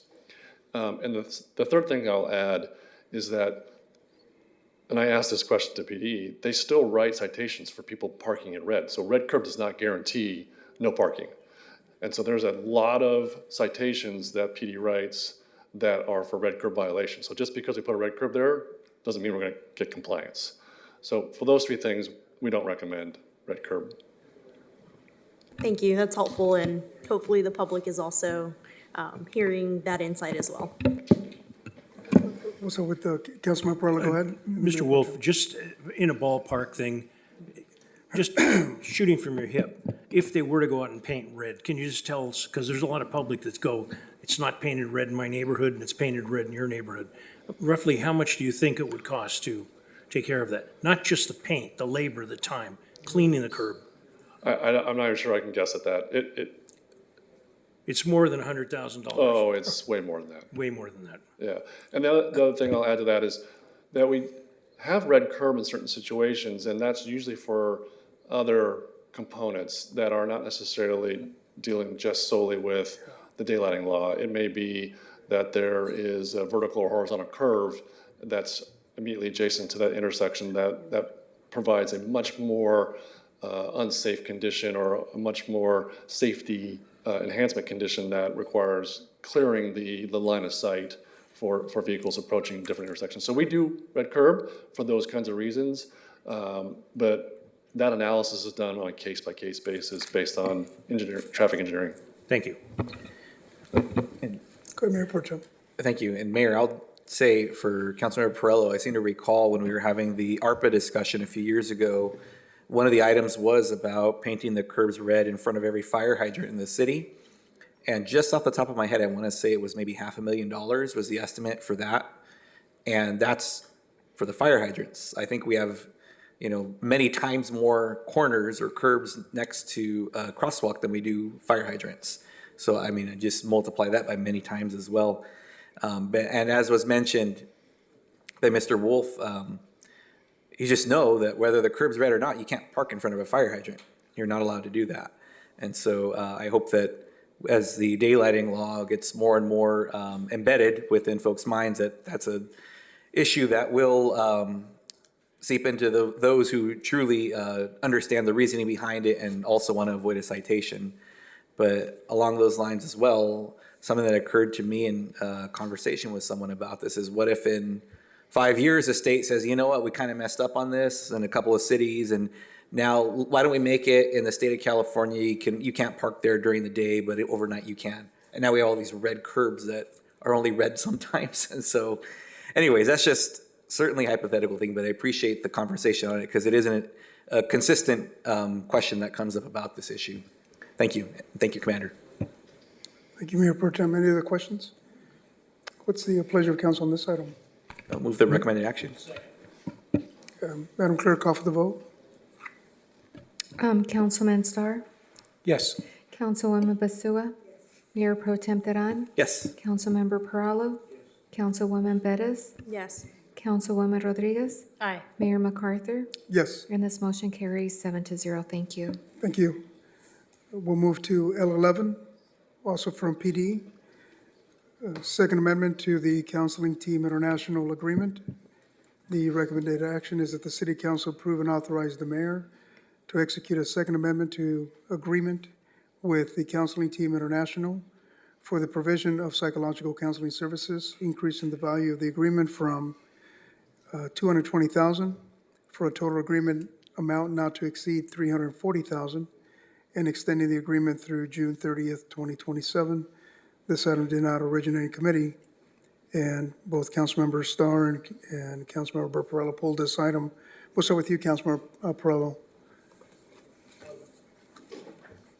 Thank you, Mayor. I really appreciate this, and having had the opportunity to talk to individual police officers who at the time didn't know I was a council member, the feedback was tremendous on this program. My question is this: on page 392, right underneath the chart, there's a line and it says, beginning in fiscal year 2022-23, the police department began mandatory one-on-one counseling sessions for all first responder personnel. My question is this: does that include 911 dispatchers or other professional persons? And if it does not, I'm going to be a little graphic. I would think that that should be included. The individuals that go out and on the street have to deal with certain situations. They may have to touch, feel, smell something, but when somebody calls in a 911 and they describe it, the person sitting in that booth is dealing with something very similar. And I don't believe it leaves their head, and I think this could definitely help the police department. If it's already provided, it's no use for me pushing it, but if it's not, I think we need to suggest or think about providing this. Those are my only questions. And I'm really grateful for this. Thank you. Thank you very much. Thank you, Mayor, Mayor Pro Tem, City Council, and City staff. My name is Edgar Fernandez. I'm the commander at the Oxnard Police Department, currently overseeing the Professional Standards Division. And thank you very much for that question. Yes, absolutely. Our dispatchers are considered first responders. All dispatchers are. But this program also extends to our professional staff as well. We value the need for everyone to get this service within our department and our organization. Thank you very much. Great to hear. Thank you. Thank you. Councilmember Starr? Yeah, a couple questions which I also submitted in advance. So regarding the pre-employment psychological testing, when during the hiring process does that take place? Would that take place before a new recruit enters the academy? And roughly what percentage fail the psychological testing? Thank you for the question. Yes, actually, it takes place right after the background process, at which point the applicant will be provided a conditional job offer. Okay. Once they're given that conditional job offer, they're now available to do a medical and a physical evaluation. It's at that time that they have to pass those in order to enter the academy. Good. And in terms of failure rate, based on our 3-year average, we're looking at about a 10% failure rate in that process. Actually, 10% is not bad. Yeah. Regarding the one-on-one employment counseling, how often is this used by our officers? Well, I can tell you that it's used in multiple ways. We do one-on-one counseling with a clinician for all our staff, so it is used under that context where everyone gets to see the clinician. It's also used during the course of any critical incident or traumatic event where we need clinician to come out and debrief the incident and help our staff normalize after that particular incident, which then can lead to additional one-on-one opportunities. When it comes to the request to use the clinician, we get somewhere between 5 and 15 per year people requesting to use a clinician. And just kind of as a follow-up, I hope we're not discouraging people from taking advantage of this. I would think that we want our officers to, talk to whoever they need to talk to feel comfortable about what they're doing and dealing with whatever personal or business or work-related issues that they may be facing. Absolutely, thank you for that. Yes, our wellness initiative within our department is one of our primary goals and objectives for every year moving forward. Our chiefs have made it clear that that is something that we need to take care of, is that our personnel and the people that provide service to this community. So it is something that we encourage, and it's something that we hope to continue to build upon and build a more robust wellness program within our department. Thank you. Thank you, sir. Any other questions? Yeah. Oh, go ahead, Councilwoman. Yeah, Sorry. just as a follow-up, curious if the employee counseling services is mandated. I know that with HIPAA in place, there's a lot of protections around that, but I also recognize that there could be a lot of stigma when asking for help or support, and just curious if it's mandated for folks to receive counseling services. Yeah, thank you very much. There is a lot of stigma involved, but in order to try and normalize this particular effort that we're undertaking, that everyone in our industry should be undertaking, we do mandate a once-a-year clinical visit from all our staff to a clinician in order to help them become familiar, help them become comfortable, and learn to trust the clinicians that we provide for them. So yes. My only question, Commander, is I noticed I think the first extension for 6 months, the cost was $20,000 to increase it. And then now we're asking for an additional 18 months at a total cost of $120,000. That's about $40,000 per 6 months. So it's almost doubling what they initially asked for to go from June 5th, 2025 through December 31st, 2025. So about 6 months for $20,000 and now 18 months at $120,000. Why the significant increase? No, the increase in terms, if you look at it, basically on the methodology we used to come up with that particular figure was that we are at about $220,000 for 3 years. So if you look at half of that, you would be at $110,000. There is a 5% increase, which would put us at about $116,000, and we needed a small room for some additional critical incidents that may occur or something of that nature. So it's consistent with what the cost was prior to that. And we also looked at it from another method as well, as just trying to forecast to some degree what could possibly come up, but it's very difficult to forecast critical incidents and responses in that regard. So we had to leave some buffer. Thank you. Thank you. Go ahead, Mayor Pro Tem. Thank you, Mayor, and thank you, Commander, for the information on this. Just to echo what Councilwoman Perez has mentioned as well, and Councilmember Perello, looking at these services and taking a step back from the cost increase, which thank you for explaining, the pieces behind that. You can correct me if I'm wrong, but I suspect that within law enforcement and possibly fire as well, historically it was you had to be tough and you're going to encounter all these things, but you have to run towards things when people are running away from it. And the things that people encountered in this job, you just kind of internalized it. And just based on my day job and line of work, I see that first responders tend to have higher rates or risk of substance use issues, issues within family, issues with mental health, and even thoughts of suicide.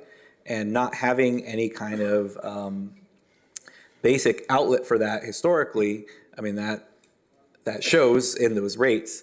So I'm hoping that by having this available to our staff, to all this team, that they know that, as you mentioned, normalizing it makes it okay to just say, like, hey, that call I had last week, I wasn't okay from that.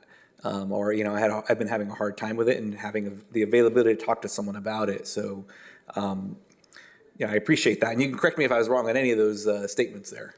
Not at all. I really appreciate you bringing that up and recognizing that, because the truth of the matter is our industry needs to continue to change and understand that those things are occurring. There's been a lot of empirical research done over the last 20 to 25 years in regards to the effects, the mental wellness of our personnel and the impact that continuous trauma has on our staff. And having said that, it's important for us to continue to build upon our wellness program to provide opportunity and normalize the need and the willingness to go in and seek help. And that should be something that shouldn't be stigmatized. So we do appreciate your allowing us to continue with the program. Great, thank you. Those are my questions, Mayor. Yeah, and I praise your office. And Chief, thank you for having all officers and first responders have mandatory check-ins with the psychologists, having that mandate. So it's actually very progressive. Any other comments before we move this item? I just wanted to thank the chief and the team because I know that when I was in the Chiefs Advisory Council in 2020, these were conversations of a possibility. So it's nice to be able to fast forward 5 years and see it be a reality. Thank you. Thank you, Councilwoman. I move the recommended action. Thank you. Madam Clerk, call for the vote. Thank you. Excuse me, Councilwoman Basua? Mayor Pro Tem Teran? Yes. Councilmember Perallo? Councilwoman Perez? Yes. Councilwoman Rodriguez? Aye. Councilman Starr? Yes. Mayor MacArthur? Yes. And this motion carries 7-0. Thank you. Thank you. We will now move to item L4. This is from Public Works. This item was pulled by Mr. Sonstegard. The subject is the Eighth Amendment to Agreement 7167-15CM with Ventura Regional Sanitation District. The recommendation is that the City Council approve and authorize the mayor to execute an Eighth Amendment to the agreement with Ventura Regional Sanitation District in the amount of $150,000 for a new total not to exceed amount of $1,300,000, and to extend the term to June 30th, 2026, with one optional one-year term extension ending June 30th, 2027, for monitoring and reporting the closed Santa Clara landfill. This item is a continuation of an item previously approved by council back on May 17th, 2022. And I think there was some clarifying information. Is that right, Mr. Sonstegard, on this item? Or are you going to provide it? I'm sorry, Wolf, go ahead. I'll provide it. The request to pull, Hold on one second. Yes, go ahead. I Councilmember. serve as the city representative of the Ventura Regional Sanitation District Board. There is a stipend involved. I spoke with the city attorney, and I can sit on this meeting, correct, and vote on this. That's correct, and you've stated that interest for the record. Thank you very much. Thank you. Thank you, Councilmember. Yeah. Go, Director. so yeah, the Public Works staff did request to pull this item off the consent to just make a couple clarifying remarks. It's just a couple typos. We want to make sure it's clear what the council is approving.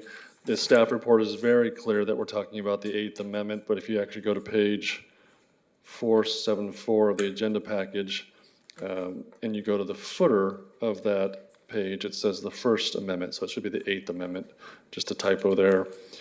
And then again, the staff report is very clear that this is an agreement with VRSD. So if you go to the top of the page, the first sentence says CRSD, so that should be VRSD in the parentheses at the end of first sentence. And then continuing down that same paragraph, the end of the second sentence, beginning of the third sentence currently reads, related to landfill gas monitoring and reporting. And the staff report's very clear that it's landfill gas and groundwater monitoring and reporting. So we'll be adding and groundwater to the version if it gets approved for the mayor's signature. Those are the clarifications. Thank you. Any questions of this item? Go ahead. Anything? Mayor, I move staff's recommendation as modified. I'll second. Madam Clerk, call for the vote. Mayor Pro Tem Teran? Yes. Councilwoman Perez? Yes. Councilwoman Rodriguez? Aye. Councilmember Starr? Yes. Councilwoman Basua? Councilman Perallo? Mayor MacArthur? Yes, And this motion carries 7-0. Thank you. thank you.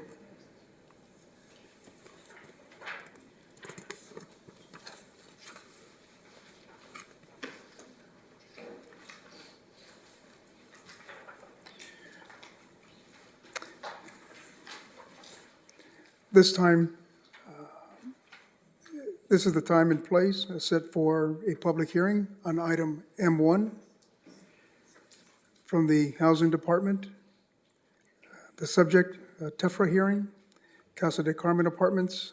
The recommendation is that the City Council, one, conduct a Tax Equity and Fiscal Responsibility Act, TEFRA, hearing regarding the issuance of tax-exempt bond financing not to exceed $32 million by the California Statewide Communities Development Authority, otherwise known as CSCDA, for the benefit of community development partners to provide financing for the acquisition and development of a multifamily rental housing project located at 241 West 2nd Street, otherwise known as Casa de Carmen Apartments. Bonds And two, adopt a resolution approving the issuance of bonds by CSCDA. This item did not originate in committee, and our Housing Director, Brenda Lopez, is here. We start with the City Clerk's certification of publication and written communications, if any. Madam City Clerk? Thank you, Mayor and council members. There was a legal notice for this public hearing published in Vida newspaper on December the 4th, and the City Clerk's office has received no written communications on this item. Thank you. Thank you, Madam Clerk. Do any council members have any ex parte communications or other disclosures regarding this matter to state for the record? Thank you. Members of the public were invited to sign up to speak on this item on the city's website, and a person who did not sign up may do so now by submitting a speaker card or by following the instructions posted on the agenda for this meeting and at the city's website. Elsa Brown, Housing Development Manager, posted a video presentation regarding this item and is available to answer any brief clarifying questions council members may have before we take public testimony in this item. The council will deliberate after the public hearing has been closed. Do any council members have any questions at this time? Councilmember Perrella, go ahead. Your mic. Just one question. Thank you very much, Councilman Ferreira. On page 707, there is one line, because I know there's issues with respect to bonds. It's 1, 2, 3, 4, 5, 6 sentence down from the top of page 707. It says, "The city bears no liability with respect to the issuance of the bonds." Can you that's pretty blunt and clear, but can you clarify that any more? Sure. Good evening, Brenda Lopez, Director for the Housing Department. That is correct. The City of Oxnard is not a party on this transaction. The responsible party here is Community Development Partners, and we do have their attorney on the line, Stephen Strain, joining us virtually in case you guys have any questions, since we're not a party to the transaction. Thank you very much. Thank you, Mr. Mayor.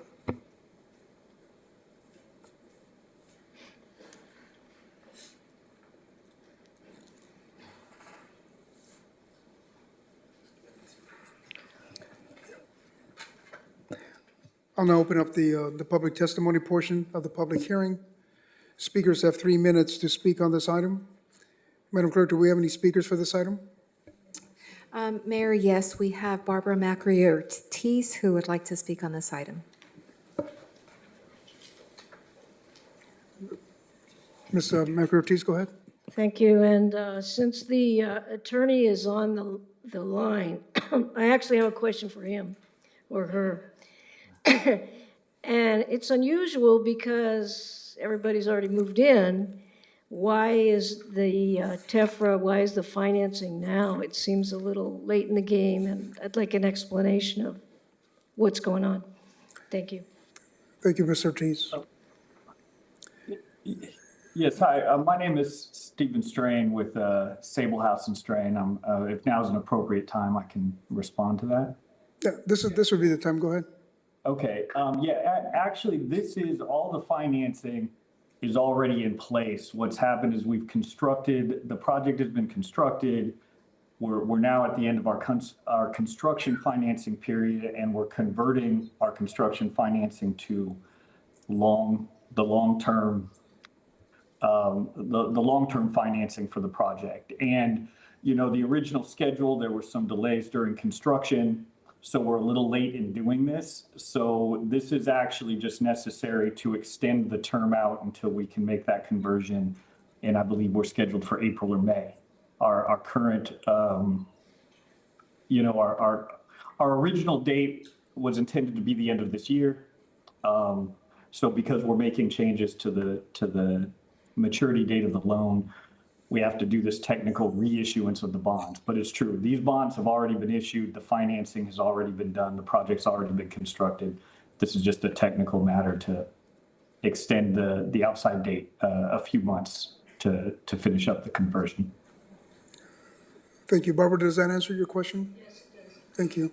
Councilmember, Starr, go ahead. Yeah, so I guess in theory, we don't have to vote for this because the financing is already in place. So I'm curious, what benefit does the city get by voting in favor, and what do we lose out on if we vote against it? So this is a TEFRA hearing, and it's required under the Internal Revenue Code. It's required to be held in the jurisdiction where the project is located.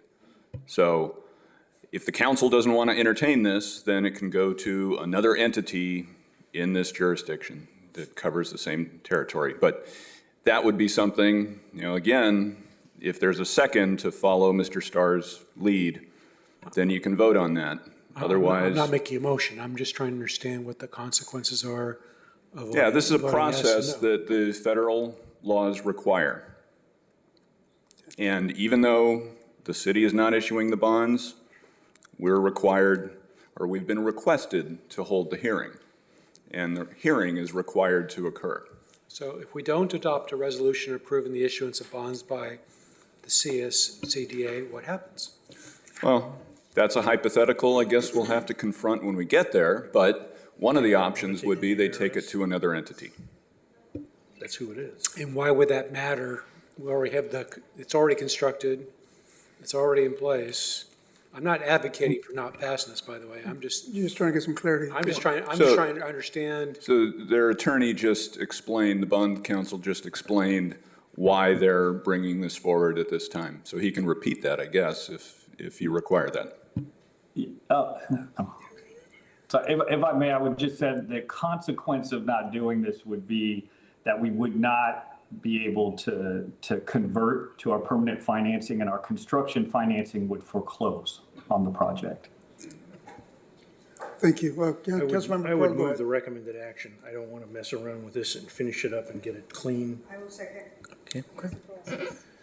Madam Clerk, just want to confirm there are other public speakers on this item? Mayor and council members, we do not have any additional speakers in person or virtually for this item. Thank you. Thank you. The public hearing is now closed for this item. We have a first and a second. First moved by Councilmember Perelos, second by Councilwoman Basua. And without any, go ahead. Just because it's a public hearing, I want to check in with the city attorney. Prior to the closing of the public testimony portion, we had a motion and a second. Are we still okay to move forward, or would it be more appropriate to ask for the motion and second to be restated at this point? Well, if you're unclear on the status of the motion, you can remake it. I just want to make sure I think everybody's clear what's going on here. Okay, just to make sure the order that we did it in is. I leave it okay. up to the presiding officer to call for a new motion if he feels it's necessary. Okay. I think we have some clarity on there. So there's no further discussion. I will call for the vote. I'll tell you what, just Go to ahead, make it Councilmember. absolutely, just like going to the bathroom, paperwork, everything counts. I'll remake the motion. I hope Councilmember Basu will second the motion. I will second. Okay, and then everything's okay. Okay. Okay, Madam Clerk, call for the vote. Councilwoman Bettis? Yes. Councilwoman Rodriguez? Aye. Councilman Starr? Yes. Mayor Pro Tem Teran? Yes. Councilwoman Basua? Yes. Councilmember Perallo? Yes. Mayor MacArthur? Yes, And this motion carries 7-0. Thank you. thank you. This is a time and place set for public hearing on item M2 from the Community Development Department. Subject entails request to designate a property as a historical landmark and enter a Mills Act contract with the city located at 119 through 127 South D Street. Planning and zoning permits numbers 25-680-01, Mills Act Agreement, and 25-681-02, Landmark Designation, APN 202-0044-020. The recommended action is that the City Council, 1, conduct a public hearing, and 2, find the project to be categorically exempt from environmental review pursuant to California Environmental Quality Act, CEQA, guideline sections 15.331, historical resource restoration rehabilitation, and 3, adopt a resolution upholding the City of Oxnard Cultural Heritage Board's recommendation to designate property known as Schuster Court, located at 119 through 127 South D Street, as Ventura County Historical Landmark Number 184. And 4, approve and authorize the mayor to execute a Meals Act contract agreement number A8605 with Southern California 2022 Properties LLC, property owner, to maintain and preserve a historic property located at 119 through 127th South D Street, landmark number 184, for the benefit of reduction in property taxes. And the contact is Jeff Pingili, Community Development Director. We start with the city clerk certification of publication and written communications, if any. Madam City Clerk. Thank you, Mayor. Mayor and council members, there was a legal notice published in Be the newspaper on December 14th, and the city clerk's office has received no written communications on this item. Thank you. Thank you, Madam Clerk. Do any council members have any ex parte communications or other disclosures regarding this matter to state for the record? No. Thank you. Members of the public were invited to sign up to speak on this item on the city's website, and a person who did not sign up may do so now by submitting a speaker card or following the instructions posted on the agenda for this meeting and at the city's website. Daniel Hook, Associate Planner, posted a video presentation regarding this item and is available to answer any brief clarifying questions council members may have before we take public testimony on this item. The council will deliberate after the public hearing has been closed. Do any council members have any questions at this time? Go ahead, Mayor Pro Tem. Thank you, Mayor. And I see Mr. Pingili's come up to the podium here. Just with this item here, I know it states it in the staff report, but perhaps we could state it for the benefit of the public. Can we share why a property owner might seek this out and what some of the benefits are, but also what some of the concessions or considerations they have to have as well might be? Yeah, thank you for the question. Jeff Pingili, Community Development Director. So this property is qualified to be designated. It meets certain criteria. And the benefit is they get a property tax break, but the trade-off is that they prepare essentially a 10-year rehabilitation plan. And in the first few years of that plan, they have to upgrade certain things in the historic character that it was intended. Those very expensive windows are on the list, of course. And so the trade-off is that they maintain the integrity of the historic nature of the property. They rehabilitate it to a certain extent, and it's laid out on a schedule, and they maintain it in that state. And for doing that, they get a property tax break, and that's determined by the county assessor's office. Thank you. And these are rental properties? Is this a rental property? Yes, this is a rental property. Okay. All right. Those are my questions. Thank you, Mayor. And thank you, Mr. Pingili. Thank you. Any other comments or questions? I guess my question is, I mean, it does seem like there's some disadvantages to the owner, at least, with the higher renovation costs and that sort of thing. My assumption is that all these higher costs are less than what the tax savings must be. Otherwise, why do it, right? Thank you for the question, Councilmember Starr. You know, I presume that the property owner has run a pro forma on that trade-off, and it's in their favor, and or they have a desire to maintain the cultural significance of the property, and it's a wash, and they're willing to do that. Okay. And as far as the process of, so on page 717, it says either the property owner or the city of Oxnard may end the contract by filing a notice of non-renewal, which would allow the contract to stop its annual renewal and wind down the tax savings over the following years. I was wondering if you could elaborate on that, because it appears that the annual extension is at the end of each year, not at the end of 10 years. So in effect, there's always a 10-year time horizon, and it appears that the owner could appeal that decision to the county, at least if we wanted to remove this notice somehow, or file this notice. I'd like to ask Associate Planner Daniel Hauk to address that question. Thank you. Hello, Daniel Hauk, Associate Planner. So after the 10 years, which is automatic, unless the city cancels, the property owner can file a non-renewal notice at any point to end the contract.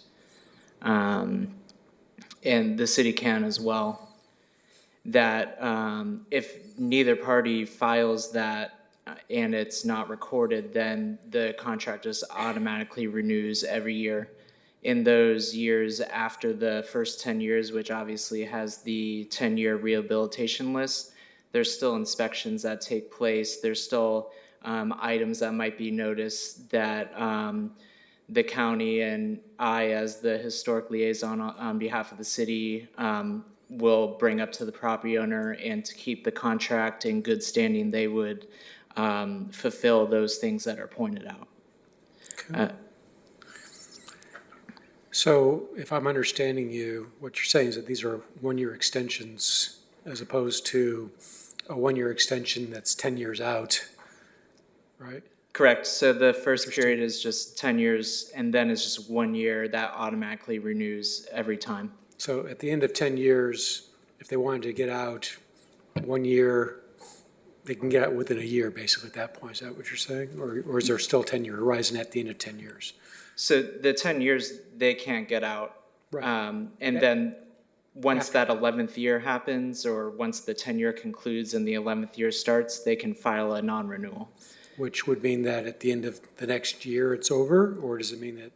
Correct. So the contract ends, and then the assessor weans down the tax savings over my understanding is the next couple of years or so. Okay, all right, I read that completely differently. So on page 717 to 718, it says, if the terms of the contract are violated by the property owner and the city cancels the contract, the owner must pay a cancellation fee of 12.5% of the current fair market value of the property at the time of cancellation. But when I look at page 754, where it shows a sample agreement, it appears that this cancellation fee is only imposed if the county cancels the agreement. And it also appears that this cancellation fee goes to the county and that we would only net about 17% of that. In contrast, it appears that the actual contract does allow for the city to cancel. That's on page 769. So I'm just trying to figure out the inconsistencies here. And maybe that's just a sample agreement that was designed for the county for their work, as opposed to if the county was the agency involved. I'm sorry, now that I have the page numbers, could you?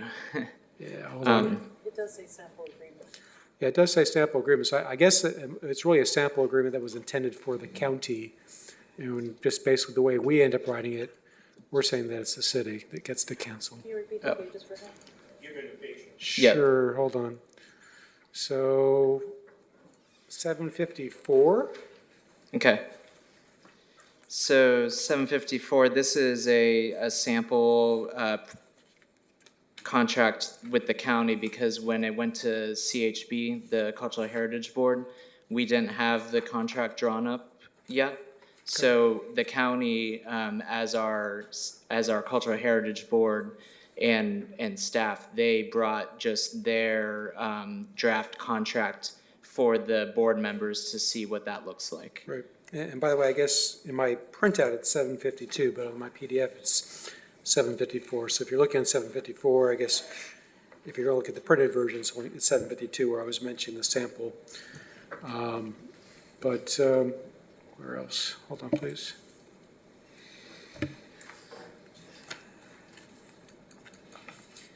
And I can note for you that it is a little bit confusing, just because the county does act as our historical staff and cultural board. So there's some documents in here that are the counties specifically that we've adopted. So that may be some of the confusion,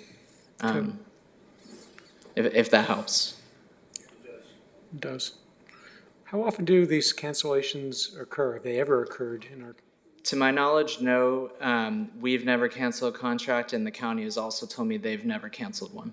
And if we ever wanted to, let's say, for example, in the case of the one where we're paying for $4,000 windows, if we ever wanted to do that, does the county have veto power over that, or is that something that we can just do?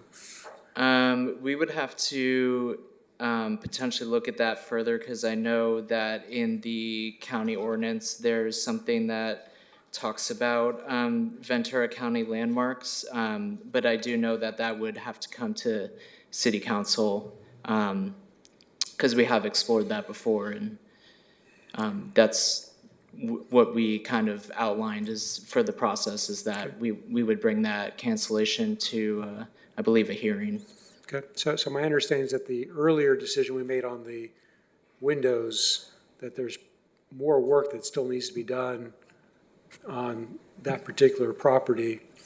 I think it'd be at least worth looking into whether having this historical landmark designation is increasing our future costs. Maybe we can reduce our future costs by not having that designation. Sorry. And I want to be clear that cancel is different than non-renewing. So by canceling the contract, that incurs the penalty, which I don't know how that works out if the city is the owner, but if the contract ever wants to be, as a property owner, to remove the Mills Act contract, the city could choose to non-renew. But the landmark would have to be removed as well for some of those historic stipulations to be removed. Okay, thank you. Thank you. Love the outfit, by the way. That's festive. All right. Yes. Did you notice the matching binder clip? Nothing gets by an old investigator here. Yeah, detective. You got to let up your glasses, Councilmember Perello. So nice to know that we have fashion coordinated people here. I will now open up the public testimony portion of the public hearing. Speakers have 3 minutes to speak on this item. Madam Clerk, do we have any speakers for this item? Mayor and council members, yes, we have one virtual speaker, caller ending in 4716. Please press *6 to unmute, and you have 3 minutes starting now. Yes, thank you again for exposing my private telephone number. The house you're talking about is the A. Levy house from the Bank of Levy. It's now been turned into apartments. It's not in the historic district. My house, the Henry Levy house, was his brother-in-law and bank partner, is intact and only one of 2 historic landmarks within the historic district. All other 142 houses in the historic district are not national landmarks. We have over 70 windows in our house that are rotten, and I can't afford to get them fixed because there's literally no help, no support from the city of Oxnard with their own historic district here in place. Under the Mills Act, the estimate I got was for over $500,000 to replace the windows in my house. And I could get normal windows without the Mills Act, but still very expensive due to the number of windows that we have here.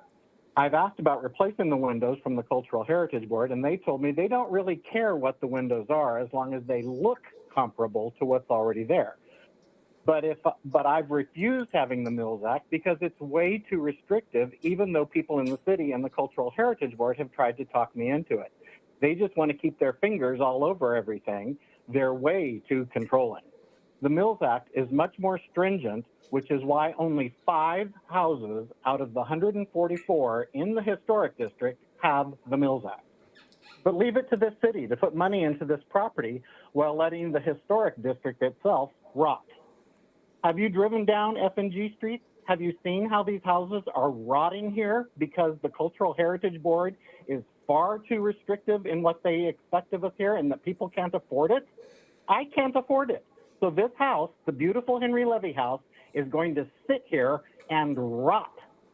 And you guys are going to sit there and try to put money into that beautiful house on D Street that is a sister to this house by replacing windows in a place that's been torn up and turned into apartments. It's ridiculous. People who have lived here for decades still don't understand the ins and outs of living in a historic district, and clearly you're totally unaware of how the program works with a historic landmark district right in your city that you're letting rot. No wonder it looks like crap here. Shame on you all. Thank you. Thank you for calling in. Anyone wishing to speak on this public hearing, please come forward. and fill out a speaker card, or if you're joining us virtually, you can press star 9 to raise your hand. Madam Clerk, do we have any additional speakers for this item? And Mayor and council members, that concludes our speakers in person and virtually for this item. Thank you. If there are no additional speakers, then we will close the public hearing. The public hearing is now closed. Does any council member wish to comment? I guess my sense is that if the owner really wants this, it doesn't really cost the city very much. I mean, there's a little bit of reduction of taxes that we receive, but if he's willing to do this and pay for all these upgrades that are, I would think, more expensive than they otherwise normally would be, then I say we vote yes and allow them to do it. Okay, is that a motion you're making? I could make that motion right now, so I guess I'll move to adopt staff's recommendation. Thank you. Is there a second? I will second. If there's no further comment, Madam Clerk, call for the vote. Councilwoman Rodriguez? Aye. Councilman Starr? Yes. Mayor Pro Tem Teran? Yes. Councilwoman Basua? Councilmember Perallo? Councilwoman Bettis? Yes. Mayor MacArthur? Yes, And this motion carries 7-0. Thank you. thank you. This is the time and place set for a public hearing on item M3 from the Community Development Department.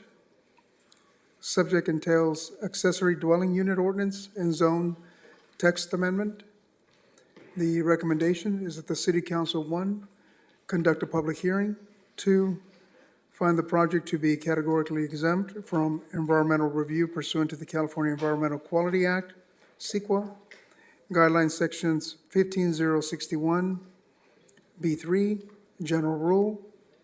3, approve the first reading by title only and waive further reading of the proposed ordinance titled, An Ordinance of the City Council of the City of Oxnard amending Chapter 16, Zoning of the Oxnard City Code, 16-465, accessory dwelling units, filed by the City of Oxnard Community Development Department at 214 South C Street, Oxnard, California 93030, and 4, approve the first reading by title only and waive further reading of the proposed ordinance titled, An Ordinance of the City Council of the City of Oxnard amending Chapter 16, Zoning of the Oxnard City Code, 16-20 through 16-24, and Development Design Review Permit, 16-525, to streamline development of single-family dwelling units and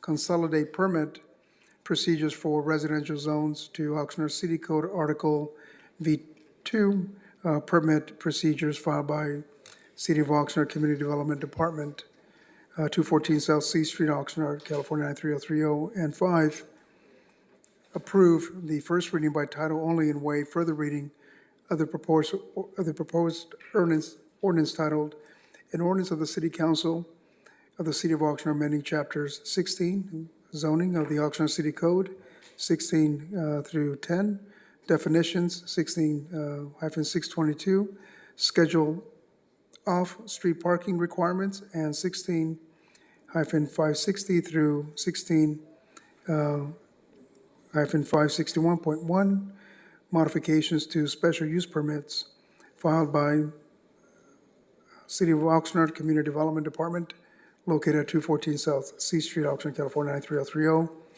and Jeff Pengilly, Community Development Director, and his staff are here to answer any questions. We start with the City Clerk's certification of publication of written communications, if any. Madam Clerk? Mayor, there was a legal notice published in Viva newspaper on November 27th, and the City Clerk's office has received no written communications on this item. Thank you. Thank you, Madam Clerk. Do any council members have any ex parte communications or other disclosures regarding this matter to state for the record? No. Thank you. Members of the public were invited to sign up to speak on this item on the city's website. And a person who did not sign up may do so now by submitting a speaker card or following the instructions posted on the agenda for this meeting and at the city's website. Jamie Peltier, Planning Supervisor, posted a video presentation regarding this item and is available to answer any brief clarifying questions council members may have before we take public testimony on this item. The council will deliberate after the public hearing has been closed. Do any council members have any questions at this time? Councilmember Starr? And then we'll go to Mayor Pro Tem. Thank you. So I'm looking at page 826 where that very first paragraph says, earlier this year on May 12, 2025, the city was contacted by the California Department of Housing and Community Development, HCD, who requested that the city either update its current ordinance to comply with state law or repeal its ordinance, which by default would make the city subject to the base requirements of state law. As a result, city staff have been working to update the city's ordinance per the request of the HCD. And my question is, at least as far as this piece goes, what would be the consequence of simply repealing the current ordinance and using the state law requirements as the default? And what does adopting this new ordinance accomplish that isn't accomplished simply by repealing the existing ordinance, or at least this piece of it? Jeff McGelly, Community Development Director. I can touch on that and I can give some more, ask Jamie Peltier, our Planning Supervisor, to provide more detail. As you're aware, it feels like a new state law every week regarding housing, and it's a challenge to keep up. But the state laws are not well organized. They come out through a variety of legislation, various ABs and SBs keep coming out. So to try to defer back to state law yields complete control that we have in blending what was existing of our zoning code and how we handled ADUs as it's evolved with the state laws. And I guess some cities could do that, but we've chosen to retain the structure of our zoning code while adjusting it to meet state laws. And, I haven't done an analysis to say what exactly would be the consequence, because there's a lot of pieces and parts to the state laws. If there are any, specific ramifications other than, further yielding our integrity back to the state. But I don't have a specific answer for each and every point that would be different. So I guess my thought process is that, if you've got some architect who wants to do drawings for an ADU, a lot simpler if he just has a standard that's used statewide. In our case, if we have a specific ordinance that addresses it, then we put that architect in the position where they have to compare what they thought was, the ground rules versus what we have here, which might be different. And then plus we're also stuck with constantly updating this because it seems like every year state law is changing, so we're ending up changing our ordinances to be compatible. So that's my thought process. Is it just unfounded or? Well, first, I would say there's the complication of just, even if we just yielded to state laws completely, they're not, again, as clear and well-written as some members of the public might think. Okay. And it's subject to interpretation in some areas where it's not well-written. Okay. We clarify them and put them in a better language and a better context with the rest of our zoning code. But there's still, I think, a problem with just yielding to state law where we need to continually update that, because we can't just say defer to state law as a part of our zoning code. We have to be more specific and articulate, in my opinion. Yeah, okay. Jamie, did you have any further? And I would just offer a comment, Councilmember Starr. I mean, I hear what you're saying, but I'd be opposed to just outright yielding. We want to maintain some level of control, even if it's a little bit, to serve our interests here as a city. But Jamie, go ahead. Yeah, thank you. Jamie Peltier, Planning Supervisor. With the city passing its own ordinance, we do have more control over certain types of ADUs. We would be able to impose some development standards beyond what the state law allows and design standards. If we were to just go with what state law says, you can have an ADU that looks like anything. And it doesn't have to have character that matches the residence. It wouldn't have to have, a standard that matches the residence, essentially. So there's more flexibility for us to be able to create those standards if we were to pass our own ordinance. So but that's really dependent on the type of ADU that they're proposing. There are many types, so yes, the state does have some say over certain types of ADUs, but if we ask for, say, a 1,000 square foot ADU, we have the ability to say that you need to have certain type of roof, certain type of material, that it has to be, matching the residents and the character of the neighborhood. So I think that that's the benefit of having an ordinance that we pass rather than defaulting to state law. In your thinking, would it increase the cost dramatically for the builder, given these requirements? Potentially, yeah. I think though the cost, when proposing an ADU that's under a certain square footage, 750 square feet seems to be the magic number because there are no impact fees that would be applied to those types of units.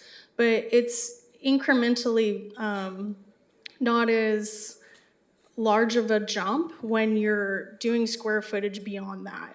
So if someone's proposing 850, 900, asking them to paint it the same color as your residence isn't exactly a design standard that would impose an additional cost necessarily.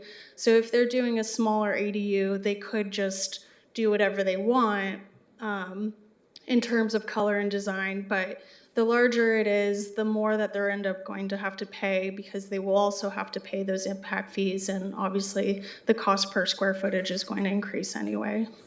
So is my understanding correct that ADUs are typically, or maybe they're even required to be like away from the street, like in the backyard, for example? Or can somebody literally put it in the front yard if they wanted? I'm talking about like a separate structure. Right. There are requirements to have setbacks. However, there are certain types of ADUs that could potentially be in the front yard. Now, we don't have a lot of say on that, but I think it has been practiced to encourage putting it in a location towards the rear or the rear sides to lessen the visibility, and that's more just as a request. However, the state mandated ADUs technically do not have a front yard setback. I can kind of understand having design requirements for something that's visible from the street. I guess I don't really understand having special design requirements for something that's in the backyard that people wouldn't see. So I guess my concern is that if the whole point of ADUs is to create less expensive housing for people, I don't want to do anything that unnecessarily drives up the costs. I don't want to cause blight either, but in the backyard, I'm not sure if that's really a big risk. Yeah, and just to elaborate, I think the intent of ADUs and ADU state law isn't to create affordable housing, it's to create housing. Most of the language actually addresses it as middle housing. So for not necessarily affordability, but to provide more units. I would expect they would be more affordable just because they typically have a smaller footprint, though. It's not like a large house. If it isn't cheaper, then that's a different problem. Well, except that you have to have the property to begin with. That's why it's not a good Absolutely. match for affordable housing. Thank you, Councilmember. Any other comments? Yes, go ahead, Mayor Pro Tem. Thank you. I had just some simple questions, just so we could have them on the record, but I would also mention that when it comes to design in the rear of a property, in District 2 and actually in District 3, I know there are at least 2 neighborhoods that have alleys with the entrance from the rear of the property. Somebody will see it, but Councilor Perella made an important comment that even in properties that do not have rear alleys, the rear neighbors will see it. And I think that there is certainly some desire for consistency and aesthetics that would carry over in a neighborhood where if your fence adjoins your neighbor's property and you're looking at the ADU, it'd be interesting to have all of the houses in the block one style and then just this random building in the back that doesn't match anything else. So I appreciate the conversation on that. Question on this that I had, just in general, it was alluded to just now with the state and all the legislation around ADUs, but this is a common topic that has come up for me in District 2, and I've, in touring each of the neighborhoods within the district, I see ADUs coming up more and more and more. So just so we can have it, can you just refresh us briefly on how we got to where we are today with ADUs and how the state has positioned all of the cities and counties when it comes to construction of them? Yes, thank you for that question. I can give a very general answer, and I'll let Ms. Peltier give more detail. The state has decided that the solution, one of the solutions to the housing problem, is to encourage housing in any and every way possible, and their solution to that aspect of it in terms of ADUs was to remove local control. There were a few bad apple cities that were trying to thwart certain types of development, and then they made the entire state pay the price and put us all in one box. So removing local control has been the overarching theme. And I agree that ADUs are a more affordable option, and they do serve a role in the development of housing. But having no standards whatsoever, and I'm not saying that's where we're at today. The cargo container in the front yard next to the front sidewalk is the fear. So some degree of control seems reasonable in terms of not driving up the cost, but just saying, hey, match the color and finish of the existing home. And, trying to prevent them from being in the front yard next to the sidewalk. The state continues to remove some of those controls, as Ms. Peltier stated, that certain types of ADUs can be placed in other locations. The larger ADUs, we have a little more say in just saying, hey, have it match the existing structure, and it can't be in certain locations, particularly in the front yard if it's over a certain size. And so, this has been a steady increase in getting more and more control over and encouraging ADUs. So I don't want to sound like I'm against ADUs, but as you might gather, I'm a little more against the state pulling all the control back to itself as opposed to the local cities. So starting around 2017 a little bit, 2018, we first started seeing ADUs being submitted for permit applications. And there's just been an ongoing sequence of changing state laws, making it, encouraging it. And in all cases, it's not just removing local control, it's clarifying the requirements and honing the requirements, making it easier for people to build them. It does put burdens on local cities, and we could do a whole study session on all the different assembly bills and Senate bills and how they've impacted local cities. It's not just the standards, it's even how we process them, even to the point of requiring us to have a digital plan check process in place unless we came to council and got an exemption like a lot of cities had to do. So starting around 2020, we started to see an uptick, and then it escalated exponentially. So we have, since that time period when we first started seeing them, we have about a little under 1,400 permits applied for ADUs. And as of September, I had the stats here, so I just wanted to add that to my answer. We have about over 800 building permits issued for ADUs, and most of those were in the last 3 to 4 years. And about 430 or so have been completed. Thank you. And my last two questions, can you speak to briefly junior ADUs and how they differ? And then the last question, can you speak to parking requirements that local jurisdictions are allowed to have when it comes to both of those ADUs and junior ADUs? Sure, thank you for the question. Junior ADUs essentially are within the single-family home under 500 square feet. So your JADU typically looks like an attached garage that's around 400 square feet, and they convert it to what we would call a junior ADU. ADUs can also be of that size, but they are just considered a little bit differently under state law, whereas they're fully contained housing units with eating, sleeping, living quarters, whereas JDUs don't necessarily have to have those requirements. So if they wanted to have a shared facility, they could. So those are kind of the main differences between a JDU and an ADU. For parking requirements, we can ask for one parking space if they are going beyond a certain size limit. So as I mentioned before, we have state mandated ADUs where we cannot ask for parking.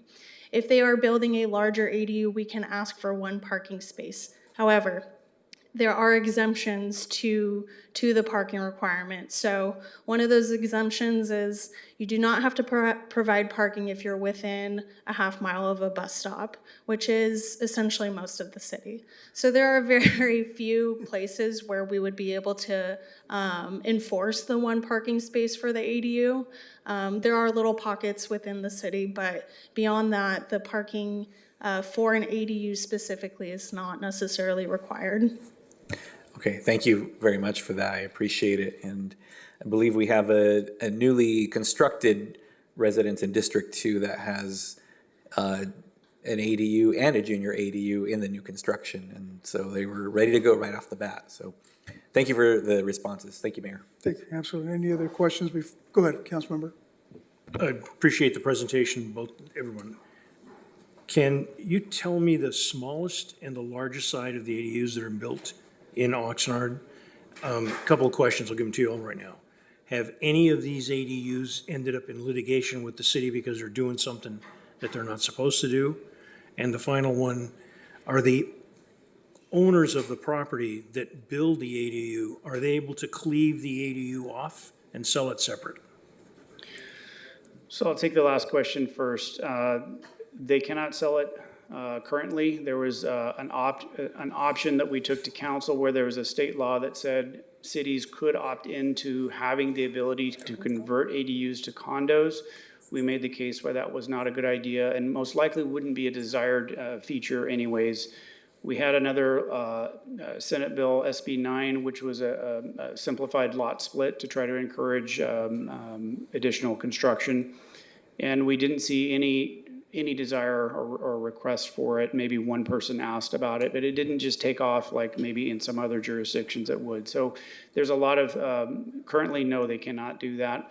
And there was a lot of reasons not to encourage that. The smallest ADU allowed, I would have to ask Ms. Pelletier to help me out on that, and the largest. And then the third question, sorry, could you repeat that? Is there any litigation of the people building them against the city of Oxnard because it's not going the way they expected it? There's no litigation that I'm aware of. And I'll ask Ms. Pelletier to answer the size question for you. There is no litigation at this time. Okay. Thank you. The average size for the ADUs we have seen as small as 230 square feet.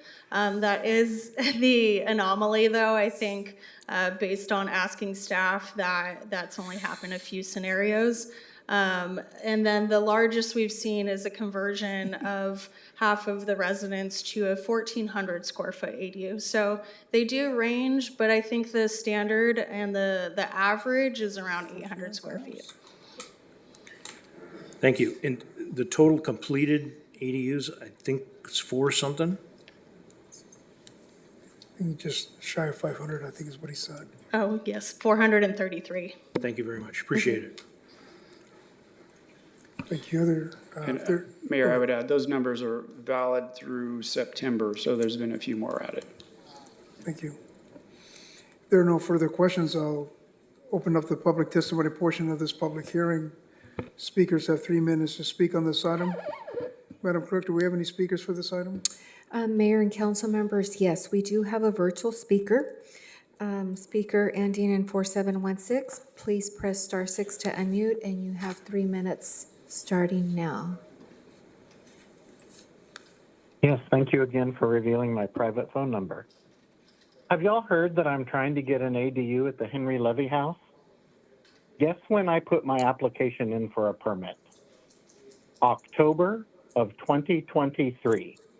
My application for an ADU hit 803 days today. Yes, in part it's partly my draftsman's fault, but it's also the city's fault. Mayor MacArthur told me months ago when he tried to intervene on my behalf that if I can get my plans back to the city, they would expedite getting the permit. That never happened. No one at the city has tried to be helpful at any point. And at no time has the city tried to help me expedite this so that I could stop hemorrhaging money. And my ADU is an existing building, about 275 square feet. It's just a conversion, and it's ridiculous that this has taken 2.2 years, and I still don't have a permit. I still can't rent it and make any money so that I don't hemorrhage money here.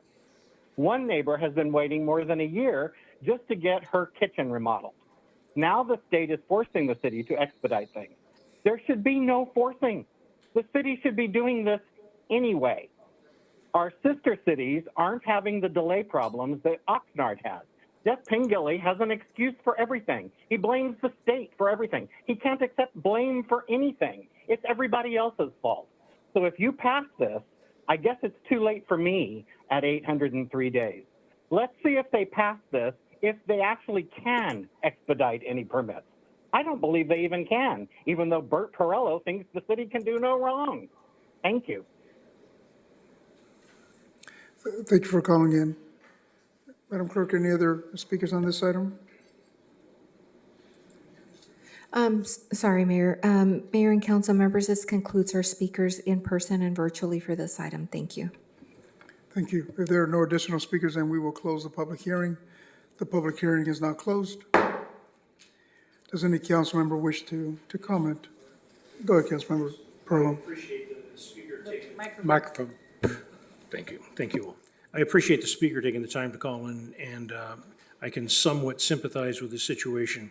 But, and I do appreciate his frankness in saying that it's part of the contractors, because the individual that I have been aware of, that I've known for a long time that's had a problem, it was all the contractor. And they sheepishly had to admit it wasn't the city of Oxnard. They were getting jerked around by their contractor.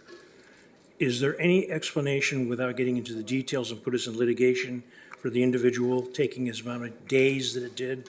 Because I have no shame in saying I'm very impressed with Mr. Pengelly.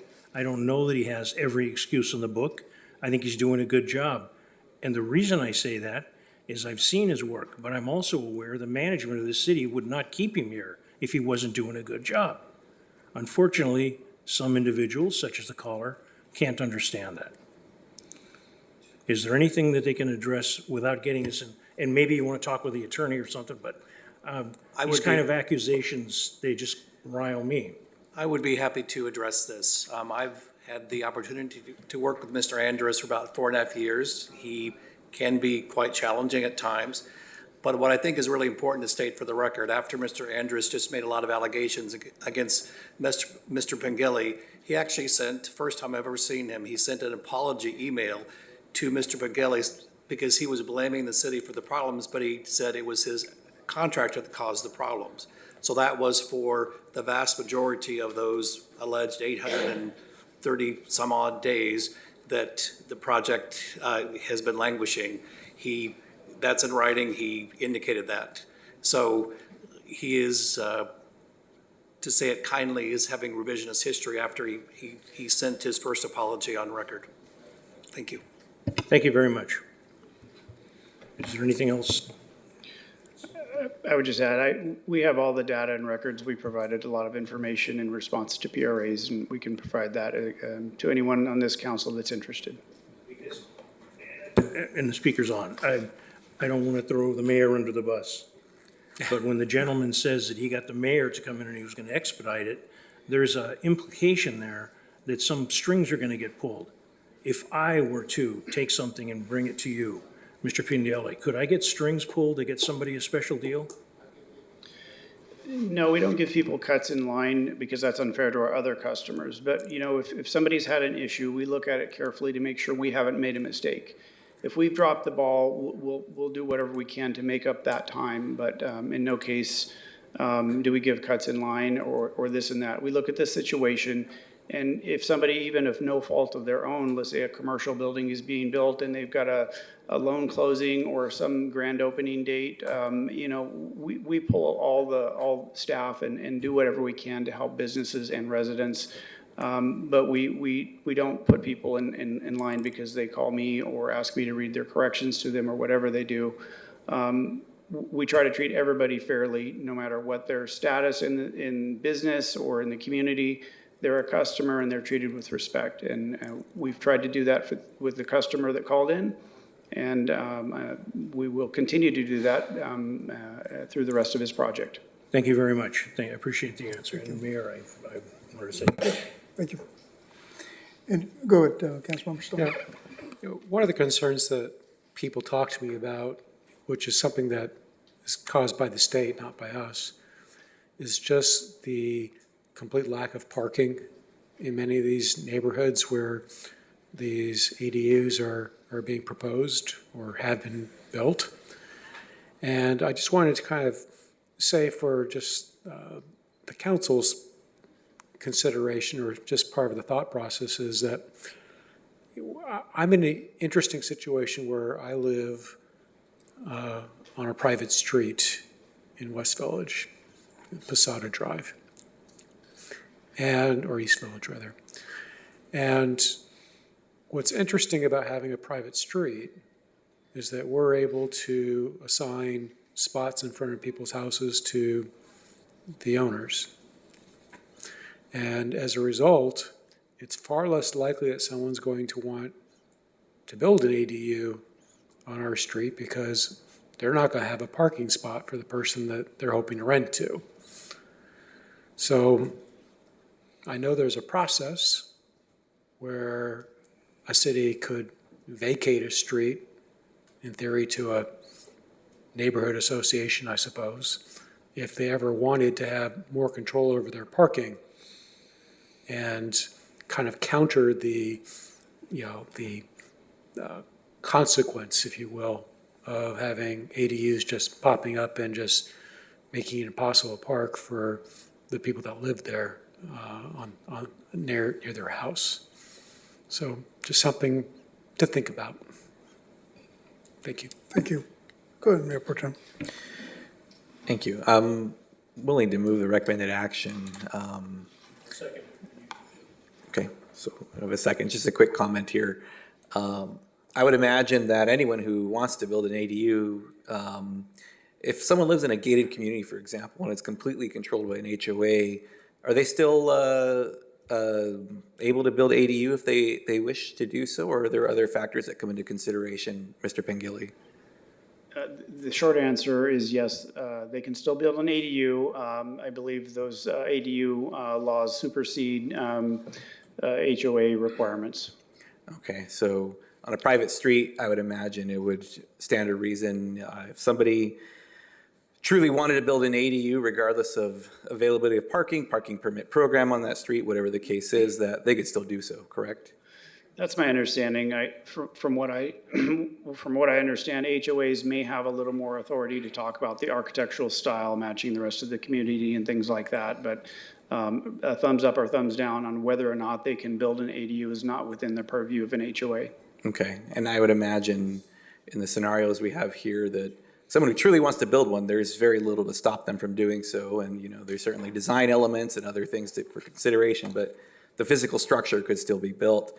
And even in the absence of parking, I have found that, or I believe that someone who owns a property, whether they live there or they rent it, if they build an ADU, the availability of parking is something the state says is really not of a consideration, especially if they're within a half mile of a bus station or a bus stop.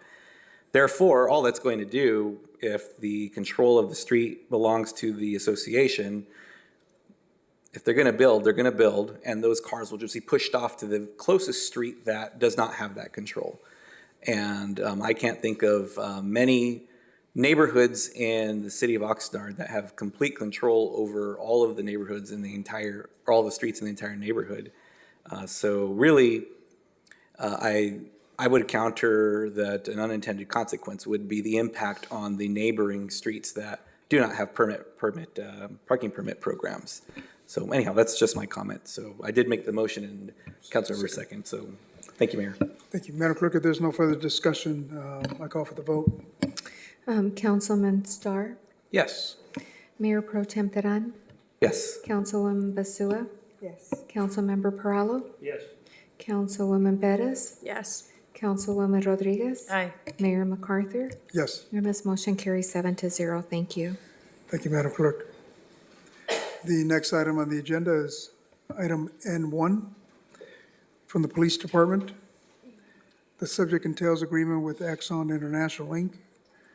The recommended action is that the City Council approve and authorize the mayor to execute a 5-year contract with Exxon International, Inc., otherwise known as Exxon, not to exceed $3,741,716.47 over 5 years for body-worn cameras, less lethal force equipment, and related services and subscriptions.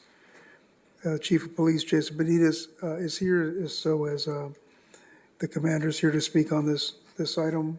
Any council members have any questions of staff before we open it for public comment? Mayor Pro Tem, do you have a question? Yes. Good evening, Commander. Thank you for the information for this evening. So I had a conversation with the police chief on a couple of questions I had, and I just wanted to bring those forward for the public's benefit this evening. Looking at this this agenda item we have here, this agreement with Axon International, first question is, can you speak to the different items or different materials we're looking at purchasing, as well as the software agreements, I guess, that we'd have with them as well, or those software services? Yes, thank you. Good evening, Mayor, Mayor Pro Tem, City Council, City Staff, Commander Cody Collette. With me, representing Axon, is Anthony Valentino and Lauren Gower to help assist in any technical questions that you guys may have that may be beyond my scope. The specifics are body-worn cameras, and that includes the subscription base for the evidence.com, redaction assistant, and other subscriptions related to the body-worn camera and the video, including officers able to utilize their department-issued cellular telephone to take photographs of evidence, video, and stuff like that on the scene. Another item is the TASER 10 CEW, which stands for Conducted Energy Device, which is our less lethal option. With that is also the subscription base for the TASER CEW. Included in there is we have 6 interview rooms that have that are equipped with audio and video of those interview rooms. So it would be refreshers of those interview rooms equipped by Axon itself, so that we can record lengthy interviews and directly upload those into evidence. They can also, with that subscription, they can also be remotely viewed in real time, so that detectives, district attorneys, members of the district attorney's office can view those in real time, so that we conduct thorough interviews with victims, witnesses, and suspects. Included with all those, with the getting back to the body-worn camera, that includes the docks, the docking system where the body-worn camera is actually docked to charge and to download and offload into the evidence.com system. With the additional hardware is the Axon Fleet, which is the in-car dash camera for 55 marked police vehicles. Along with those are the subscription base for the Axon Air, which are the drones, and it's priced per subscription base per craft type. So what type of drone we utilize, it is subscription based per that type. So we have 10 drones that we would use, so that they're able to upload into evidence.com. We can remotely view, and it has the capabilities like the chief had talked about with their DFR, that the drones that we have in there, we can utilize for scene security, scene safety, situational awareness. And then the add-ons, the a la carte software includes the translation, which is a great feature that we're able to get that allows officers at the push of a button, whether the officer, an English-speaking officer comes into contact with a non-English speaking citizen, if they don't know what language it is, they're able to activate one of the buttons on their body-worn camera, and the device automatically recognizes what language is being spoken. It relays that to the officer in real time, and then as that citizen is talking to the officer, it's automatically translating for them. The officer is then able to speak in English back to this person, and then the body cam is able to, in real time, translate that back into whatever language that person speaks. It does support up to 50 languages: Spanish, Arabic, Spanish, French, Dutch are among some of the languages that it supports. So that is another service that we will do, that is being requested in this agreement. Additionally is Axon's auto redaction and auto tagging. Auto redaction, and included in there is not only auto redaction, auto tagging, but also transcription. So auto redaction is when our body worn camera person is redacting per the law for records requests, they're able to use this AI feature and it automatically redacts what parameters they set. So faces of citizens, non-involved citizens, that type of stuff, that saves a significant amount of time and manpower for that person.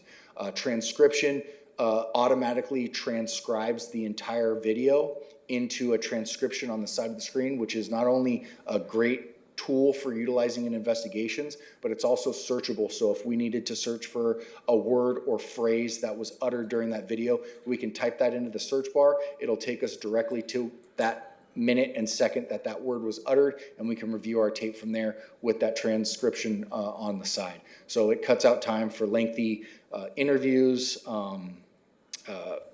refreshing our recollection when we go to report writing. It's just a great tool that's included in there. And then the rest is for warranties, the install services that come with the fleet cameras, as well as the install services that come with the interview rooms at the station. So that's just a summary of what's included in there. With the transcription, are we at, Commander Colette, are we at the point where it's actually replacing a report that an officer does? That is not replacing the report. That is a different service called Draft One that Axon offers. We have not included that AI report generated system in this contract. Go ahead, Councilman. Still have a few more. I just had a clarifying question, Go ahead. because as a follow-up to what you mentioned of the 50 languages, do you happen to know if you also translate Mixteco and Zapoteco? So that is a question that we had asked Axon, that we were told we were not the first agency to ask. The good thing about Axon is that they're always trying to improve their technologies and their services. So that is something that the fact that we have asked for it and other agencies have asked for it, that's something that they can see if they can utilize that technology. Thank you. That would be very important. Thank you. Check that one off my list here. Oh, perfect. Thank you for the overview on those items, Commander.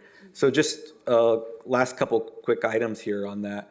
I spoke with the chief a little bit at length on this one regarding the interview room service, and I was unaware that it's already a service we have in place now. Is that correct? That is correct. Okay, and I was just, my initial questions around it were, well, this is something that's now going to be included in this, but not knowing we already had it.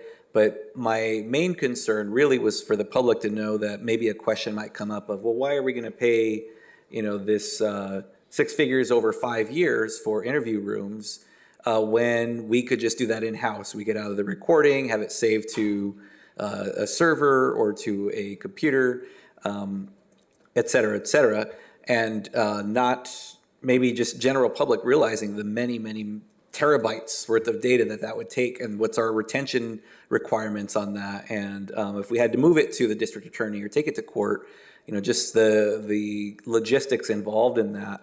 So it seems to me that looking at the $22,000 per year to just maintain, to have redundancy, to store all of the data that would take just for those interview rooms, you can't get an IT person at $22,000 a year. And so that conversation helped me to come to a little bit better understanding of this, and I hope the public sees that too, if they get a little sticker shock at why we're paying that much for 6 rooms to have cameras in them, but they serve an important purpose, so I appreciate that. And my last question is regarding the dash cams for the police vehicles. It does have a mention of the automatic license plate recognition technology being built into the cameras. And perhaps you can share a little bit about how that would be utilized in a dash cam. Like how does that technology factor into a patrol vehicle's work or these dash cams we have in the vehicles? Yes, thank you for the question. It increases officer safety and officer awareness. It's constantly reading license plates as it goes by and querying the system. It is full SB 54 compliant. It is compliant with all California state laws within the realm of those for the system, but it also allows the officer to get further information based on the vehicle that they're stopping, who could be related to that vehicle, if there's any law enforcement hits on that vehicle for subject armed and dangerous, wanted for violent crimes, stolen vehicle. That's important situational awareness so that the officers can craft their response, do a better job at making sure that we have an appropriate response, gather the resources, and respond appropriately based on the vehicle that they're contacting. Okay, and maybe this might be for you, Commander, or the Chief, but when it comes to using the technology in practice, is there a certain level or threshold of offenses that might be a hit that we'd look for versus someone who has, unpaid parking tickets or something like that, or someone who's in a plate that comes back as a stolen vehicle, or someone who has a warrant for a violent, offense, something like that? Is there some discretion in that, or how does that work in There is some practice? discretion. Some of it is input into the law enforcement telecommunication system. So that's input from other agencies that we get hits to. It is an in-house system, so there's other in-house information that we can flag on vehicles for specific Oxnard Police Department officer safety, wanted vehicles to be looking out for, those types of things to provide additional information and additional intelligence for our officers working the streets. Okay, thank you very much for the questions there, and thank you, Mayor. Absolutely. Councilwoman? Thank you. My question is pretty brief. I know you reference SB 54, which limits state and local law enforcement's role in federal immigration. And I know with the increase in fear right now between just the impacts of raids in our community, just curious, I know that there's been a lot of concern around fear and wondering if this what we're approving tonight, any of the devices, or just content and information is going to be utilized to aid the federal administration with ICE enforcement? It will not be. It is fully SB 54 compliant, and we will comply with every state law and standard operating procedure that we have in place already, both department policy and state law. Thanks, Cody. Councilmembers? Just to clarify, when you say it's SB 54 compliant, what is it no longer able to do in order to, in what way is the software adjusted so that that compliance is possible? What feature are we holding back? Any sharing of ALPR information for outside of the state of California and federal agencies. So it provides us safeguards to where we can monitor who we're sharing, who we're allowing into that system, so that we are making sure that we are in compliance with that SB 54. So it has those safeguards in place. So if it's a non-immigration matter, I assume we're sharing data with other governmental agencies and the federal government? I don't. Chief, do you know what the SB 54? Well, earlier you mentioned the DA's office, for example, that'd be county. The DA's office would be county, correct? Or any criminal. Okay. So non-immigration, meaning a is criminal case, you would share that information, but you get to restrict that or not. Correct. Okay. And I have to say that when I first read about this and was kind of looking online, doing my own research, I was really very impressed with the features of this system. Just the synchronized translation services is fascinating. I mean, I've used a handheld device to try and translate, but I have to know the language I need to translate to. I have to push a button for me to talk. I have to push a button to receive. And this seems like it's all hands-free and it's just working. And that's just an amazing bit of technology there. And the other thing that kind of amazes me is I can see the savings when it comes to PRA requests, when people want to see, the videos. having a system that automatically redacts like license plate numbers or what have you that we wouldn't normally want to release, just the time savings has got to be immense. So I'm very happy with just the direction that this is going. I wish that I had this translation device for me personally, but it sounds like it's only law enforcement that gets to use this, unless Exxon's going to be expanding their clientele to non-law enforcement officers. They're hiring, council member.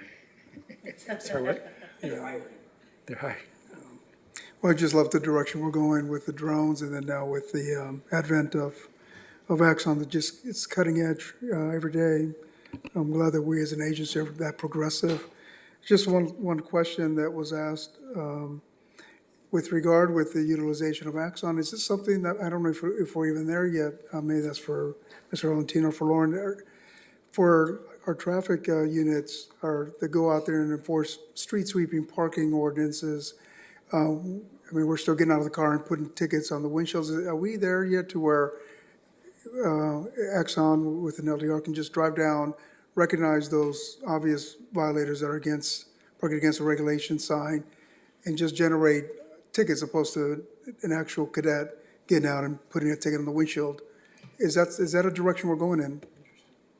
Chief, I'll let- I mean, for time savings, that's what we're. Just to put it out there, it's something we looked at about a year ago, and there's some legal issues with that preclude us from proceeding further at this point in time. But it's something we are very interested in doing if that should be available to us. Because as you know, our TSAs spend a lot of time doing this. If you could cut that down to about 1/3 of what, or a fraction of what they're doing, we can task them to doing the daylighting enforcement. We can task them to handicap enforcement and other things. But right now, our city attorney's office had weighed in on it that it was problematic at this point. I appreciate, Chief, because that's ultimately the benefit of Axon. For one of the components, right, is the amount of time it saves so that we can get more officers on the street doing the police work as opposed to being tied up, typing away a report or everything else. We're just that much more efficient. Yeah, go ahead. Yeah. And ideally, maybe there's a world where the street sweeper vehicle itself has a license plate reader that can automatically generate citations. And anyways, that would free up our TSAs to go do those other things as the chief had mentioned. Yeah, go ahead. Just out of curiosity, does the dash cam have the capability of measuring the speed of other vehicles versus, I mean, it'd be kind of an interesting feature, and especially, I assume that maybe there's some sort of magnification that would automatically figure out the license plate that's far away that normally you have to drive up fast. I mean, when they're up in when they're hundreds of yards away, it's really hard to identify and read a license plate. But I would think that with these cameras that you'd be in a better position to do that. You want to talk about that at all? Just to clarify, are you asking if the camera has like radar or LiDAR capabilities where they can tell the speed of the vehicle in front of them? I mean, yeah, you're looking at like Waymo technology, for example. They're able to figure out where Like a the radar, vehicle like a radar is. gun or something? It may not even have to be, because I think with some of the vehicles that are coming out there that automatically drive, they're basically able to do it based on just cameras and not have anything equivalent to a LiDAR system. So it'd be interesting to see if this technology would allow you to go so far as to be able to measure the speed of a speeder. And, right now you're kind of using your experience and your judgment, but it's just interesting if the camera itself can say, nope, it was going 47 miles per hour. Well, I don't know. Yes, if you don't mind. It's beyond my capabilities, so I'll have the expert. Good evening. Yeah, great question. Overall, at this point, no, it does not have that capability, but I think that is something that obviously we are happy to take back to product. I think there have been a couple of comments as far as just like innovation at Axon, and one of those things is, feedback from community, feedback from our agencies that we've partnered with across the nation, across the world. So would love to take that back to our product team, and I'm sure it's not that far-fetched, and they're probably already thinking about this in the back of their minds. Yep, thank you. Yeah. Yeah, and just one last comment.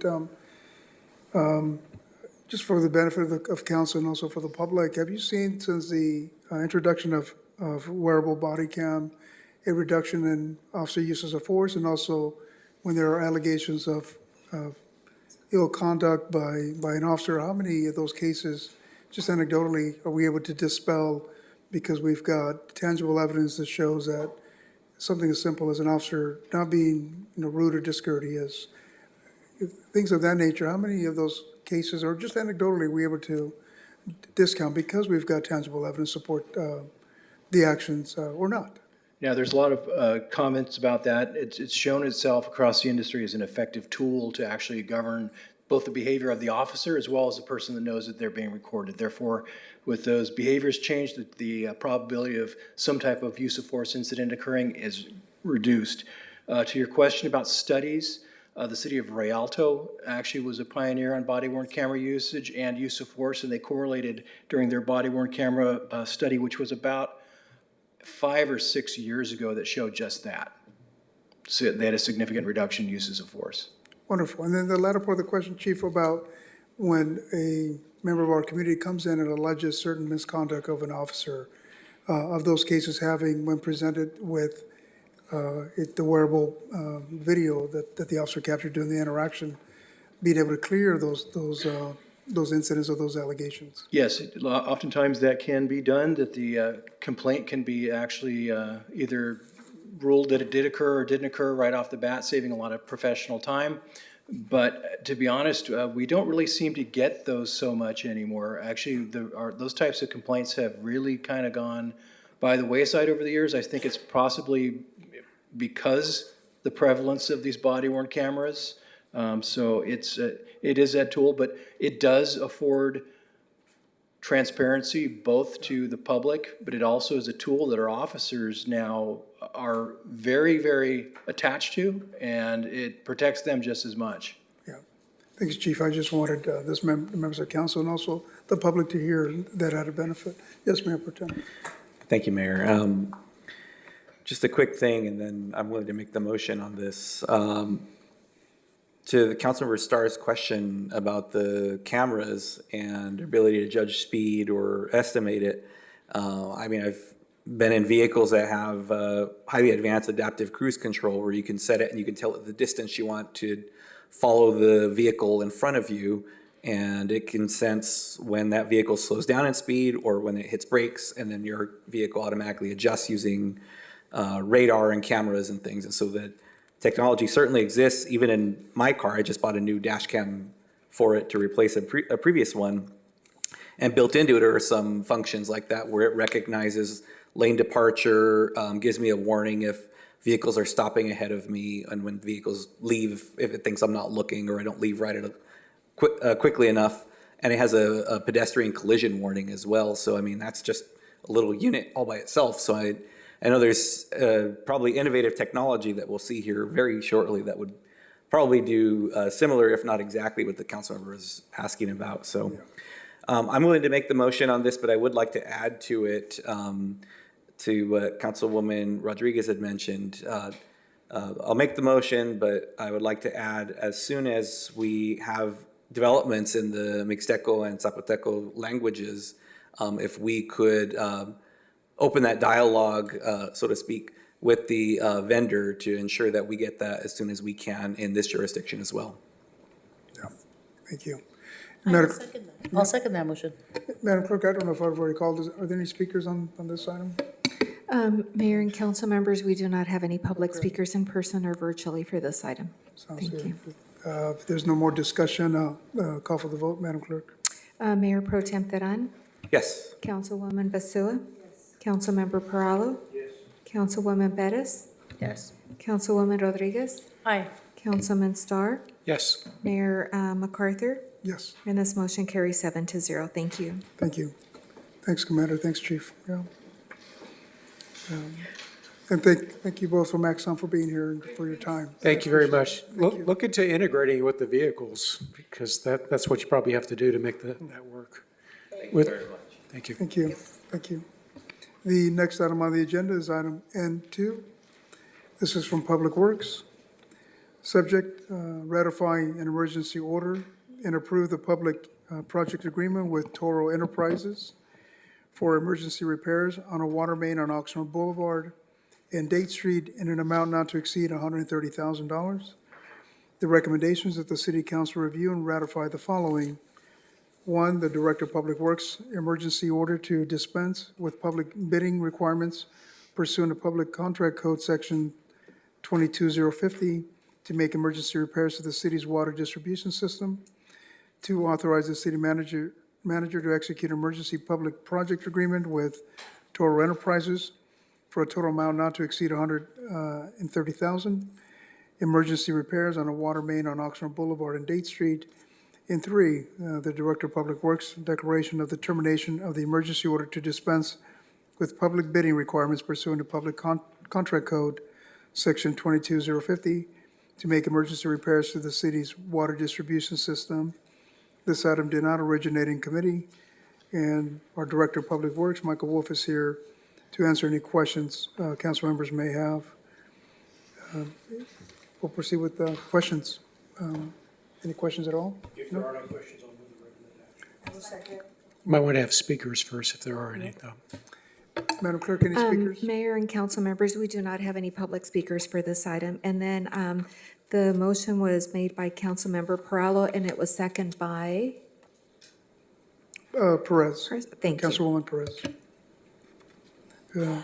Thank you. Call for the vote. Councilwoman Basua? Councilmember Perallo? Councilwoman Perez? Yes. Councilwoman Rodriguez? Aye. Councilman Starr? Yes. Mayor Pro Tem Teran? Yes. Mayor MacArthur? Yes. And this motion carries 7-0. Thank you. Yeah, gotta get that fixed. Thank you. Thank you so much. The next item is N3 from Public Works. Subject adoption of ordinance number 3071, amending the solid waste rates fees ordinance to change single-family residential rates. Recommendation that the City Council adopt ordinance 3071 entitled, an ordinance of the City Council of the City of Oxnard amending sections 19-203A1 of Chapter 19, Article 2, Division 7 of the Oxnard City Code pertaining to the single-family residential solid waste rates. This item did not originate in committee, as it is a continuation of an item previously approved by the City Council November 18th, 2025. Michael Wolf, Public Works Director, is here to answer any questions council members may have on this item. We'll proceed with any questions. Any public speakers on this item, Madam Clerk? Mayor and council members, we do not have any public speakers in person or virtually for this item. Thank you. Thank you. Thank you, Councilmember Perla. I'll Is there a second. Councilwoman Basua, second the motion. Councilmember Perallo? Councilwoman Perez? Councilwoman Rodriguez? Yes. Councilman Starr? Yes. Mayor Pro Tem Teran? Yes. Councilwoman Basua? Mayor MacArthur? Yes, And this motion carries 7-0. Thank you. thank you. There being no further items on the agenda, and if there's no objection, we are adjourned. Thank you. That woke everybody up, yeah. Oh, Merry Christmas. See you next year.